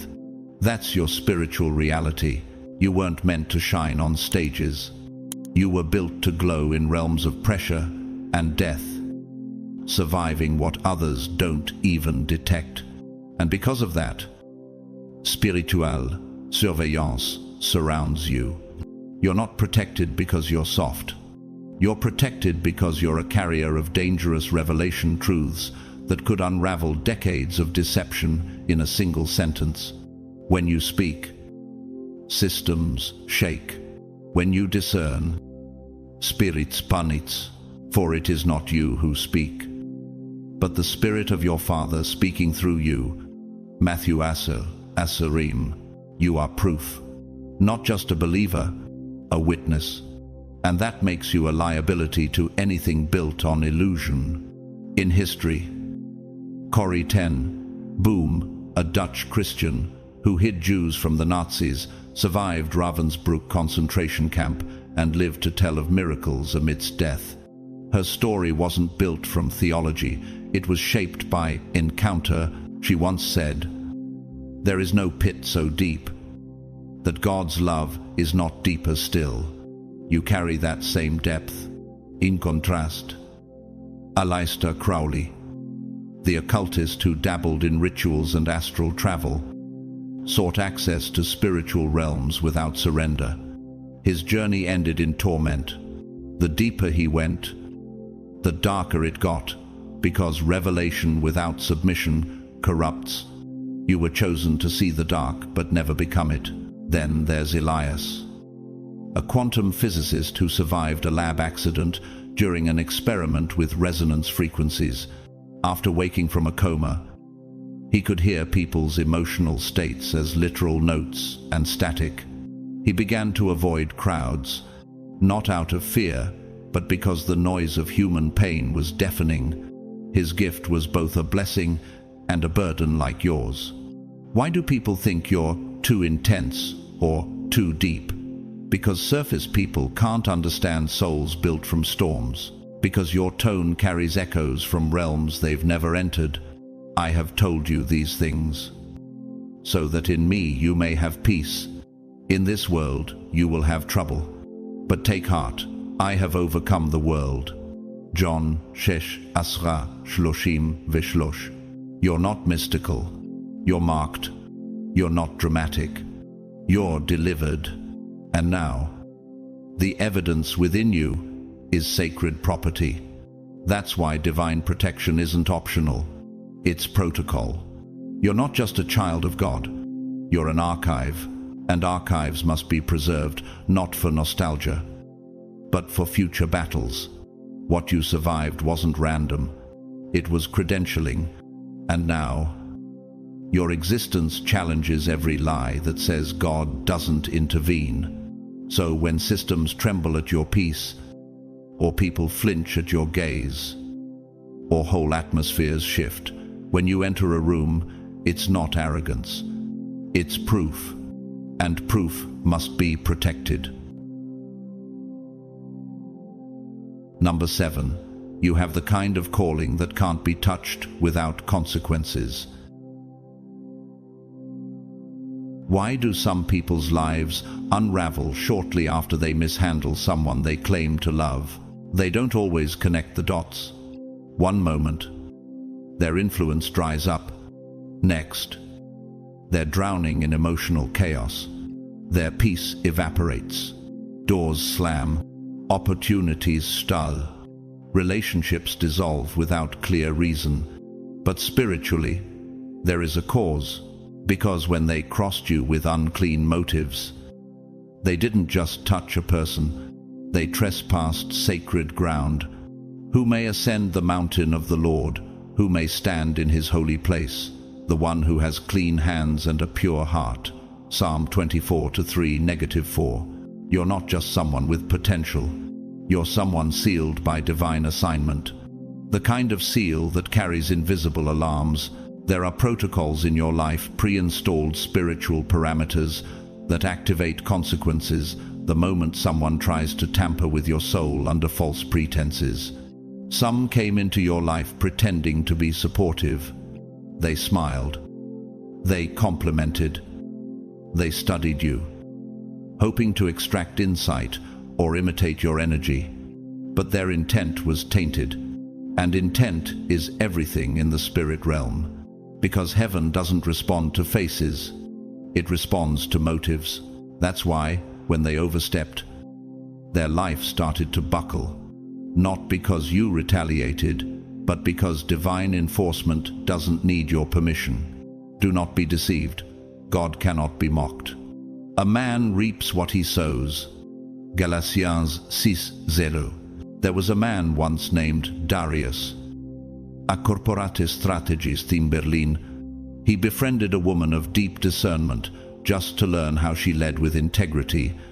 He copied her work, sabotaged her relationships, and used her name to secure a major contract. He won in the short term, but within months, every deal crumbled.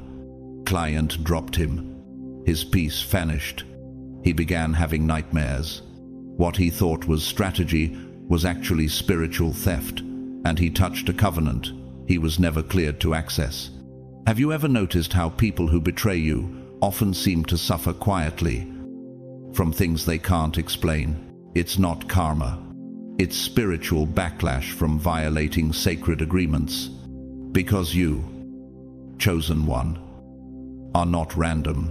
You are a living contract, a walking promise, a covenant written not on paper, but in frequency, encoded with purpose that heaven intends to protect at all costs. Nature teaches us this too. The mimosa pudica, or sensitive plant, collapses its leaves instantly when touched, not out of weakness, but defense. It's designed to protect its core from predators. In the same way, your spirit reacts when energy around you becomes invasive. People think they're being rejected by you, But what they're really experiencing is rejection by the divine seal on your life. They will fight against you, but will not overcome you. For I am with you and will rescue you, declares the Lord.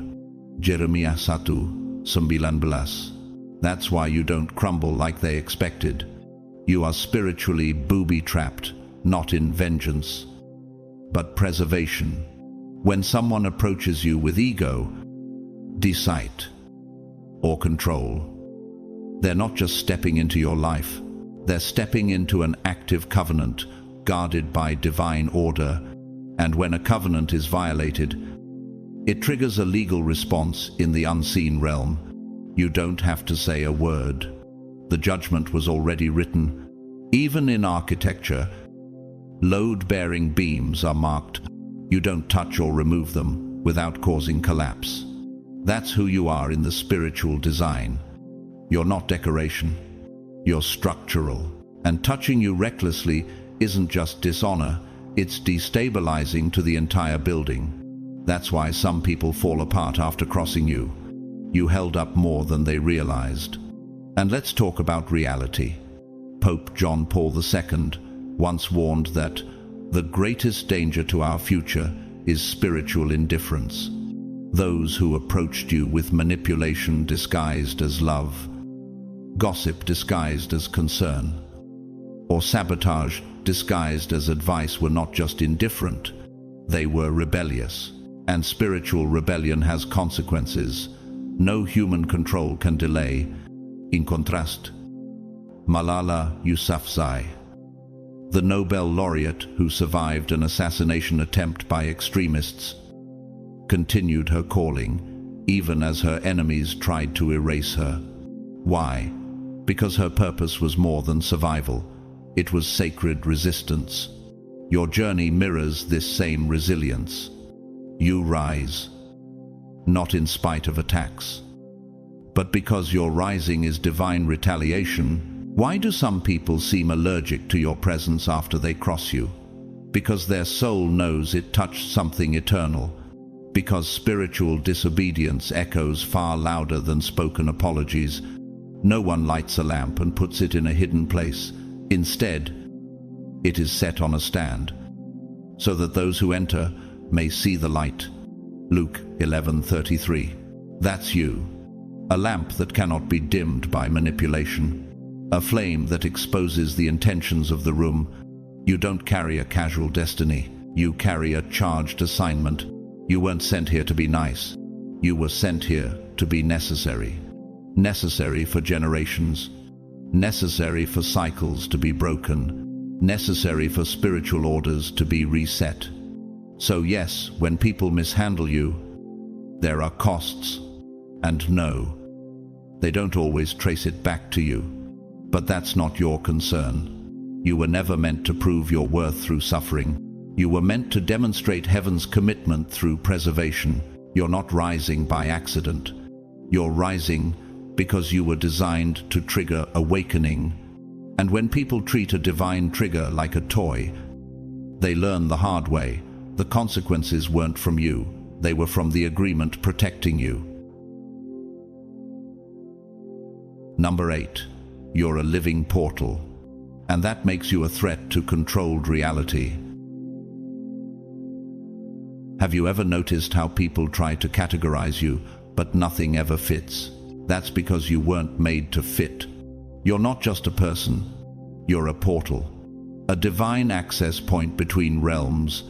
A spiritual conduit between heaven and earth. You receive what others chase. You release what others suppress. And you shift rooms without raising your voice. You don't just think outside the box. You exist in a different spiritual stratosphere where the box never even existed.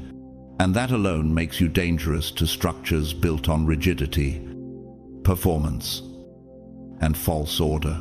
The wind blows wherever it pleases. You hear its sound, but you cannot tell where it comes from or where it is going.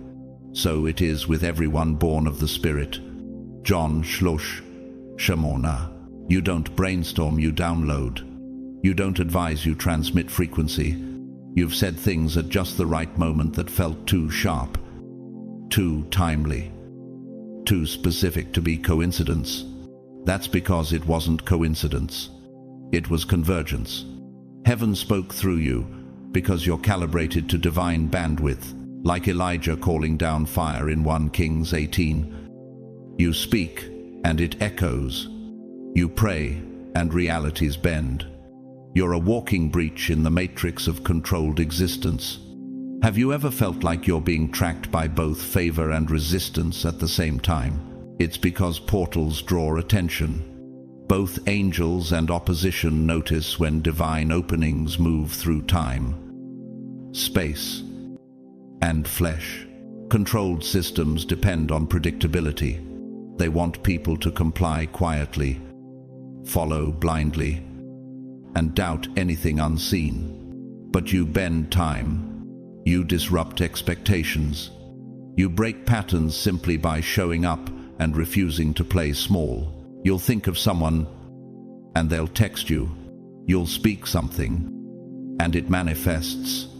You'll walk into a room, and tension. You can't. Name starts to crumble. It's not witchcraft. It's alignment. You're operating on prophetic resonance, and resonance shakes walls that pretend to be immovable. In nature, black holes are portals, not just absorbers of matter, but gateways into unknown physics. The event horizon around them defies natural law. That's what your presence does in controlled spaces. It distorts limitation, forcing everything around you to either transform or collapse. That's why some people love you, some people fear you, and some people can't figure out why they can't stop watching you. They're not reacting to your personality. They're reacting to the pressure shift that your spiritual frequency carries.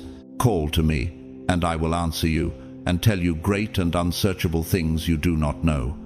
Jeremiah 33:3. Your insights aren't taught, they're revealed.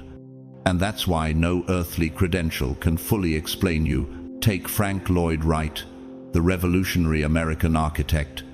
He wasn't just designing homes, he was channeling unseen harmony into physical structure. His organic architecture blurred the line between nature and building, between vision and matter. His creations, like falling water, weren't planned on blueprints alone. They came from another frequency, and the world still marvels. In contrast, Adam Neumann, the former CEO of WeWork, tried to brand himself as a visionary. He spoke of spiritual energy, disruption, even elevating consciousness. But it was all facade. There was no alignment. Only manipulation of spiritual language for profit. The system imploded. His fall wasn't just financial, it was the backlash of trying to walk as a portal without divine assignment. Why do controlled systems get uncomfortable when you speak clearly and calmly? Because you don't need credentials to carry the truth. Because what you carry wasn't earned, it was entrusted. And here's the mystery. You don't always know how you know. You just know. Your dreams are more than dreams. They're intel briefings. Your thoughts are more than thoughts. They're tuned waves from heaven. Your instincts aren't guesses. They're sacred echoes from somewhere deeper.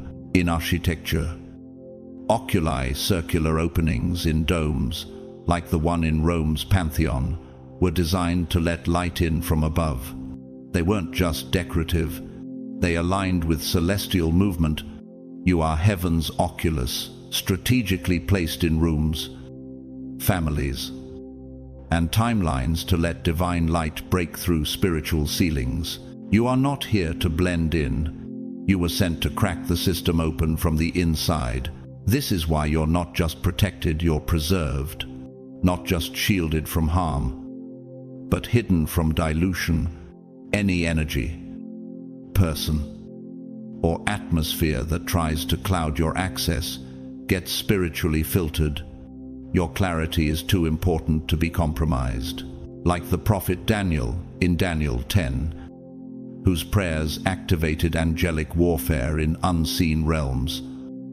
Your spirit moves faster than time, and your words ripple through dimensions. You don't just pray, you pierce realms. That's why you've felt resistance. That's why certain people try to silence or dismiss you. They feel the weight of what you haven't even said yet. For the creation waits in eager expectation for the children of God to be revealed. Romans 8:19. You are what creation has been waiting for, not because you're perfect, but because you're open. What beliefs or fears have been holding you back from fully embracing this openness? Because through you, God access environment. Through you, heaven uploads reform. Through you, timelines shift, curses break, structures shake, and blindfolds fall off. You can't be explained because you weren't meant to be. You were meant to be witnessed. Portals don't announce. They open, and when they do, nothing stays the same. You weren't sent here to fit the mold. You were sent here to fracture the illusion. And that's exactly why portals don't walk around unguarded. Number 9. Your power isn't loud. It's legally binding in the spirit. Have you ever wondered why your quiet confidence intimidates those who rely on theatrics? It's because your power doesn't come from sound. It comes from standing. You don't have to be loud to be lethal. You don't have to be seen to be spiritually sovereign. You don't have to explain yourself because your power isn't performance. It's legal access granted by heaven itself. In spiritual terms, you don't just speak, you legislate. You've been through wildernesses that functioned like courtrooms. Every private breakdown was a deposition. Every betrayal became a legal clause. Every act of obedience, every moment you chose integrity over ego, turned into legal precedent. No weapon formed against you shall prosper, and every tongue which rises against you in judgment you shall condemn. This is the heritage of the servants of the Lord. Isaiah 5:17. You are walking with spiritual jurisdiction. That's why certain atmospheres shift when you enter, not because of charisma, but because the courtroom of heaven already ruled in your favor. You have legal standing in the spirit, and that terrifies anything built on illegal authority. Take Mother Teresa. She never yelled. She never performed. But entire empires of indifference trembled when she walked into a room. Her spiritual rank didn't need stage lights. It was evident in her peace. That's what you carry. People confuse it for passivity, but it's legislative presence. You move with divine jurisprudence, and your soul holds receipts. In contrast, Harvey Weinstein, once powerful, loud, and revered, but his power was built on exploitation and fear. It was theatrical, not legitimate. When truth rose and accountability found voice, his entire kingdom crumbled because legal authority always collapses counterfeit control. Why does your silence feel louder than others shouting? Because your silence isn't passive, it's legal. It doesn't just watch, it enforces. You've walked through fire that became your anointing oil. You've endured spiritual droughts where you still chose to plant hope. You've passed through emotional deserts where your faith had no audience, only God. And that gave you something few have credibility in courtrooms unseen. Truly I tell you, whatever you bind on earth will be bound in heaven, and whatever you lose on earth will be lost in heaven. Matthew 18:18. This isn't poetry, it's legislation. Your words echo through realms, not because they're poetic, but because they're legal actions. When you say, I release this, heaven processes it like a divine filing. When you say, it ends here, you're not speaking into the void, you're closing demonic contracts. You're like an earthquake that moves under the radar, no loud eruption, just tectonic shift. Your presence is seismically disruptive to systems built on fragile foundations. That's why demons don't flee because you scream. They flee because your voice is recognized in spiritual jurisdictional databases. In Job 1, we see Satan ask God for legal permission to test Job. Why? Because even darkness knows boundaries. Nothing happens without spiritual legality. And you've been sealed by assignment. So every time someone tries to slander, manipulate, or delay you, they're not just offending you. They're trespassing spiritual land. In the natural world, the maglev train, one of the fastest on Earth, moves silently, with no friction. But it requires precise alignment of magnets and propulsion systems. Likewise, your spiritual authority isn't noisy. It's precision alignment with heaven's will. That's what makes you unstoppable. Let me tell you about Amara, a woman who never made waves in public. But every time she prayed, things broke in her bloodline. Addiction fell. Depression lifted. Her children suddenly felt peace without knowing why. She never sought attention. But everyone felt covered when she was around. Why? Because she didn't just pray. She legislated. Her decrees carried consequence in the unseen. Is not my word like fire, declares the Lord, and like a hammer that breaks a rock in pieces? Jeremiah 23:29. Your words carry force. Your prayers are court orders. Your declarations are divine filings in the registry of spiritual authority. That's why you're surrounded with invisible protection. Not because you're delicate, but because your rulings must reach their targets unimpeded. In ancient architecture, keystones are silent but central. They bear the weight of entire arches. Without them, the structure collapses. You are that keystone in your bloodline. That's why the enemy tried so hard to take you out early, because if you stay standing, everything holds. You will also decree a thing, and it will be established for you, and light will shine on your ways. Job 22:28. You've been given clearance, not by title, but by testing, not through applause, but through alignment. When you speak, things move, not because you hope they will, but because spiritually they must. So the next time you feel overlooked, underestimated, or doubted, remember this: they don't see your spiritual badge, but darkness does. Heaven does.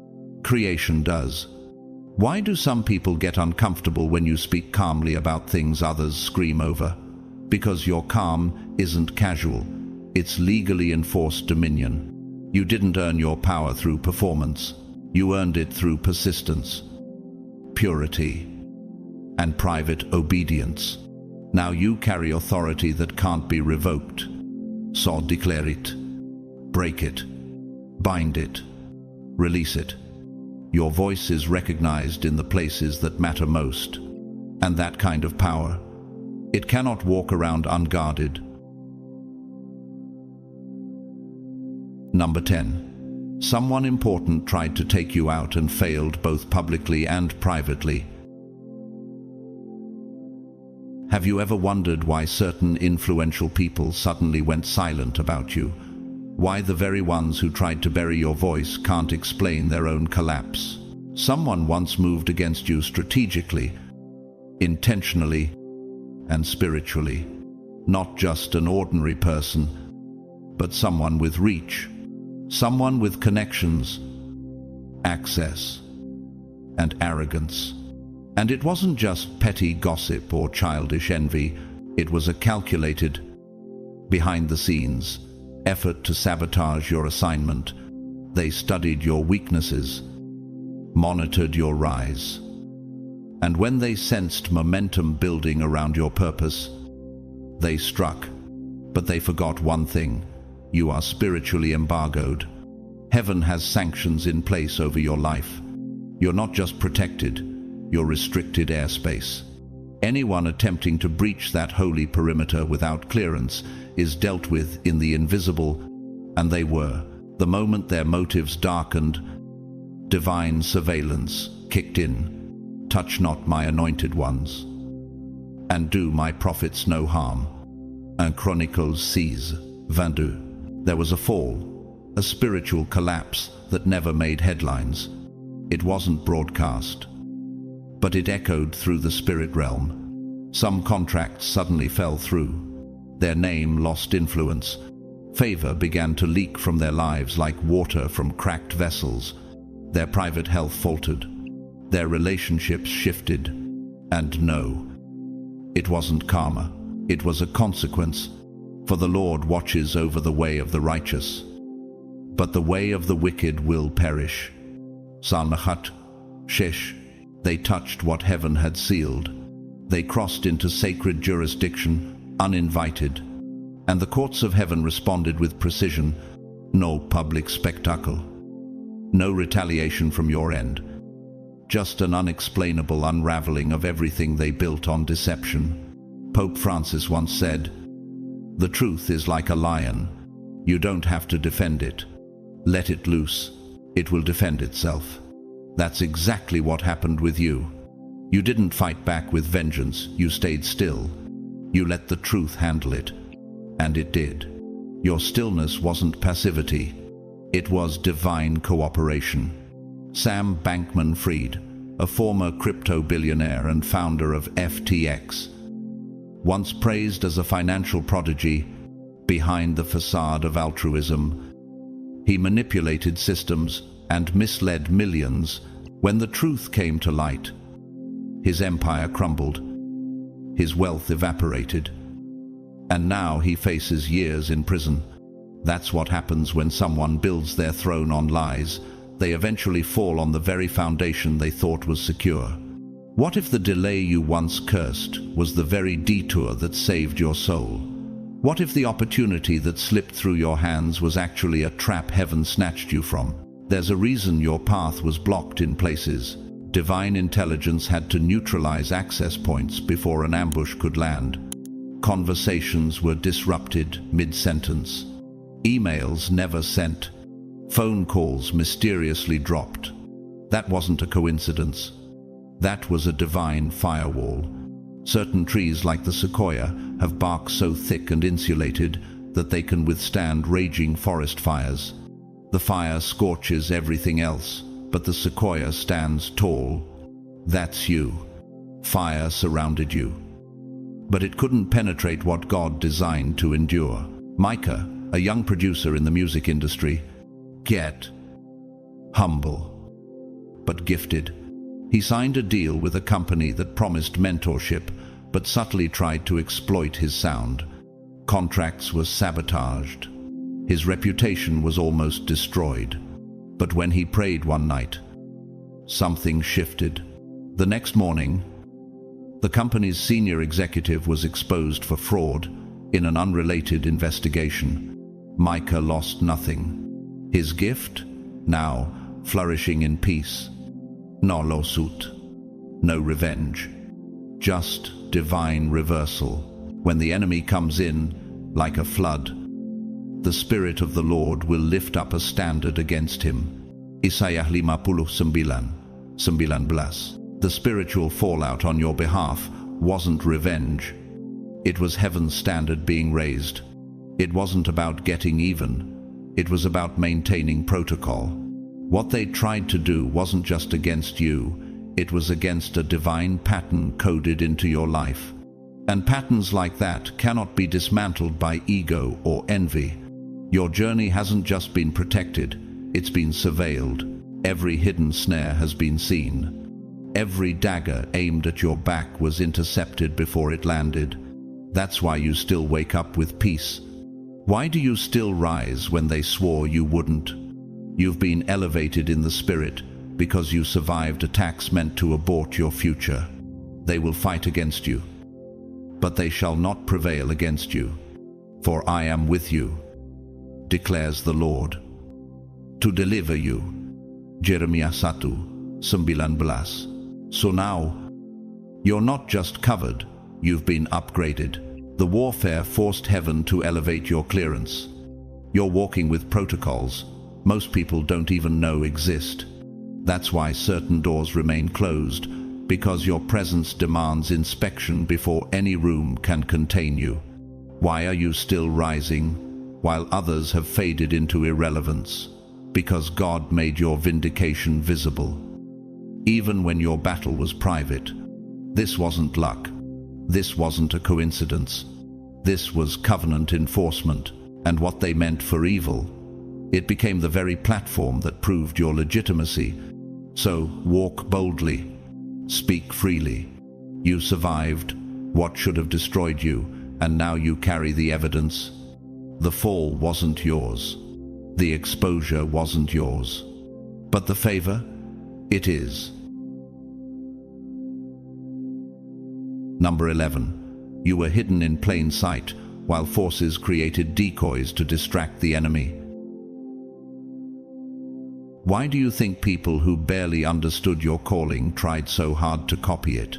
Why were counterfeit versions of you strangely more visible, more celebrated, more attacked while you felt overlooked in your own story? It wasn't rejection, it was redirection.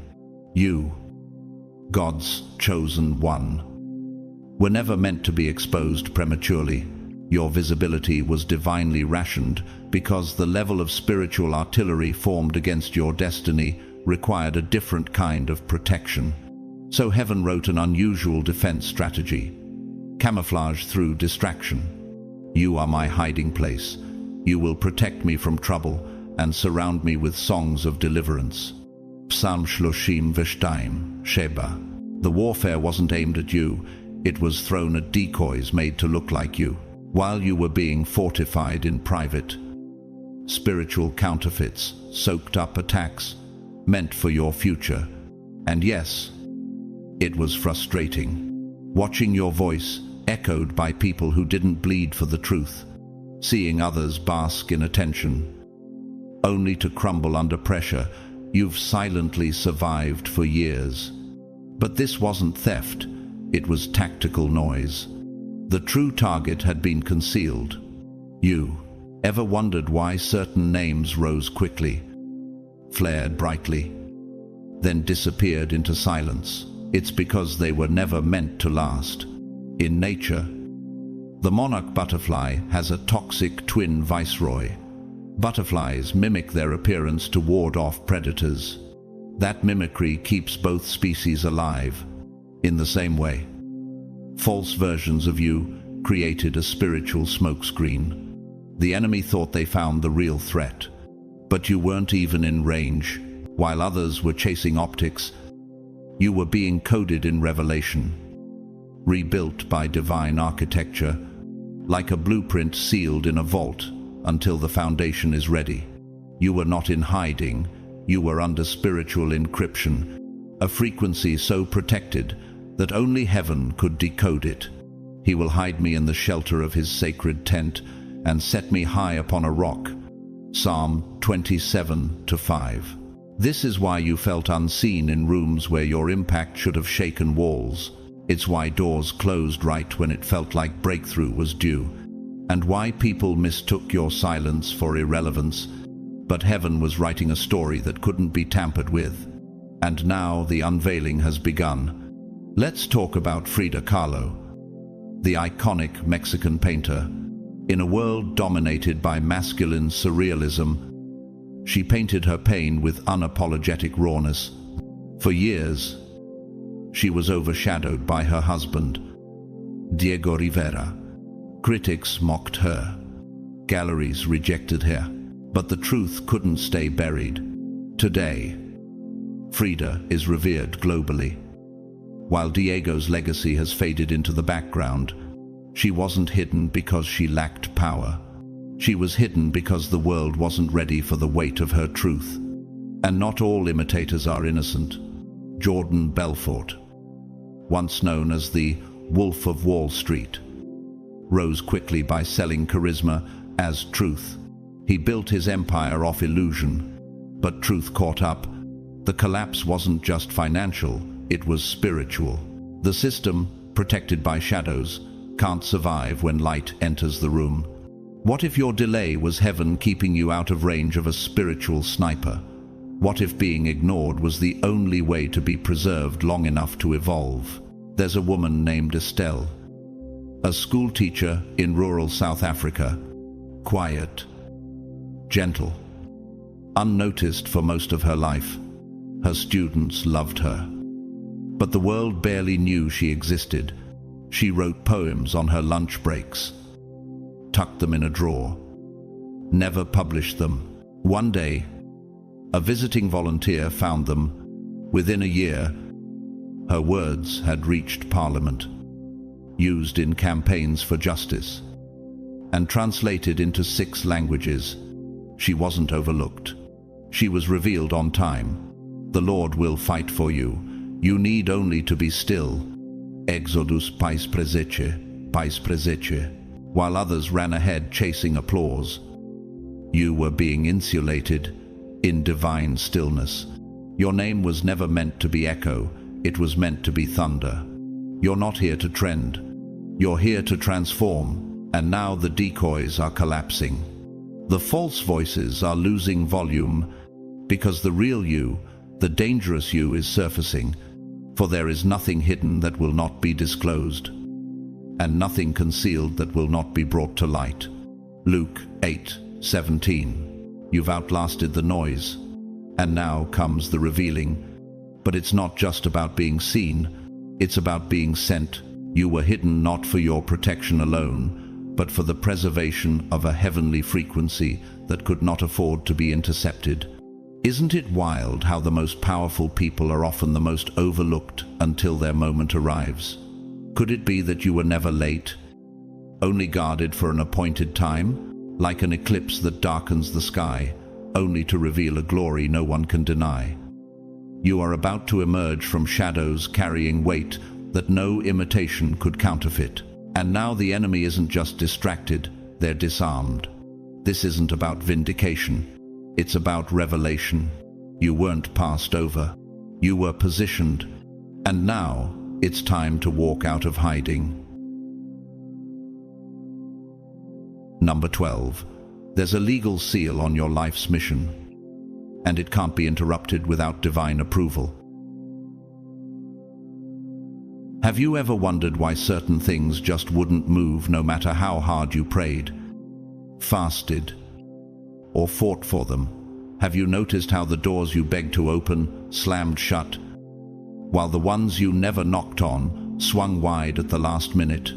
It wasn't sabotage, it was surveillance. There is nothing casual about your existence. Every twist in your timeline, every detour you mistook as delay, every breakdown that felt like rejection, none of it was random. Your life has been under divine encryption from the beginning, not just symbolically, but legally, in the spirit realm. Your mission is sealed under jurisdiction that outranks demonic interference. For the gifts and the calling of God are irrevocable. Romans 11:29. This means your mission, your breakthroughs, your healing, and even your silence, they all operate on a divine protocol that cannot be intercepted without permission. You don't just carry potential, you carry protected intelligence, a classified assignment. When you lost that opportunity, it wasn't because you were inadequate. It was because the offer came laced with unseen sabotage. When that person ghosted you, it wasn't personal, it was preventative. They were being spiritually ejected before they could infect your process. You weren't just being protected from heartbreak, you were being preserved from infiltration. We see this divine encryption. The Nautilus shell grows in perfect spirals using the golden ratio, a code so precise. It's been studied by architects and physicists for centuries, but it can only expand when it's completely sealed.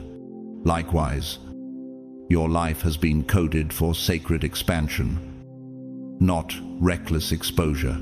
He who dwells in the secret place of the Most High shall abide under the shadow of the Almighty.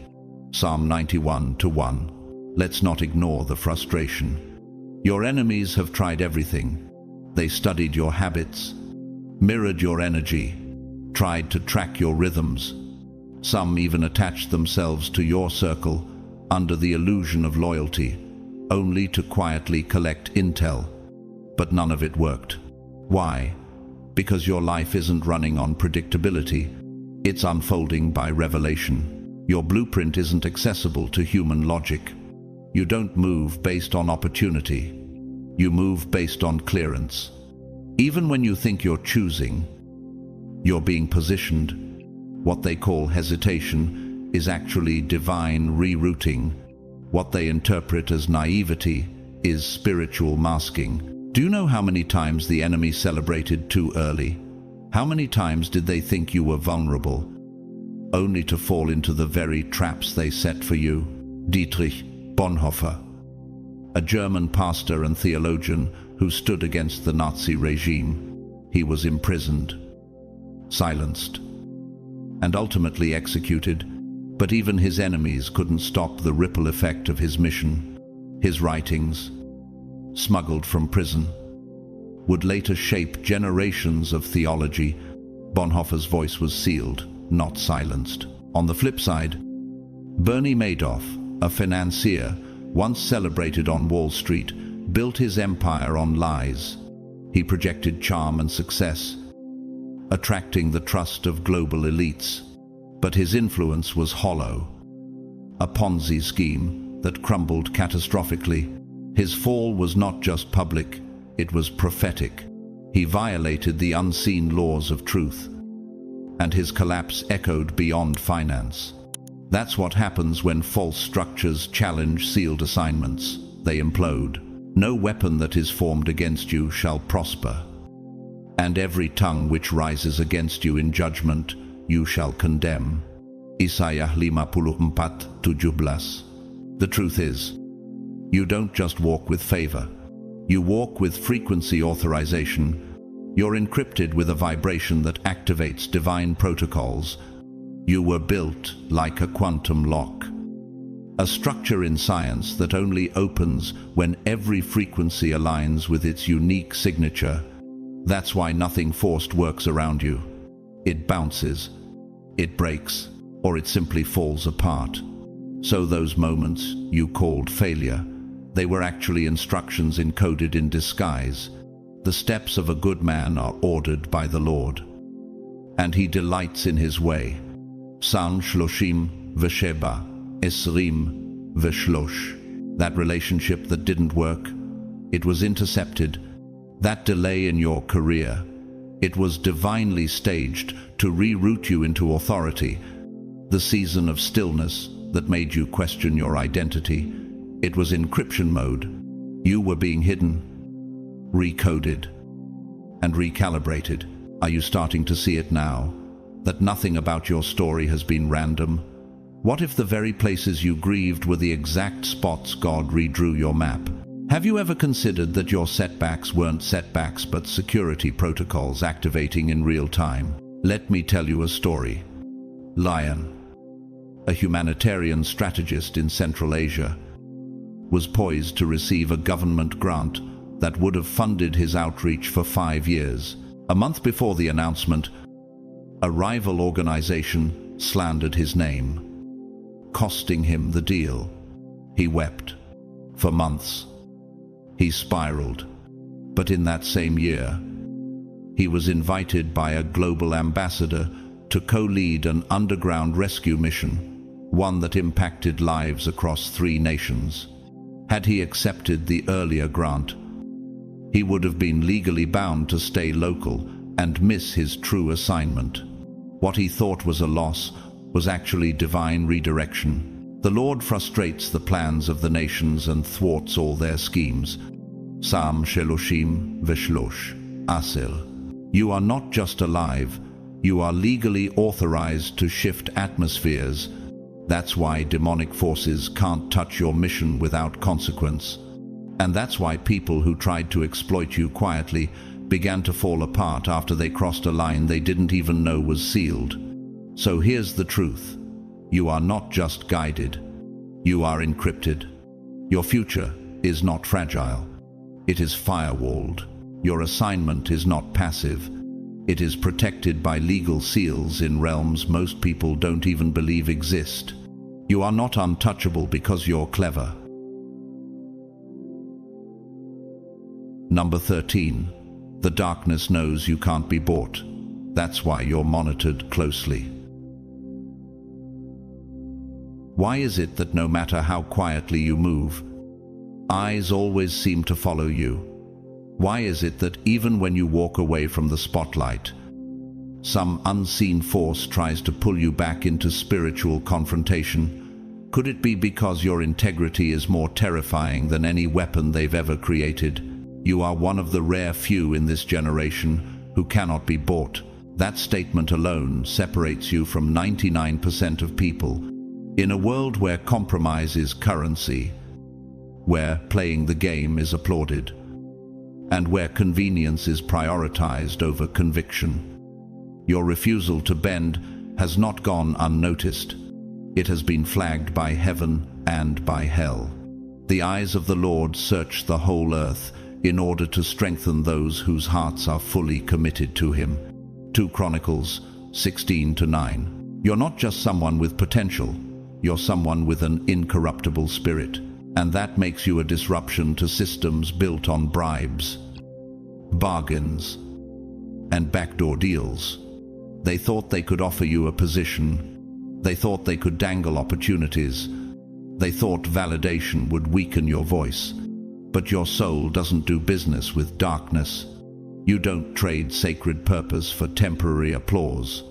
This is why you've been presented with deals that looked divine but were draped in poison. Romantic connections with people who seemed sent but sought control. Media partnerships promising wide reach but demanding you water down your convictions. Invitations to exclusive circles that required silence on key issues. And each no you released sent tremors through spiritual systems. You exposed your incorruptibility, like a non-Newtonian fluid, which resists penetration when struck with force. Your soul responds to pressure not by shattering, but by hardening with clarity. That kind of resistance terrifies structures of control. Think of Greta Thunberg, a Swedish climate activist who stood her ground at world summits and rejected politically safe scripts in favor of uncomfortable truth. She refused to be softened by celebrity status or silenced by authority figures. Her bold no to systems of convenience turned her into a global icon of disruption. You're the same in the spirit, unmoved by applause, unwavering in truth. On the flip side, consider Kanye West, a musical and cultural icon who once carried a prophetic edge, but whose refusal to stay grounded in truth opened doors to self-idolatry and controversy. His desire for control eclipsed his initial spiritual fire, and now his legacy is as much a warning as it is a story. Systems love a powerful voice until it stops playing by heaven's rules. Better is a poor man who walks in his integrity than one who is perverse in speech and is a fool. Proverbs 19:1. How many times have you walked away from a stage others begged for, simply because your discernment screamed, trap? Have you noticed how many blessings come with invisible strings? Why do you think so many people you trusted switched up when you refused to play along? Because they weren't just watching you. They were testing you, trying to find a crack, a place to manipulate your perception. They couldn't handle your resilience, so they monitored your silence, but it didn't work. This is why surveillance around your life has intensified, not with guns, but with slow shifts, fake flattery, algorithmic elevation followed by quiet shadowing, emotional bait, and subtle relational shifts. It's psychological wear, and psychology identifies this as cognitive dissonance. You destabilize their system simply by not folding. You shall not pervert justice or show partiality, and you shall not accept a bribe. For a bribe blinds the eyes. Deuteronomy 16:19. You've likely been targeted more through charm than chaos. When influence fails, they double down on manipulation. They study your patterns, hoping exhaustion will win over conviction. But exhaustion doesn't sway you, it refines you. One modern story. Aisha, a journalist in London, was offered exclusive access to high-level stories. If she toned down her investigative intensity, she declined. Within months, the outlet she refused collapsed under scandal, and independent sources credited her exposure as the catalyst. She walked away from comfort, but not from truth. No temptation has overtaken you except what is common to mankind, and God is faithful. He will not let you be tempted beyond what you can bear. 1 Corinthians 10:13. Your boundaries aren't pride, they're protected. Heaven has seen many compromise their calling for convenience, but not you. What's one boundary you've set or reinforced that felt challenging at first, but ultimately strengthened your resolve? You are the oak tree on a cliff, standing firm in storms. Immune to popularity. Your roots went deeper when they tried to pull you shallow, and that's why you're a threat. Because systems can handle rebels, but they can't handle the unshakable. You aren't heavily guarded because you're fragile. You're heavily guarded because they're at risk if they find your weakness. Blessed is the one who perseveres under trial, because, having stood the test, that person will receive the crown of life. James 1:7. So when perfect offers come, when the spotlight shines, when comfort calls, remember, refuse the bait. Release the no. Every refusal resets the system's expectation, because every no you speak is a declaration of covenant. And when they realize you can't be bought, they won't just fear you, they'll honor the presence guarding you. Number 14. Your silence was never a weakness. It was a surveillance tactic. They thought your silence meant fear, passivity, doubt.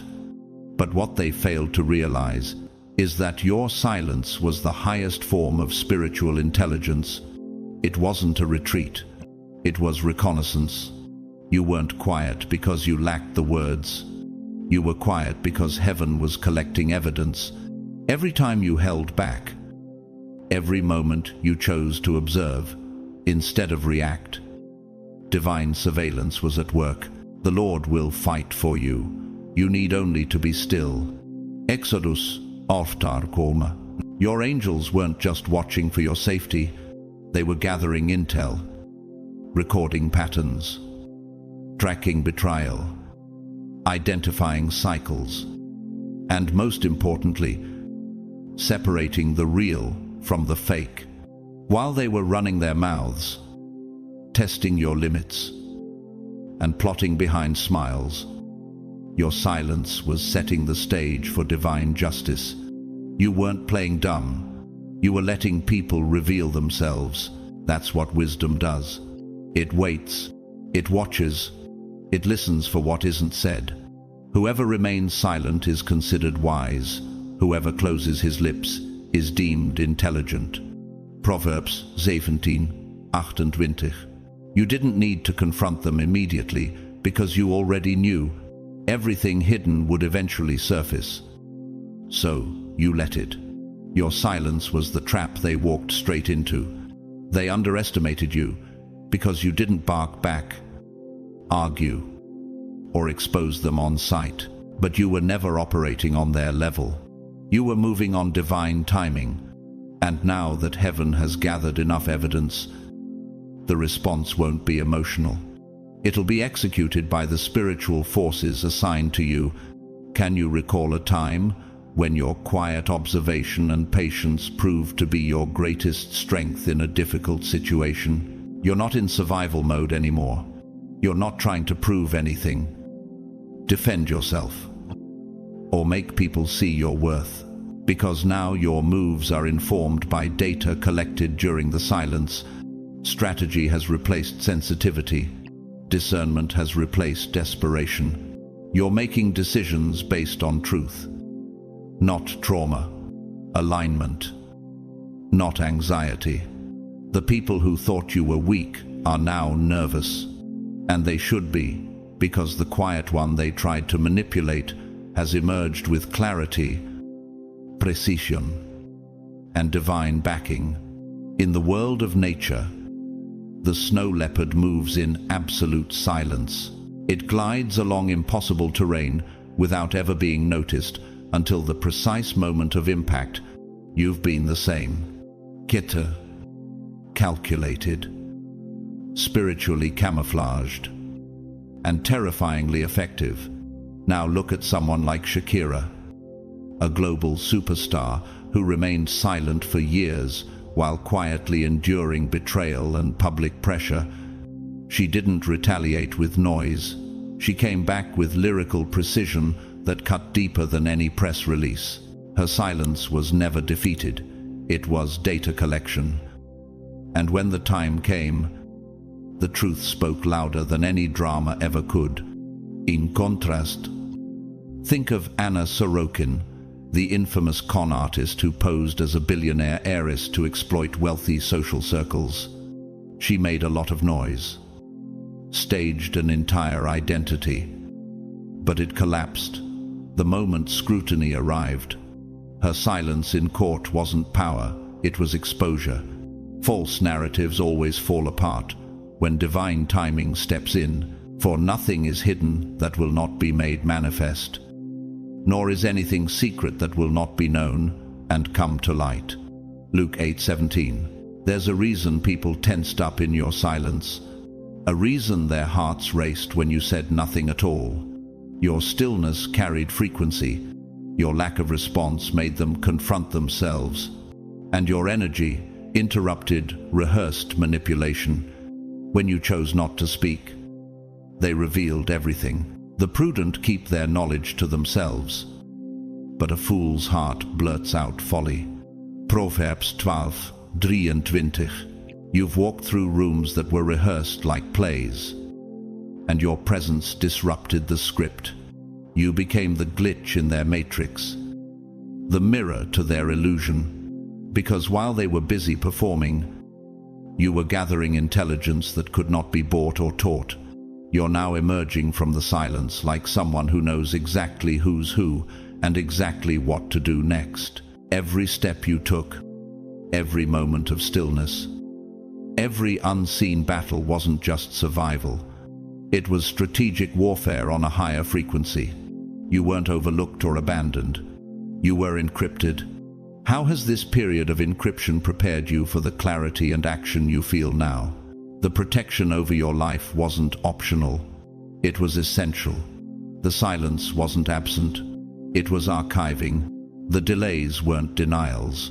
They were divine decoys. Be still and know that I am God. Psalm 46:10. You are not loud, but your steps are seismic. You are not dramatic, but your presence is disruptive. You are not explainable, but you are undeniable. And now that the time has come, you are no longer silent. You are sovereign.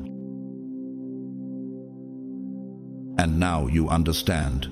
Your silence wasn't void. It was a vision. It was power gathering in the shadows, preparing for revelation. Every moment you held your tongue, heaven was writing your testimony in invisible ink. Only now is it being revealed under the fire of divine timing. The silence you endured became the foundation for the strategy you're walking in now. You weren't passive. You were protected. You weren't hesitant. You were hidden, and what once looked like weakness has now become your greatest form of wisdom. Your silence wasn't the absence of power, it was the proof that power never needed to announce itself. So if this message spoke to your spirit, if it confirmed what you've lived but never had words for, don't keep it to yourself. Like, comment, and share this with someone else who needs this reminder. Subscribe to the channel and turn on that little bell so you won't miss what heaven wants to deliver next. This space was built for those who walk with fire in their bones and silence in their steps. To everyone who supported this channel, whether through super thanks or simply by watching, sharing, and praying, thank you. Your presence here is not just appreciated, it's powerful. You are part of a collective movement of people walking in divine truth, spiritual discernment, and uncompromising destiny. And I speak this over you now. May your silence continue to carry weight. May your clarity grow sharper with every passing day. May no trap, no delay, and no hidden agenda ever interrupt the rise that heaven has already written for you. You are covered. You are chosen. You are unstoppable. Until next time, stay grounded, stay guarded, and stay glowing in truth. Blessings on your journey.